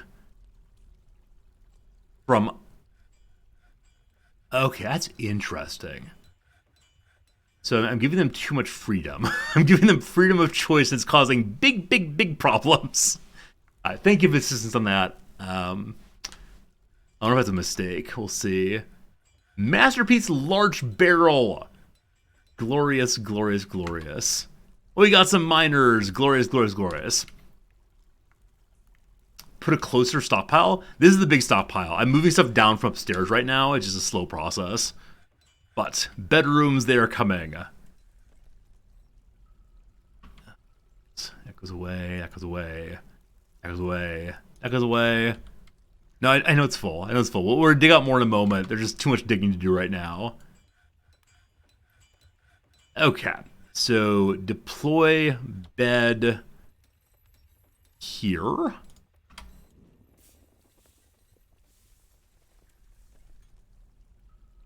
Real soon.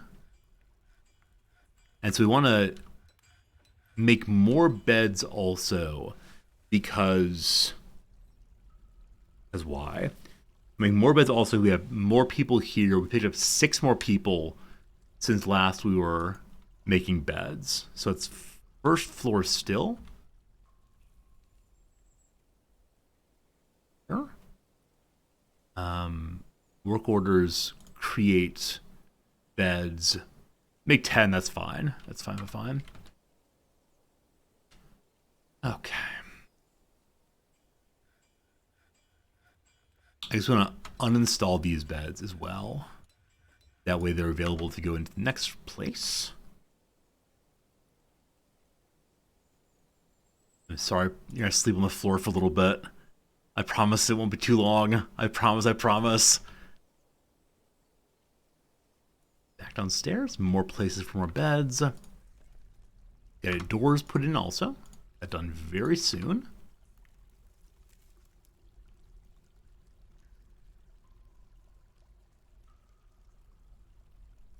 Does the Steam version support keyboard shortcuts? It does. It definitely does. It's not. No, apparently it doesn't. Never mind. So it does for the zooming in and zooming out. Like that is still part of it. But yeah, I thought it supported shortcuts, but I guess not. I'm just making things up. Okay. All show. The mudstone. We finally got our mudstone back. Back downstairs we go. So we can now mark more bedrooms. And also dig out our stockpile room a little bit more. Cool.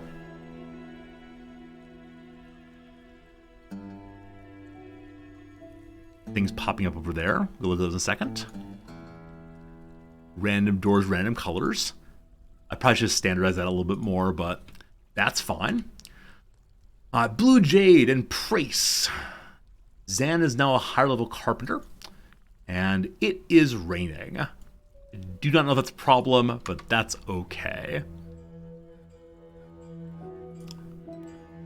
I'm gonna go ahead and move my carpenter down here. If I do that, I'll need to have, well, this wood stockpile is as it was before. It's quite full of wood. I'll have some giant wood stockpile somewhere eventually. I guess this could be an office instead for my bookkeeper guy. Though I'd also really like to get my legendary stone crafter doing something. So how does one do stone crafting? Boyer carpenter, stoneworker. Begin making stone furniture. This seems like an awesome thing to have for a base like ours. We'll make it out of the finest of chert. Am I enjoying the game? Largely. A bit ago, I ran up kind of hard against a limitation of my understanding. And I was like, uh-oh, I may have forgotten how to play video games. But I'm largely enjoying it. There's a lot to figure out, a lot to try to understand. It's definitely one of those games where I know I'm not playing it quite right yet, but I'm having some fun exploring and learning. And that's all you can hope for, right? You want to play it, but you have no desire to learn it. I totally get that sentiment. I understand the words you are saying. Yeah, I think I'm over the initial hump of engaging with the UI. There's still many more humps, though, in the work until actual competence. There's a lot to learn for sure. No more raining. We then expand this stockpile. Redrawing it from corner to corner. Awesome.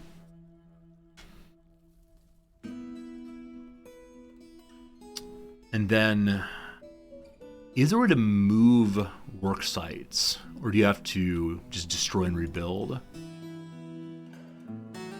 Yeah, I think it's destroy and rebuild. Okay. Down again.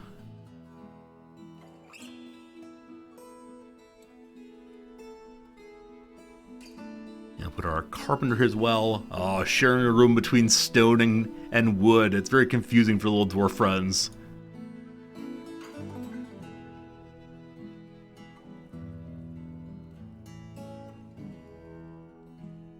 I wonder if it'd be good for our master stone crafting guy to try to do like the crafting table also.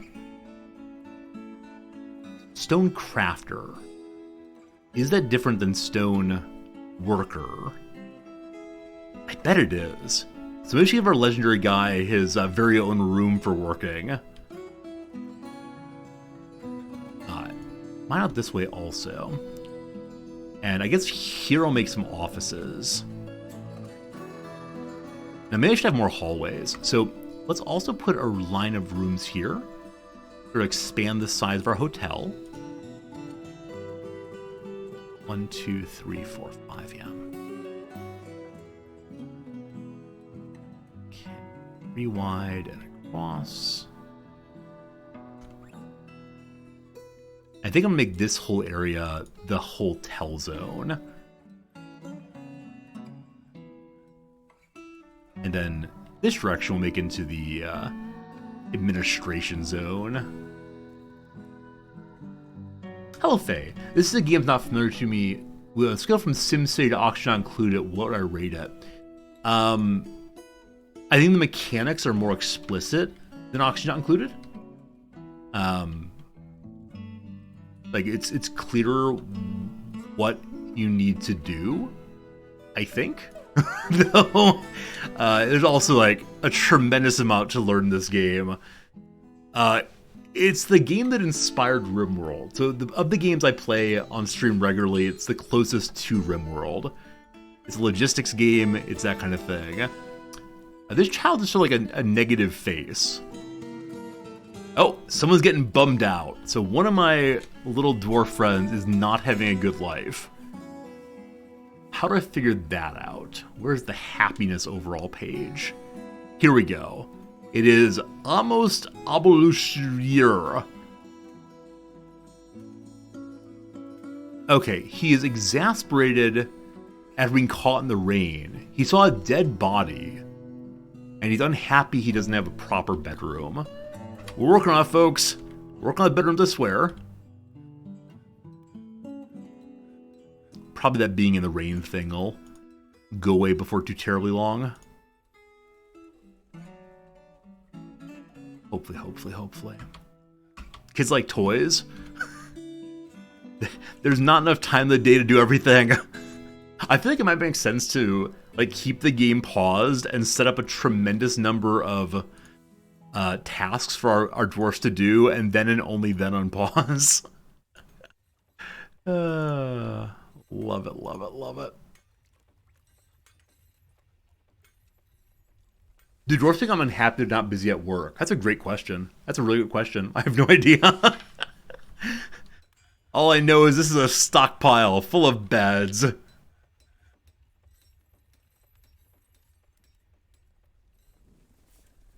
Okay, I think what we're gonna do, because I kind of measured this size, is just completely dig through here. And so it'd be a kind of extra large room in between. And then same thing here. And then in between the rooms I'm not sure what to put in. We'll see eventually. Does a room kind of fit in there? Let's see, we got 1, 2, 1, 2, 1. Awkward middle section. Not quite the correct size.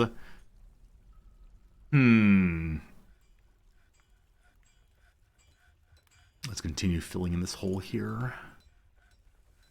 Down here we're finding a different kind of stone. I think it's called jet. That is not my precious muckstone I'm trying to make everything out of. Good old muckstone. Mudstone, actually, I think. Alright, some offices now. So I need an office for the bookkeeper and an office for the recorder, I think it is. That seems wrong, doesn't it? What are the jobs? The manager and the bookkeeper are the ones who need the jobs right now. Have I zoned the bedrooms as bedrooms? Laudadio, thank you for your excellent knowledge. Thank you for remembering things. Goodness. All right, so we need to say that the bedrooms are in fact bedrooms. This is the thing I appreciate about Oxygen Not Included is that it does that for you. When you have everything necessary to be something, it then says you are that thing.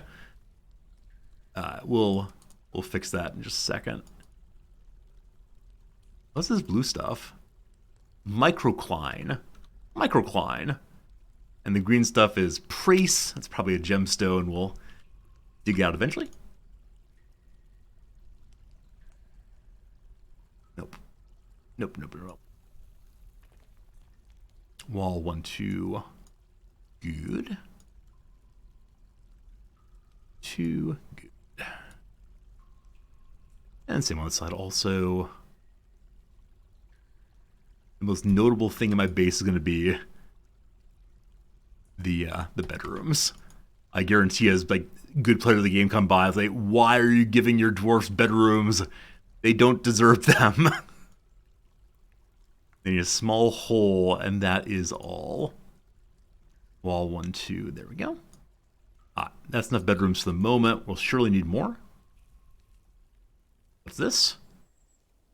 Need more fish for the butchering. Oops. We didn't do butcher an animal forever. We want to set that up for sure. And then the cooking is happening. Fantastic. 2 more bits of walls to finish up. There. Okay. And then I'm going to pop upstairs. This wall is not built yet. We can resume construction, apparently. Or does that mean it's suspended? Okay, now it's active. And the wall is complete. What's this? A colony of honeybees. Huh. Many, many turtle shells. Many, many things in general. Alright, is this a hole in the wall? It is a hole in the wall. And another one. By wall, I mean floor. So, like I said earlier, I should just go ahead and put complete flooring all throughout this. What stone looks nice and white? So mudstone looks quite attractive there. So I think I need to find a place to just dig out a tremendous amount of mudstone and put complete mudstone flooring all throughout.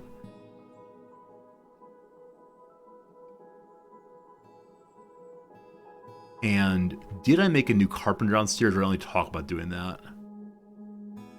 No, the carpenter's there, so I can now destroy the carpenters on this floor and get some more space back.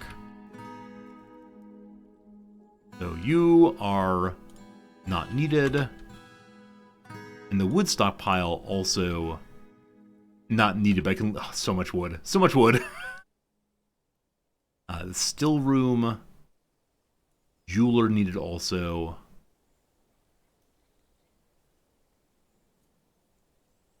And all of our lovely armor. Okay, I was hoping that my militia would put this armor on. Why did the leader not do so? Okay, maybe they only put on armor when they're raised for duty. He's wearing from some fairly standard civilian clothes instead. Yeah, I think off-duty means do not wear your armor. Fine. Okay, lots more lovely gems. Let's go ahead and dig all those out. Deploy a few more beds.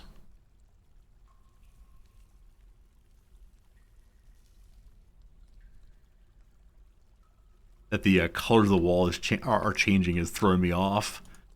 I have to go and mine literally all of that out so that I can make it all the same color. Oh, man. Gotta be beautiful. Gotta make it nice.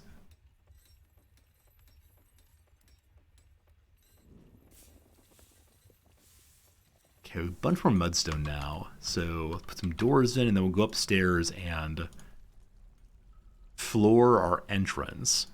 We also would like to do something. What was the something I wanted to do? Right, make these into actual factual bedrooms. Yes is yes. So, zone as bedroom. Your citizens will sleep in bedrooms. It should include a bed. Try to enclose it with walls and or doors. Do not overlap with other rooms. Okay. If I go like this, is it 2 bedrooms? Or does this count as 1 bedroom right now? Better safe than sorry. I feel like I should do each one separately. 2 if you choose multi. Okay. So I can select all of this and call it multi? I'd pick multi first. Okay. So you are bedrooms. 3 bedrooms created and a dormitory created. Where are you getting 3 from, Hoss? Where are you getting 3 from? We'll figure out once everything. Oh, I see the hole here. That makes sense. Okay, fine. We need to get doors again.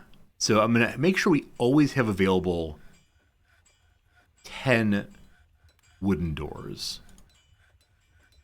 Done. Awesome. And so those doors get filled in. Missing a bed still. We can get that in place too.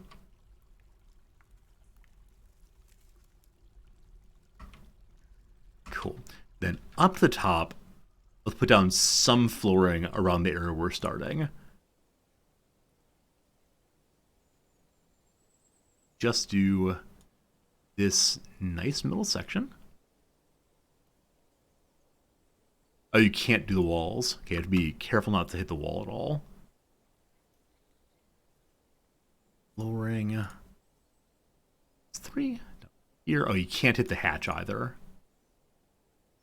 Make it out of mudstone. They'll do some more this away. You can't put underneath buildings at all. Cool. Mudstone. We have 99 remaining. I'm missing 2. That's enough for now then. What is happening? Winter has come. We have 300 food. I have no idea why we suddenly have so much food. But that's pretty swell. That's pretty swell. The farm does not seem nearly as active as I thought it would be. It's not exactly filling up with mushrooms. I'm relatively sure we're not cooking with mushrooms. Right? We did turn that off, definitely. Labor, kitchen, plump helmets, disallowed. Allegedly, I have 50 of them. I don't know. Hey, our stockpile's full again. We have to wet the soil. What? What? Wet the soil. This game. This game. Alright. Okay, I was gonna make a stone craft machine thing. Stone craft machine. What was it called again? Craft's good. Perfect. Make out of wood. Sure sounds good. I would then like to also create a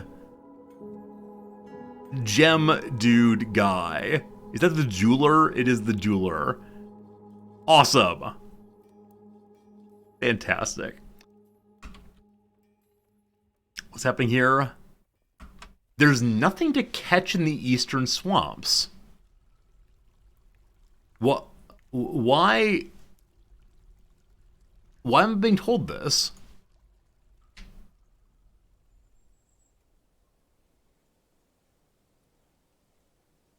Oh, is my fisher dude fishing out these entirely? And so the fisherman's trying to find more things to catch, but we are engaged in like unsustainable practices. I think that's what's happening here. We are not some good environmentalists this playthrough. You see the world map? No? I don't know where buttons are, unfortunately. I don't mean to be rude, but I have no idea how to get a world map. Oh, man. This is the least in control during a stream I felt in a very, very long time. Like, usually Usually, I'm like, yes, I know how to play video games. I worry I may have lost my mind, friends. I worry this might be the end. Okay. All that mudstone. Can't quite do it. More soon. In the lower right-hand corner. Alright. The world created at the beginning of the game is active, and others may take an interest in the outpost as it grows. Stolen artifacts and kidnapped citizens can be recovered by preparing missions from this screen. I can also cause trouble if I'd like to raid the neighbors. Raids are created by clicking on any site not belonging to your civilization. I don't intend to raid anybody this playthrough. But welcome, my friends, to the world map. Here's the bulbous continent's dwarven tower of ship gullies. There may be artifacts there.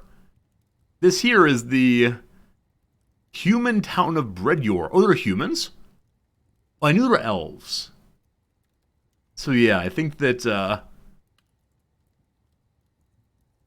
we're not merely dwarf. What's this? So blue means dwarf. Green means human. Orange means angry dwarfs? Possibly angry dwarves. Dark goblin pits. Elven forests. My forest marked in yellow. Aha! Here we are. The Dwarven Fortress of Gold sunk in. Our site government is called the Craft of Honesty. Who chose that? I didn't choose that. Yeah, totally fine with showing you all the map. I just didn't know where the button was for it. Can I zoom in and out here? Or this is max zoom already. We got some jungles down here. We got some forests and dunes. And here we be, in the middle of a forest and such and so. Up north we got some lightning waters. All good, all good, all good. Yeah, I do wonder if we'll ever leave our home. As right now, my sense is no, let's not do that. There you go, team. There you go. So elves are nearby in the forest. Oh! I just had an absolute blast from the past. A recognition from genuinely August of 2017, the last time I played this game. If you cut down too many trees, the elves come and yell at you. I just remembered that. Yeah, they like get angry that you're profaning the sacred forest, right? Oh, how did I remember that? That's great. It's great. Whichever way, I'll stop cutting down trees for a while. We have coal, so we can burn that instead. Alright, so we have a crafts dwarf workshop being made here. We can get rid of both of these now. And there are no permanent jobs, so that's fine. I thought the jeweler's workshop had a permanent job to smooth gems forever, but something must have happened to knock that off. Okay, gotta move the still down still. Hey, it's more beds. Hey, it's more beds. Hey, a stray turkey gobbler half grown up. We gotta go make sure that they're not starving in the meeting room. So 2 upstairs, to the zone. Hello. So at this point, no, there are no animals that need assistance here. Okay. And then someone said I gotta do something with the farm also. So, hello farm. Zone the farm as what? I don't see anything here about, like, make sure you water the farm. I know I have a water source set up upstairs. And I know we have buckets. So are they not irrigating for want of buckets?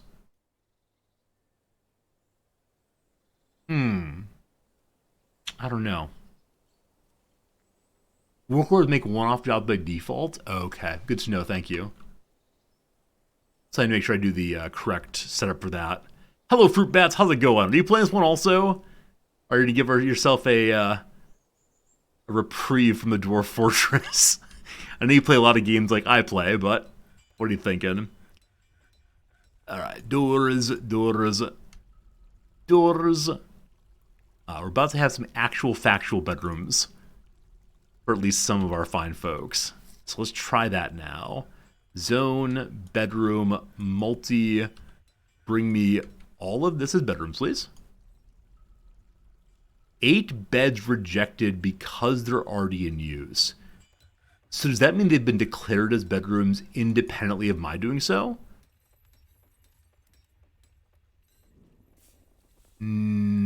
No. Like, these look different than this one. I don't quite know why.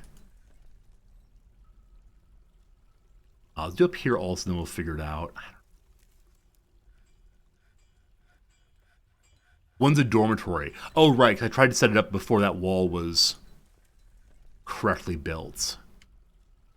So we need to get rid of the dormitory part.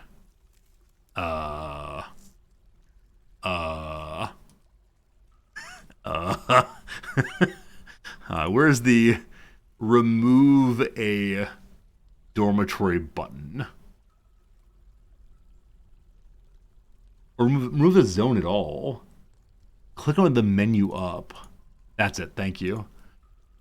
Cool. So now proper bedrooms once more. Multi, all them. All right, we got some bedrooms. 1, 2, 3, 4, 5, 6, 7, 8, 9, 10, 11, 12, 13, 14, 15, 16. We need 2 more bedrooms. 2 more bedrooms. And then everyone will finally have a home, including this one guy who's kind of bummed out still. All right. We made 20 easy meals. Okay, let me look at that real quick. So, yes, I have a permanent job set up to always make more meals. I hope they enjoy eating it. We don't have a dining room yet. We got to get that sorted fairly soon. Also, I want to set up a genuinely forever job on cutting gems. So,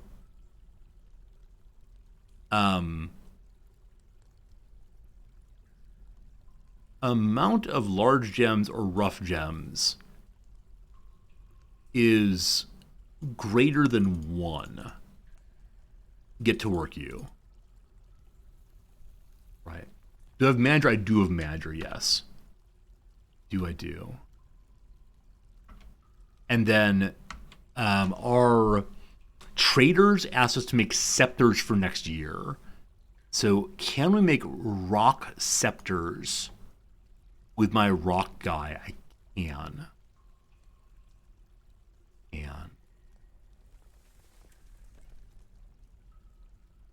So I assume that rock scepters will take a jewel also. It appears to just be out of stone. Okay. Doing this forever might be very, very dumb because I need my rocks for other things. So I'm actually just going to set up to make, I don't know. I don't know how many I need. That's not right.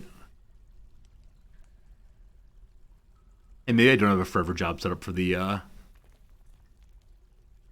food. I don't know what I'm doing.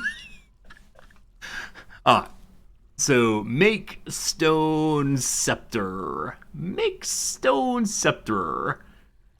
Rock scepter. Good. We're gonna do until.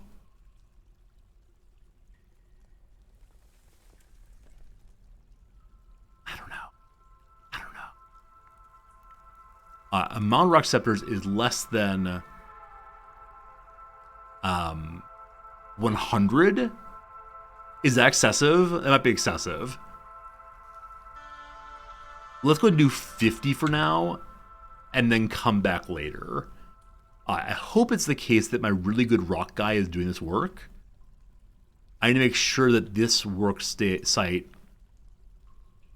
only allows the master to do it. Hey, Clown Town, thank you for the raid host. You're playing some Oxygen Included. Man, that's a game I'm talking about playing again soon. It's good to see you, Clown Town. It's good to see you, Raiders. I'm Resorty. We're playing a little game called Dwarves Not Included. So Solon Olanorel is my legendary stonecrafter. I want you to work there. Only one master may be assigned. Cool. And then here, we also have the possibility to make furniture out of stone. I probably want the master to work there also. We'll hold off on that for right now. Clown Town, how is your Oxygen Included going? Are you having a good day? Having a good time? I sure do hope so. What's wrong with you, boss? The dwarven child is still cranky.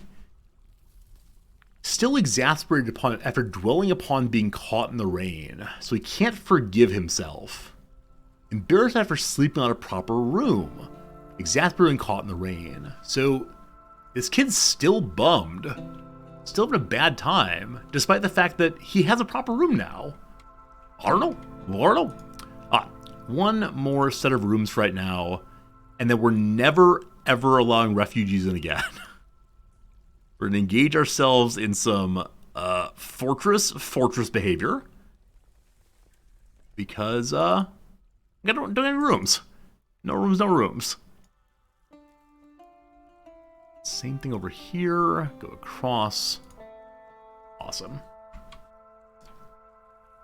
I've struck tetrahedrite. Tetrahedrite. What on earth is that? Oh, wow. What an amazing color it is. Can I zoom in at all or no? It's this key? Looks like we're riding the lightning. Cool. Or is there more mudstone too? Great. Some more doors. And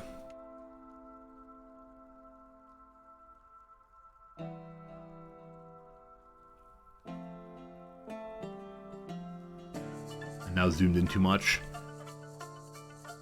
Oh gosh, wrong floor.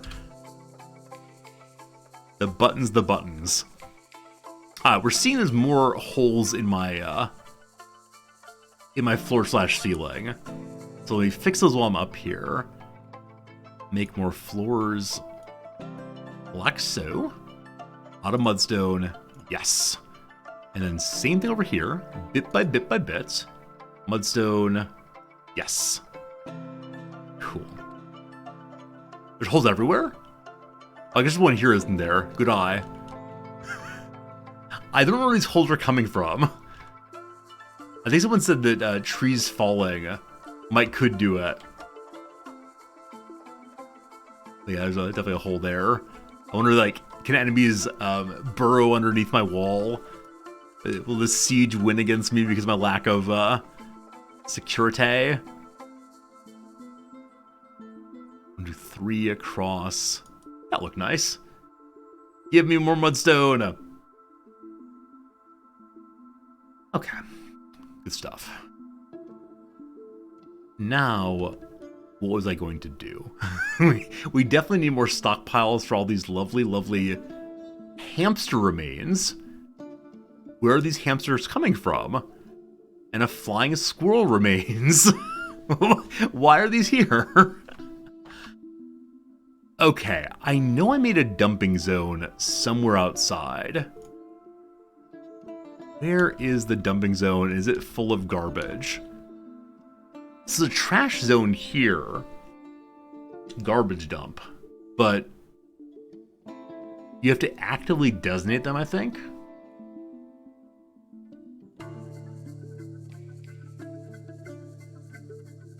If you have cats, they kill random critters. Okay. I do have 2 cats. I don't mind that. I hope they're enjoying it. But we can't then take the critter bodies and butcher them for little meats? Or have we just not gotten to it yet? Because it's very strange seeing, not just the occasional rat corpse, but this long line of hamster bits. Make a refuse stockpile instead of using a work zone. Oh, someone mentioned that a while ago. I didn't understand what they were saying then. I understand it now. So, This is confusing. So the garbage dump is like, if I mark something as garbage, then it goes there. If I make a stockpile instead, out here, hopefully far away and free of disease, we can then make it just refuse. And then we call this the, I don't know, what we're called again? Yeah, the dwarfish dumpster depot. More characters needed. Okay, hope that works correctly. I think I turned refuse off in my other stockpiles. Maybe.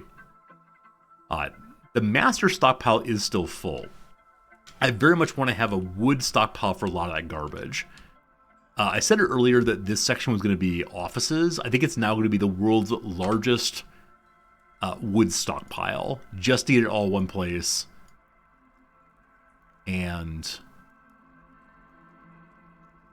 how big did I make this area? 1, 2, 3, 4, 5, 6, 7, 8, 9, 10, 11. Right, because 5 and 5 and then 1, of course. So 1, 2, 3, 4, 5, 6, 7, 8, 9, 10, 11. And we're not concerned at all about the middle wall this time. So this is going to be a whole lot of wood. A whole lot of wood, and I'm fine with that. Good stuff. I intend to have this as more bedrooms eventually. So I said crafting was going over here. That has not happened. Instead, there are jobs here for tables to go. Are those actually the tables, or just look weird? Suspended. All right, I think while these were being delivered, we had a bird in the base that attacked my poor dwarfs. And so they're getting that done now. Good stuff, good stuff. We're still filling in this last little bit here. Let's knock out both of these. And mudstone. And mudstone. Oh, look at it all. Glorious, glorious, glorious. And hematite. I don't know if hematite's like proto-iron. That'd be pretty cool if so, but we'll see. All right, folks. It's about 2 o'clock my time now. I gotta go get some food. I gotta go work on the YouTube video. If you missed it, we had a second episode of my ongoing edited YouTube playthrough of RimWorld happening right now. Consider popping over to the YouTube channel and checking that one out if you haven't. Should we play more Dwarf Fortress tomorrow? What do you think? Is it being fun? Are you enjoying my stumbling efforts to figure anything out? Or is it boring? Should we do more? Or should we go play some Football Manager? What you say? Football Manager 2023? All right. Maybe tomorrow, Football Manager. No, we'll definitely play more Dwarf Fortress tomorrow. Thanks for hanging out, though. Hope you enjoyed yourself. It's good seeing you. And, save and return. Save? We should find someone to radio host who's playing Dwarf Fortress, who is good at this game, and will show you what should be done. Hey, it's our friend Salford Sal. Sal's been a long time friend of this channel, a person I really like, very, very gentle and kind and good person. So kindly do go see Sal and give a hello friend when you get there. I'd appreciate it. Again, thanks for being here. You mean the world to me. Goodbye, and thank you.